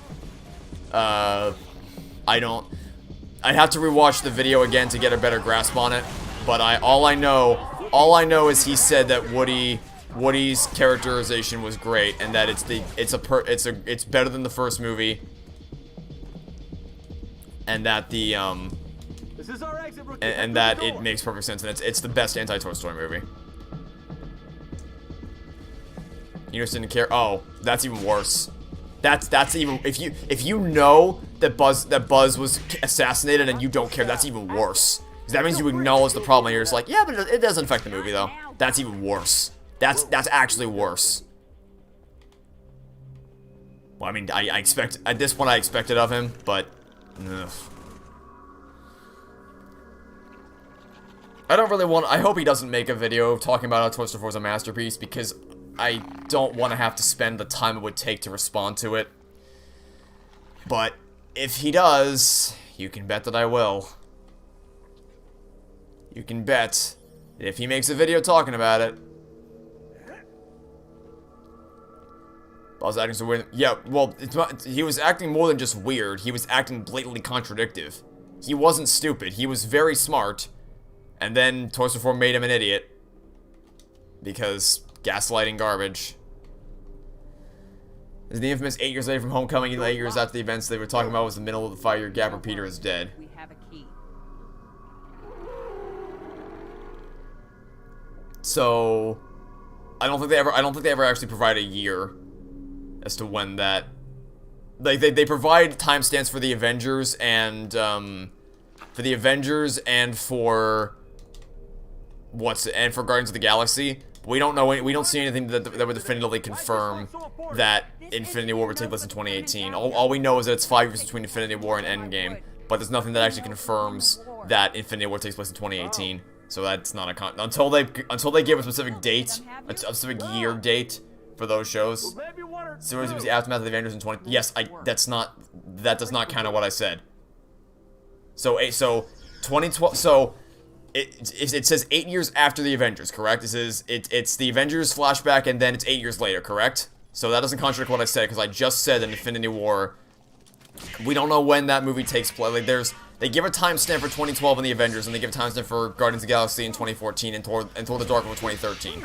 But they do not give a timestamp for Infinity War. So until we know exactly when that film takes place, we can't call it a contradiction.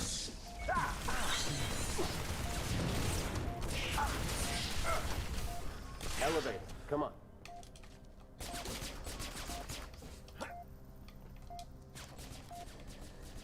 Alright, that's Data Hive.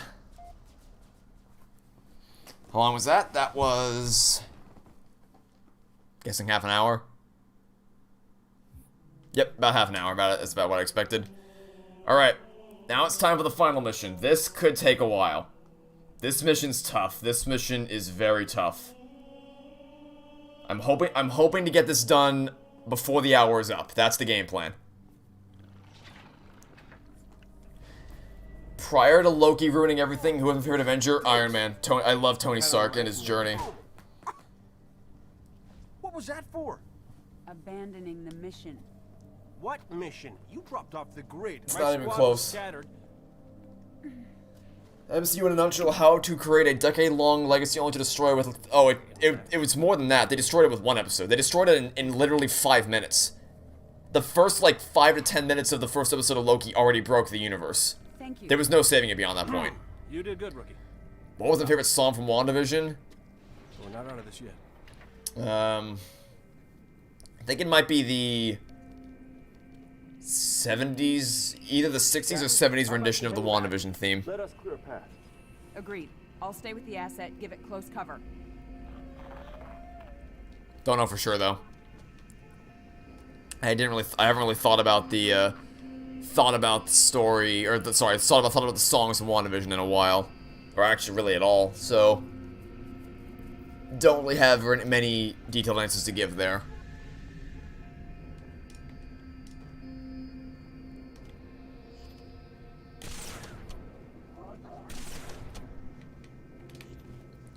Were you correct in warning about the tentacle scene? I will reserve my expectation. I will reserve my thoughts for when the LP, when that video releases. It may seem odd to try to treat this like a spoiler for my LP, but I do think people are invested in seeing how I react to things, so I'm gonna keep that under wraps until the LP actually comes out. Imagine Season 2 open with Season 1 was all a dream TV. I would cackle. They will never do that. They aren't smart enough to do that. Because they don't think that, they know what they've done. Because there's literally an interview with the showrunner where the showrunner admits that, yes, according to Kang, the whole thing was scripted, and it does tarnish the... They literally say it was a, quote, necessary evil to tarnish the Infinity Saga. Like, I don't even... They said that completely aware of exactly what they did. You can't make this up. They know what they've done. They know exactly what they did. The problem is that they don't think they've done anything wrong. They don't think that what they've done broke anything, so they'll never fix it. But oh my god, if they did, if they made a season 2 where they said the TVA was never real and it was all a dream, that would be amazing. I would love, that would actually get me to care about Marvel again. That would unironically get me to care about Marvel again, because it would prove to me that they figured out where they've gone wrong, and that they've made changes to the future. Also, it would bring me great pleasure to all the morons who think that show is good to have to. The hell? What? Okay, that was weird. It would bring me great pleasure to see them finally have to admit that they were wrong and that the show is actually awful and it broke the universe. That'd bring me great pleasure. Like the Palace, again, I'm saving all my thoughts for the LP itself. Have I ever played? I answered the question at the beginning of the stream. I have never played the Uncharted games, but it's been recommended to me previously, and I might check it out in the future. Unsure though. Very much unsure. Aren't they kind of like Indiana Jones style games, where it's like you're going on sort of an international adventure to find treasure or something like that? So I think it sounds like something to be up my alley, but I've never given them a proper shot, so who knows. All I'll say for now is maybe. Maybe I'll give them a shot, maybe I won't. Start with Uncharted. Really? Start with Uncharted 4? Is that just a prequel or something? Because I don't. That's the only reason I can think as to why you'd start there is because it's a prequel. Beyond that, I don't know why. I don't know why else you wouldn't start with just the first game. Do you not start with Uncharted 4? Okay, well now I'm getting conflicted information. See, this is the problem with getting conflicting information as to where to start playing a series is because then you don't know what to do. Because the natural inclination is to start with game 1 because it's the first game, but then you hear people telling me to do other things, and it's like, well, now what the hell do I do? Everyone start with 1. All right, fastest reverse card in history. I guess there we go. Problem solved, I suppose. If I do Uncharted, start with 1. All right. I guess we figured it out then. Crisis averted. Give me that rocket launcher. 4's the worst. Okay. There's 5 games, right? There's 5 Uncharted games.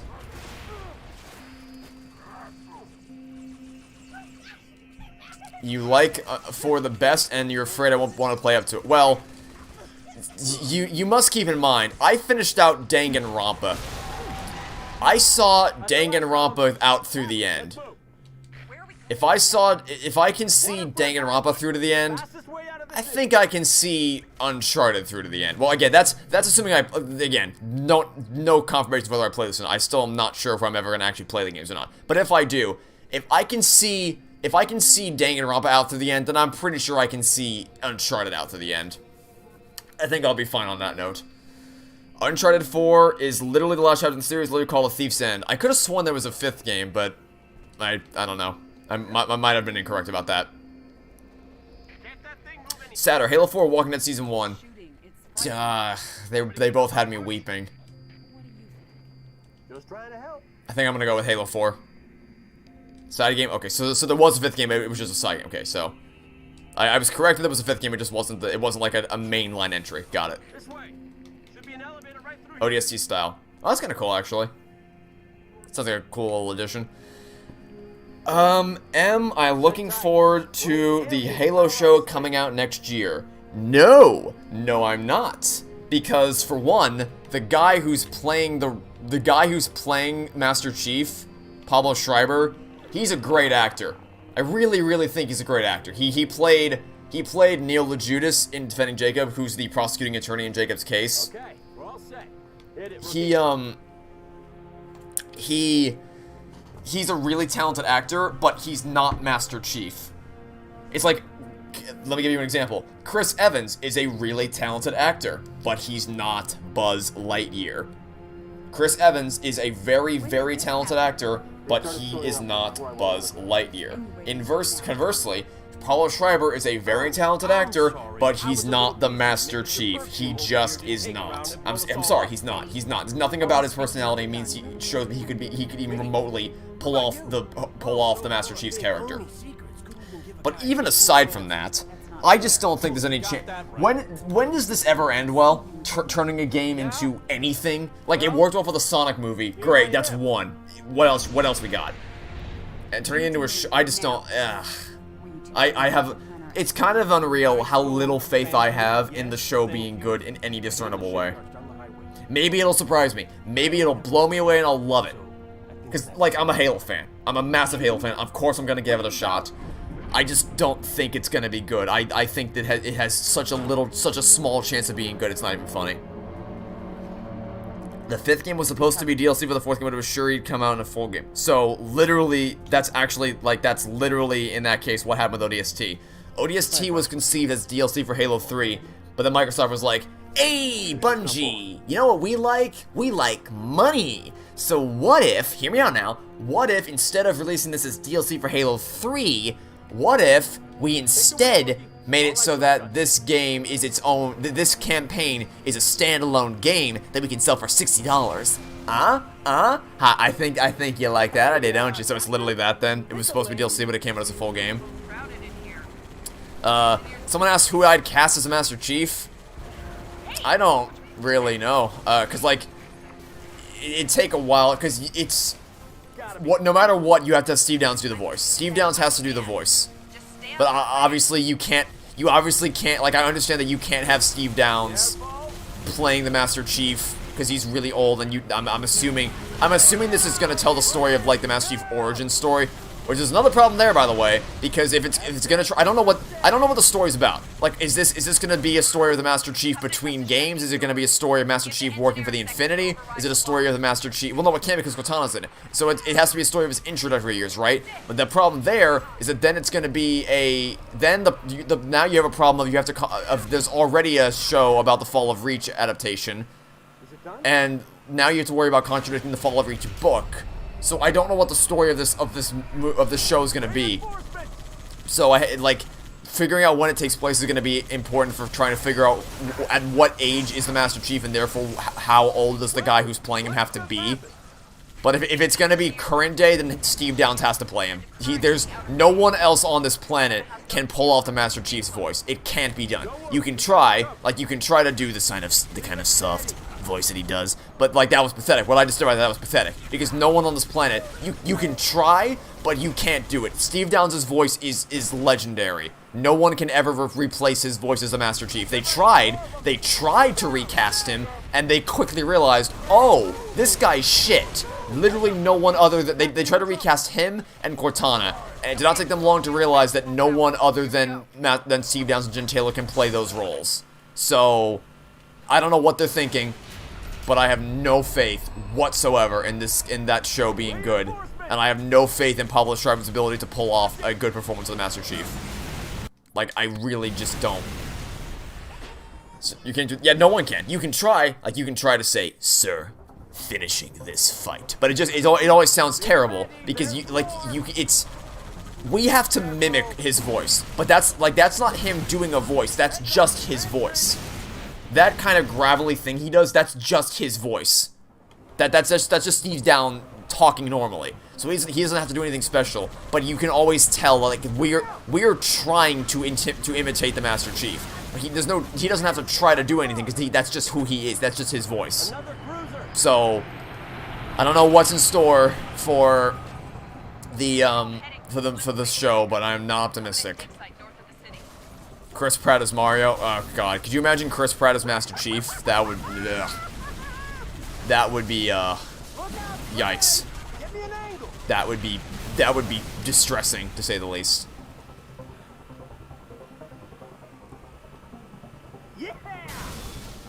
Alright. Now let's see how badly this goes. Wanna open the door? Chris Pratt is replacing Seth. Chris Pratt just plays all the roles. Chris Pratt is everyone. Chris Pratt plays every single role. I missed every single one of those shots. Yep, I missed all of them. I missed every shot is what I just did right there. I cast out like 4 or 5 shots and I missed all of them. This is a problem. We are dead now. We are very dead. This is us dead, is what this is. That's a lot of drones. Or maybe we're somehow not dead, okay. We're all making fun of Chris Pratt, but watching me better than the actual Marvel voice. You know damn well that. You know damn well that's not gonna happen. Come on now, you know full well that that's never going to happen. Like, don't even try. That's Charles Martinet is Mario's voice. Chris Pratt isn't even gonna, like, Chris Pratt's not gonna do a voice to try to imitate Mario. It's just gonna be Chris Pratt's voice.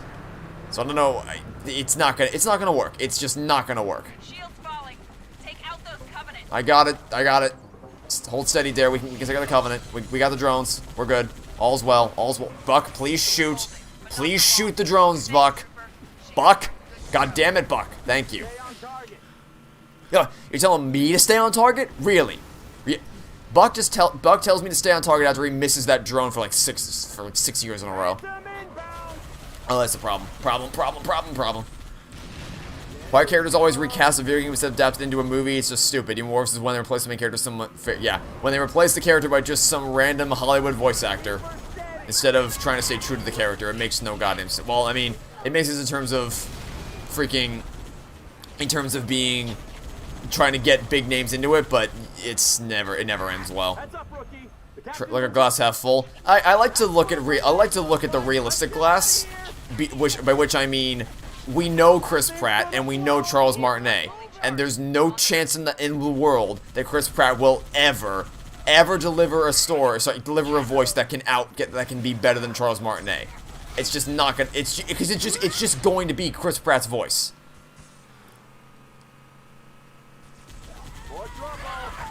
The only exception was Ratchet & Clank, and the movie sucked, and those commercial failures will keep happening. Yeah, yes, but weren't those characters, or at least at least the voice actors are still around, so that's something at least. That's my biggest problem with the Ratchet & Clank remake from 2016 is the story. Like, gameplay-wise, I had a blast playing through that game. I really enjoyed playing through the Ratchet & Clank reboot. But story-wise, like, I could tell, it was very apparent that it was just, it was the story of the movie being told, because you can always tell when it's trying to convert a movie into a game, at least story-wise, it's always very apparent that it was a movie story that they're telling right now. It's not a thing you can really hide. What is? Oh, this checkpoint sucks. Oh my Jesus Christ, this checkpoint's actual garbage. Okay, so, well, we're not finishing this within the hour then. We're definitely not finishing this within the hour, and this is a terrible checkpoint. Jesus Christ, okay. That's frustrating. Yeah, but it was very apparent. Okay, it was very apparent that voice, oh my God. It's very apparent that voice act, that game was just the story of the movie. Because it was very stinted cutscenes, higher quality CGI graphics, as opposed to just static cutscenes that they gave up for the most part. The one thing that they really need to improve upon for, God damn it. One thing they need to improve upon for Rift Apart was the story, and they did. They knocked the story out of the ballpark. Get ready. More of them. God damn it, that checkpoint is so awful. Oh boy. Alright, just give me this.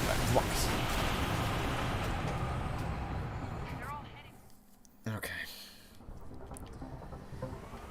Yeah, I watched the Ratchet & Clank movie. Like, after I played the Ratchet & Clank 2016 reboot, I actually watched the movie and was thoroughly, because even, like, I enjoyed playing the game, but man, was that movie hard to get through. It's just the most by-the-books scripted, well, I say scripted. It was very, like, it wasn't trying to do anything special or take any risk. It was just, it felt like a Mad Libs of a script where it's just like, fill in the blanks. Main character does this at this time. Characters break up at this time. Third act disaster happens at this time. It felt like a very by-the-book story, as opposed to something that was trying to be unique or original, or even just tell a story that would make sense in the world of like, coming from someone who hasn't played anything beyond the 2016 remake and Rift Apart. Just trying to tell a story that would make sense. It's the reason Quark's barely in Rift Apart. Oh, you won't be here for long. Yeah. I guess that would make sense. Can I nail this time? Still missed those shots, unfortunately. Still missed all those shots. Okay, give me the gun, Buck. Oh, or that's gonna happen. Or that's gonna happen. Oh my God. The Ratchet and Clank 2016 movie was just atrocious. Because it just, again, by the numbers, fill in the blank, characters do these things at this time without fail. And can you please shoot this thing, Buck? Or that's gonna happen, I guess. It just felt like every other animated movie made under the sun, except this time there were characters that people cared about. So it got the marketing notoriety that it was that they wanted, and that's kind of all it boiled down to for the most part. Which, even as someone who didn't play any of the original Ratchet and Clank games, it still annoyed me as a fan of the remake that the movie itself was just so lackluster. But at least Rift Apart was great. Rift Apart's story very much. I mean, I still have criticisms of it, but overall, Rift Apart's story blows Ratchet and Clank 2016's story completely out of the ballpark, and it's not even close. It's not even comparable how much better the Rift Apart story is. And that's only what we had in mind the first time with actually shooting down these things. Unless Buck fails to aim again. Buck, can you please aim at the freaking drone? Thank you. Who's dumber, Korg, Buzz, or your average Danganronpa character? Well, Buzz isn't stupid, so not Buzz. Probably... well, I guess the average score of a Danganronpa, the average intelligence of a Danganronpa character is kind of set off kilter with people like Kyoko and Chiaki. So I guess I'd go with Korg, because Korg is just so stupid. He's just so stupid. This is a great spot for you. He's really, really dumb. Wearing out shoe leather, let me in. He's really, really dumb. And again, the average intelligence of a Danganronpa character is offset by people like Kyoko and Kyoko, Mahiru, Chiaki, Maki. They're offset by people like that. Whereas Core is just isolated stupidity. So I probably wouldn't go with why well then why do you keep going up that far? Dare, god damn it. Stop driving up so far away, I can't keep up with you. Get splattered. It'd be better if you wouldn't keep driving away from me so much. I will take an unhealthy pleasure in killing Do I think no, I don't. Do I think the Lightning movie will be good? No, I don't. Well, I don't think it will break as much as Toy Story 4, because I think at this point the Toy Story universe is so broken that there's so little left to break it can't possibly be worse. But I still think it's going to be good. That teaser trailer did not impress me. I hate Buzz's new costume design. I think Chris Evans is not Buzz Lightyear at all. And I think it's going to win people over with the same thing Toy Story 4 won people over with. Nostalgic references to things that are better than the movie itself, and really good visuals, which wouldn't exist in a 90s movie, but I think that's what it's gonna boil down to. It's gonna boil down to references to classic sci-fi movies, music people like, and visuals that make you go wow. And that's it. Who's smarter, your average Danganronpa character or your average Paul Justice character? Hey, hold up! It's Cal Hog. Let's change vehicles. So Heads up, rookie. probably Okay, shields are back to full power. Here we go. Probably Apollo Justice, I guess. By a slim margin. Oh god. Can you please go away, stupid ghosts? Thank you. Buzz looks more like literally any character other than Buzz. Yeah, basically. If you swap out... You drive, I'll shoot. Like if you swap... Okay, Buck, get out of the goddamn thing. If you swap out, what's it? If you swap out his character... The only reason people think that looks like Buzz is because it has the things on the costume that everyone recognizes, but that's not indicative of who Buzz is. Like his facial features, the costume itself looks like a knockoff version of what his costume is supposed to be. So, you know. Oh god, don't flip. We flipped. Shields falling. Take out those Covenant.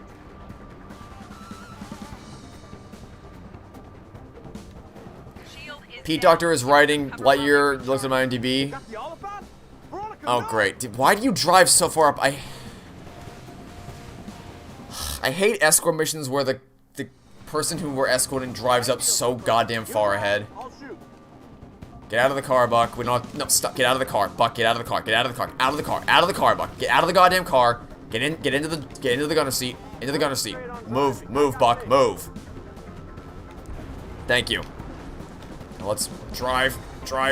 Go. Pete Docter writing Lightyear doesn't change the fact that what I saw, like, the costume is awful, Chris Evans is not Buzz Lightyear, and even if by some miracle Pete Docter pulls a miracle out of his ass, and the movie ends up being incredible, like, the movie's story ends up being incredible, I still don't think it's, like, the movie's very existence is a contradiction. The movie's very existence is a contradiction. Because there was already a movie called Buzz Lightyear of Star Command, The Adventure Begins. That movie already existed, but then they changed it, because now it's like, oh, what are you talking about? That's not the movie that made Andy want to get a Buzz Lightyear toy. This is the movie that made him want to get a Buzz Lightyear toy. They rewrote history again, because they want to have their movie, and it doesn't make any goddamn sense at all. Having your villain as a mentor would have been amazing, but Apologist wasted it. Apologist wasted a lot of things. There's a lot of really great ideas that were in Apologist that they just completely wasted. Wasting ideas is like the theme of Apologist, how to waste ideas. I completely wasted everything. Every good idea that game had was wasted on bad execution. And that's what it boils down to, because ideas are cheap. I don't care if you have a great idea for a story if the execution of that idea is utterly garbage, and that's what Apollo Justice is. A lot of great ideas. Halo 5 is kind of the same thing. Apollo Justice, Halo 5, all stories that had really great ideas with absolutely terrible execution. And it sucks, because it's like, it just leaves you wondering what might have been. Okay, shields are back to full power. Here we go. Would I see Lightyear to see if it's bad or good? I have to. I've dug myself into a hole where I kind of have to, because after my Toy Story 4 series, people are actively invested in seeing and hearing my thoughts on Lightyear. Like, so many people have already asked me whether I think it's going to be good and what my thoughts are on the teaser trailer. So if I don't cover it in some way, I'm going to get flooded with comments about whether I saw it or not, so I kind of have to see it now. And, you know, I'll give it a chance. I don't think it'll be good, but I'll give it a chance. If it's good, it's good, and if it's not, it's not. But I put it this way. I don't anticipate having to make another 6-hour series talking about how it destroyed everything. I don't think that's going to happen. I think I'm safe on that note. I think at the very least, at the very most, I should say, the most I'll have to do is probably like a quick, I don't know, maximum 30-minute video talking about how it's really lackluster. That, I think, is like worst case scenario. I don't think I'll have to worry about I don't think I'll have to worry about any character assassination on the same level as Toy Story 4. But I'll still have to cover it because I've kind of dug myself into a hole where I have to cover these things. Wonder how Zurg would look like in Lightyear. He'll look like shit. If Buzz looks terrible, and Zurg's gonna look terrible too. There's no way they nailed Zurg but screwed up Buzz. Zurg is gonna look awful because you know they're gonna have a face reveal.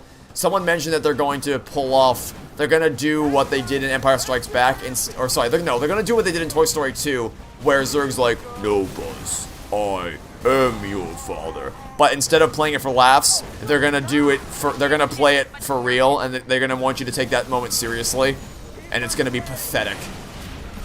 So, I know. So, okay. So when I say someone said something, the reason I do this is because I don't like to draw attention to people, because not everyone likes being called out like that. So I usually just say I know who said these things. I just say someone said it, so as not to avoid drawing unnecessary attention to certain people. But don't worry, I know you said that. I know you're the one who said that. Also, we're probably dead now. Unless I can. Let me just rocket this. Let me try to see if I can rocket this Wraith. Is our Warthog dead now? No, it's not. We're good. Okay, we're fine.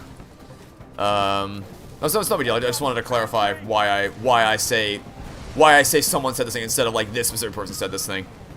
Because like unless someone's because usually when I call someone out by name, I'm usually like at the beginning of the stream when I was calling out that one troll by name, I'm like deliberately saying, "Hey, please don't do this. This is annoying." So I don't, because sometimes people feel uncomfortable being called out by a streamer. So I don't usually like to do that just to avoid making people feel uncomfortable. But don't worry, it's not. I've not forgotten what you said. I remember it was you. I remember the people who say these things. I just try to avoid calling out specific people so that I don't make people feel uncomfortable. Have I read the article why I was wrong for 343 to make Cortana the villain in Halo 5? No, but I probably don't have to because I would probably agree with it because it was wrong for them to make her the villain. They shouldn't have made. I don't know why. Oh, by the way, spoiler, she's the villain of Halo 5. That's stupid. I don't really feel a need to, because it's like, well, yeah, I know. Like, if it was an article that was like, why 343 are geniuses for making Cortana the villain in Halo 5, I'd be like, okay, bring it on, buddy. What, well, let me hear your arguments. But I guess I just don't really need to, because it's like, I know everyone, I don't think there's anyone on this planet, I mean, if you've seen one, then I'll readily admit that I'm wrong, but I have not seen anyone actually defend the fact that Cortana is the villain in Halo 5. I've not seen that be defended by anyone. People are pretty much in agreement that her character, I don't have to fight the battle I did with Toy Story 4 this time, because everyone's kind of in agreement that the way Cortana is portrayed in Halo 5 is a blatant assassination of her character. So, I don't feel the burning desire, because I hate Toy Story 4, so, for context, Pixar tweeted out an image of, I think it was either on Thanksgiving or the day before Thanksgiving, where it's like, a happy Thanksgiving from us to you or whatever, and it shows a picture of Bonnie playing with her toys at the dinner table, and Woody is not among them, which is, so I quote tweeted it saying, I hate everything this image stands for with a fiery passion. But if you read the comments, some people are smart. Some smart people are like, wow, Woody should never have left, that was such a stupid decision they made. But some people are brainwashed by Josh Cooley's bullshit from Toy Story 4. People are brainwashed by that bullshit. They genuinely believe that it was absolutely justified for him to leave Bonnie, because like people actively said, like someone said Woody should never have left Bonnie, and someone said, yes he should have, idiot, because Bonnie never played with him. It's like, the temptation to just post the screenshot of Bonnie playing with Woody. I was so tempted to do it, but it's like, it's not worth the strain. It's not worth the headache that I'll get into, because I learned from Brooks that talking with Toy Story 4 defenders is like talking with a preschooler in terms of cognitive capabilities, because they don't know what the fuck they're talking about. It just wasn't worth the effort. Was almost no comments? Maybe, but the ones I did saw were brain rotting. I saw the comments that it did have were infuriating to read. So, yeah, I was tempted to respond, but I'm like, it's not worth the effort. It's just not worth the hassle that would be brought about as a result of me actually responding to this, so I just chose not to in the end. Which is probably something I should probably more often decide it's not worth responding to this, it's just not worth the hassle, but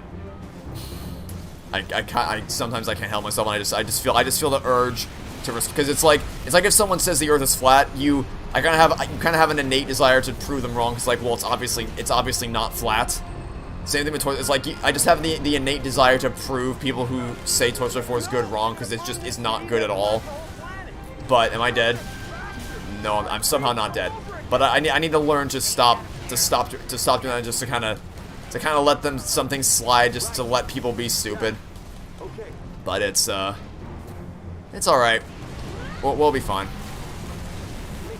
Last of Us 2 arguments make you lose brain. That's me with Toy Story 4. The way you feel about Last of Us 2 arguments is the way I feel about Toy Story 4 arguments. Just great way to lose brain cells is to listen to people try to defend Toy Story 4. Get airborne. Fly the Phantom to my feet. Toy Story 4 is a mistake? Yes, it was a very big mistake. What's my favorite Toy Story film? Toy Story 3. Perfect ending to the series. Perfect ending to the series. Really, really engaging plot, really tight character work, and really emotional climax and ending.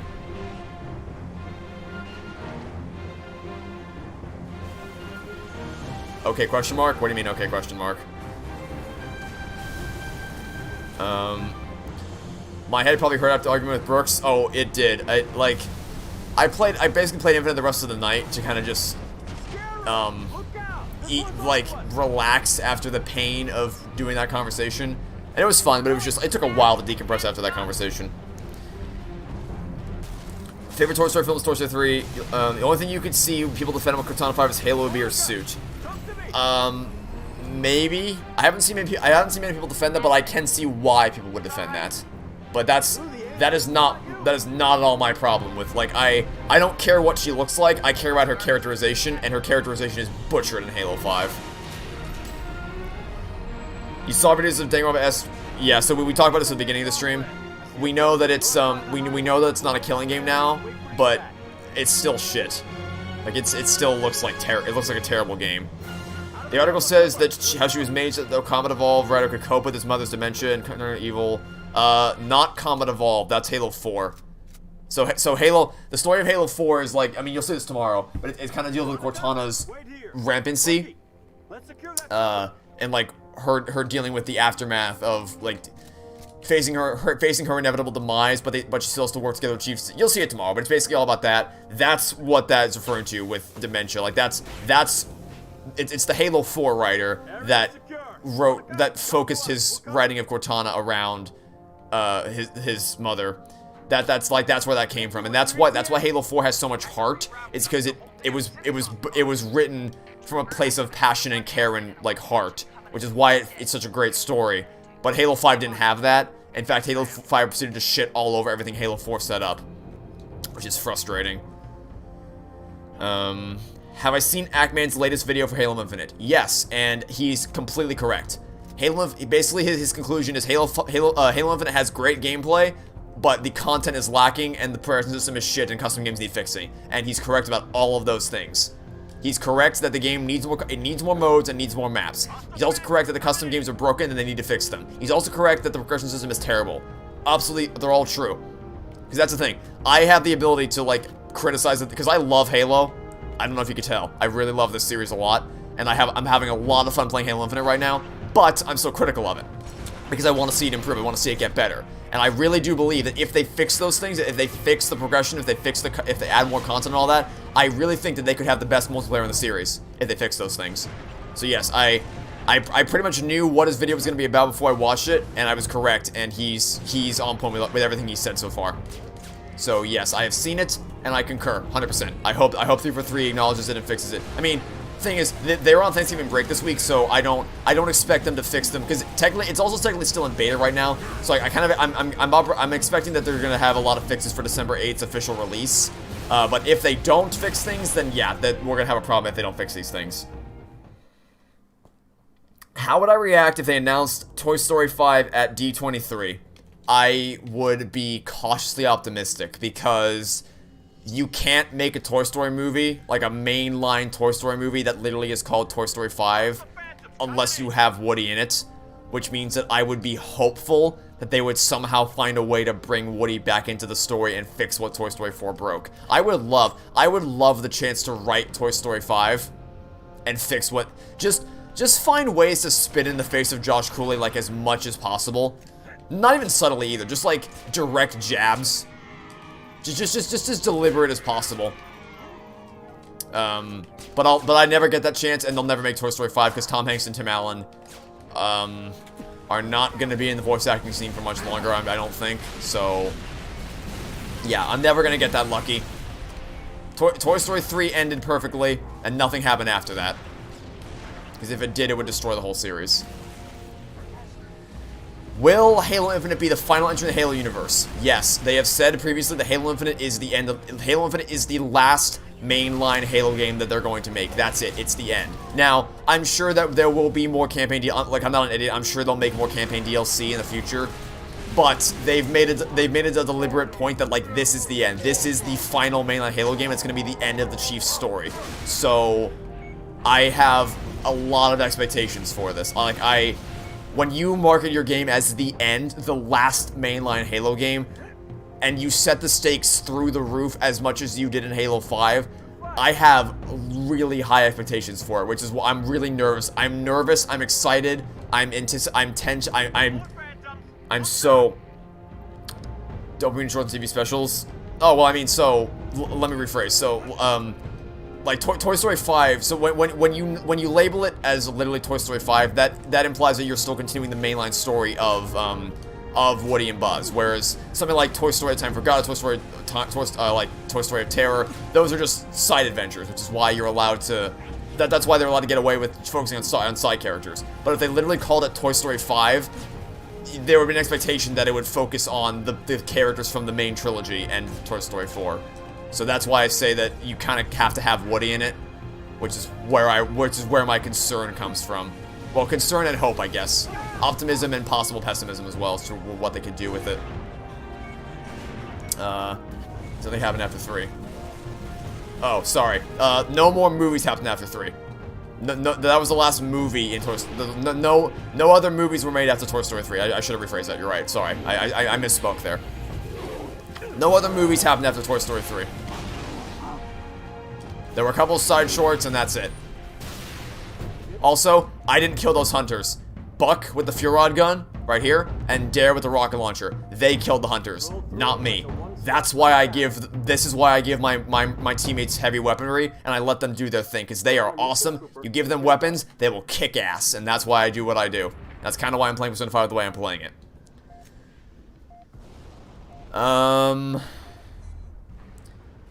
Hope they don't, do I hate Halo 5 since it destroyed the story?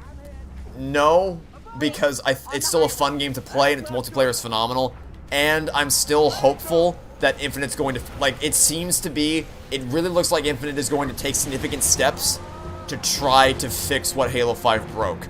I will give an updated answer after, because I don't hate Apollo Justice anymore, because I know Dual Destiny Spirit of Justice fixed what that game broke. So if Halo 5 fixes, sorry, if Halo Infinite fixes what Halo 5 broke, then I won't really hate the story anymore. But if it doesn't, then I will still hold disdain for Halo 5. But the simple fact of the matter is, I still enjoy playing Halo 5 because I think it's a really fun game to play, in spite of its horrendous story. But I can't comment on whether I'll still hate the story or not until after Infinite comes out and I beat it. Remains to be seen. You hope they update more content with Love and all, but they won't. I think I can. I mean, I might be wrong. I hope I'm not, but I guess I think they know, because like Frank O'Connor has said before, like he's openly said in an interview that the only Battle Royale Halo needs is the BR, which is good. That's correct. It doesn't need a Battle Royale mode. It would not work. A Battle Royale mode would not work at all with Halo's core gameplay loop. It just wouldn't work. So I'm very happy to see. It seems like 343 is on the same page as me, and that they know that they shouldn't give a Battle Royale. They shouldn't put one in Infinite. They shouldn't do it. It wouldn't work. So I'm hoping that they stay true to that, and they don't buckle the trends, and they don't buckle the people saying that if Halo Infinite doesn't launch the most robust Battle Royale in history, then it'll be a great gaming failure or whatever. Which, by the way, the guy who said that if Halo Infinite doesn't launch the Battle Royale, it's going to be a great gaming failure, has been playing the shit out of Halo Infinite and seems to be really enjoying it, so it's almost as if it didn't need a Battle Royale in order to be amazing to something crazy like that. Moron. The guy who said that, I hate that guy so much.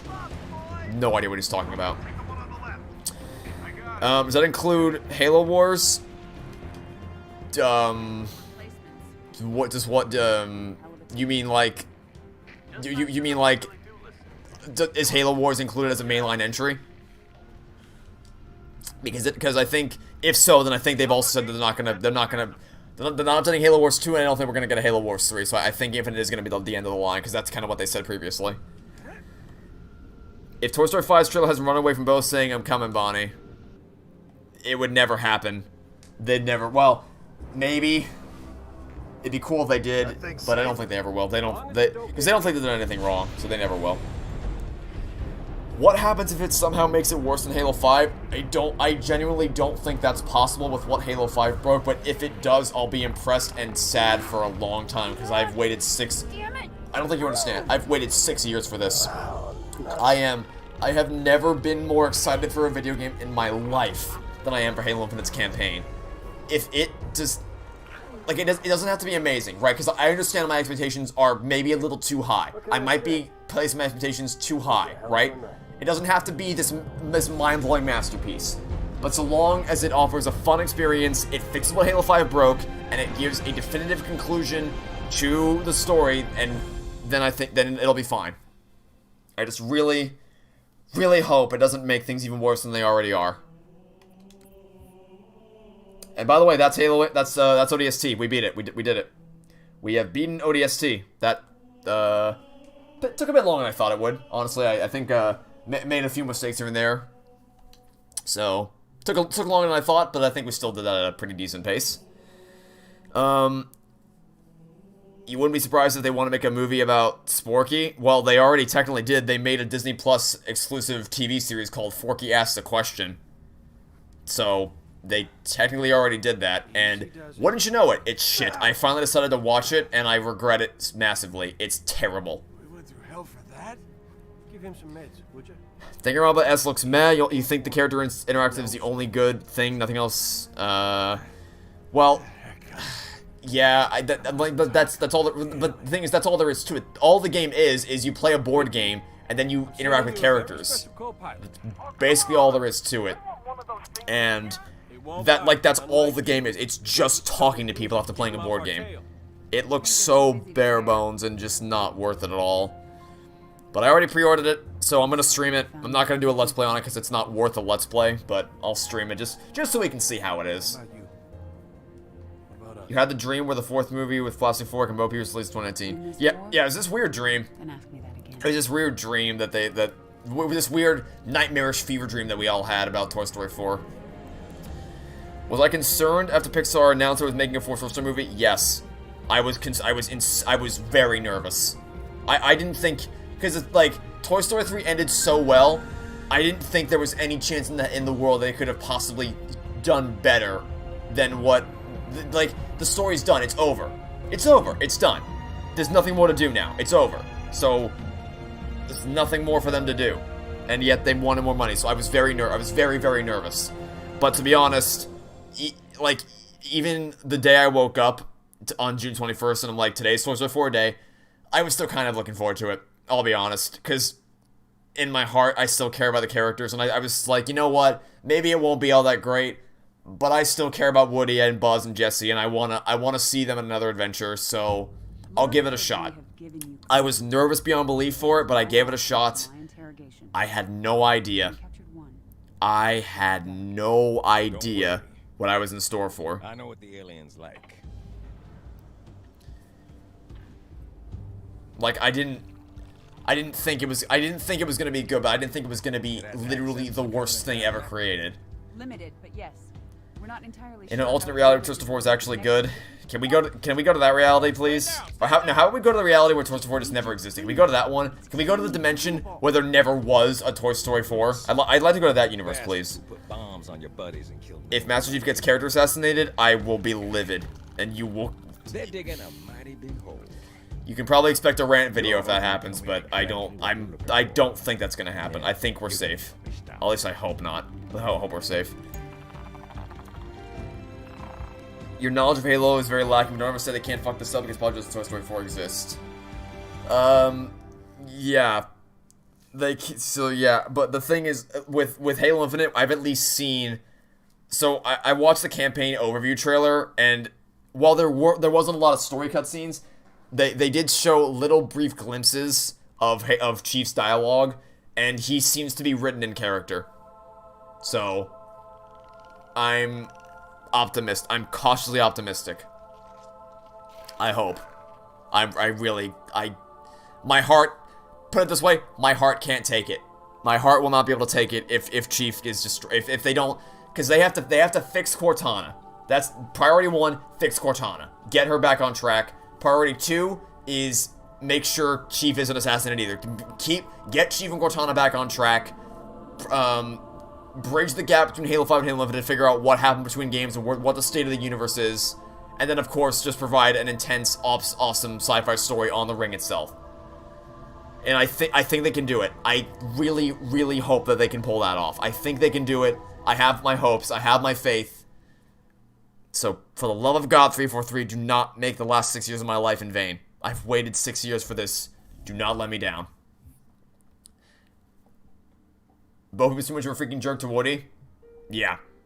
It actually amuses me that they want you to think that Woody would ever go with Bo Peep, despite the fact that, like how, I don't know how they show her treating him like shit and being an absolute asshole to him constantly, while then having him say, I want to live with you for the rest of my life. How did that happen? How did no one think, you know, you're kind of a prick to Woody. Maybe we should dial it back a bit? I don't know. Jerk, that's an understatement. Well, the word I'm searching for, I can't say, because there's preschool toys present. Anyway. You heard someone say they thought Woody was going to die a few weeks before it came out. That's I mean, I say they never do that, but I guess Pixar is Pixar. It's technically not below them to do it. But I still don't think. I mean, they may as well have. They may as well have killed Woody with what they did to him. They may as well have killed him. They basically did. They may not have physically mutilated him, but they may as well have killed him with what they did to him. There would have been a small wiggle room for defenders, which you wasn't. Yeah, like, you can't even say that Woody would be treated better by Bo than by Bonnie, because for one, it's not only does Bonnie play with Woody in the movie, but Bo treats him like shit, and she's nothing but an asshole to him the whole movie. Both those things combined, no reason he ever should have went with Bo and not Bonnie. The romance isn't even good or focused on, and yet people still ship them, because people will clap at anything, and they'll gobble it up. They'll keep gobbling it up, because the lights and shiny colors are great at tricking people. There's even a theory that Torres Before Anyone would be akin to Avengers Infinity War. That's absurd to think about. What would I do? That would be yikes. Anyway, I'm gonna leave the stream here. That was good. That was a fun stream. I needed this. I needed after the Halo 3 stream. I mean, the Halo 3 stream was still great until the final like 5 minutes. Then it kind of fell apart at the seams. But this stream was just great from start, except for that one little hiccup at the beginning with the troll. This stream was just great from start to finish. I had a lot of fun today. Thanks all for coming out today. Hopefully you enjoyed the stream. Looks like we had some new people here today, so hopefully if you're new, hopefully you decide to stick around. Hopefully you enjoy what you saw here today. Next stream is gonna be tomorrow, same time as today. I'll be streaming Halo 4, which is the last game of the MCC, and then we get to play Halo 5. Oh. I got the ding sound played. Don't know what for though. But yeah, I'll be playing Halo 4 tomorrow, and then that's gonna be it for the week. Because next week, obviously, Thanksgiving break's over, so I can't stream during the week. But I will be back after tomorrow. After tomorrow's stream, we'll be back on. I'll probably do a stream on Friday afternoon or something, just to play Danganronpa S. But next weekend, I'll play Halo 5 on Saturday, and then Halo Wars 2 on Sunday. And for as crazy as it might seem, after that, after I finish all these games, we will be 3 days away from Halo Infinite. That's it. 3 days away, and Halo Infinite will finally be upon us. We're almost there. We're in the home stretch now. But on that note, I'm gonna leave this here today. So thanks all for tuning into the stream. Thank you all. I hope you enjoyed yourself, and I'll see you all later for tomorrow's stream. Have a good day, everybody.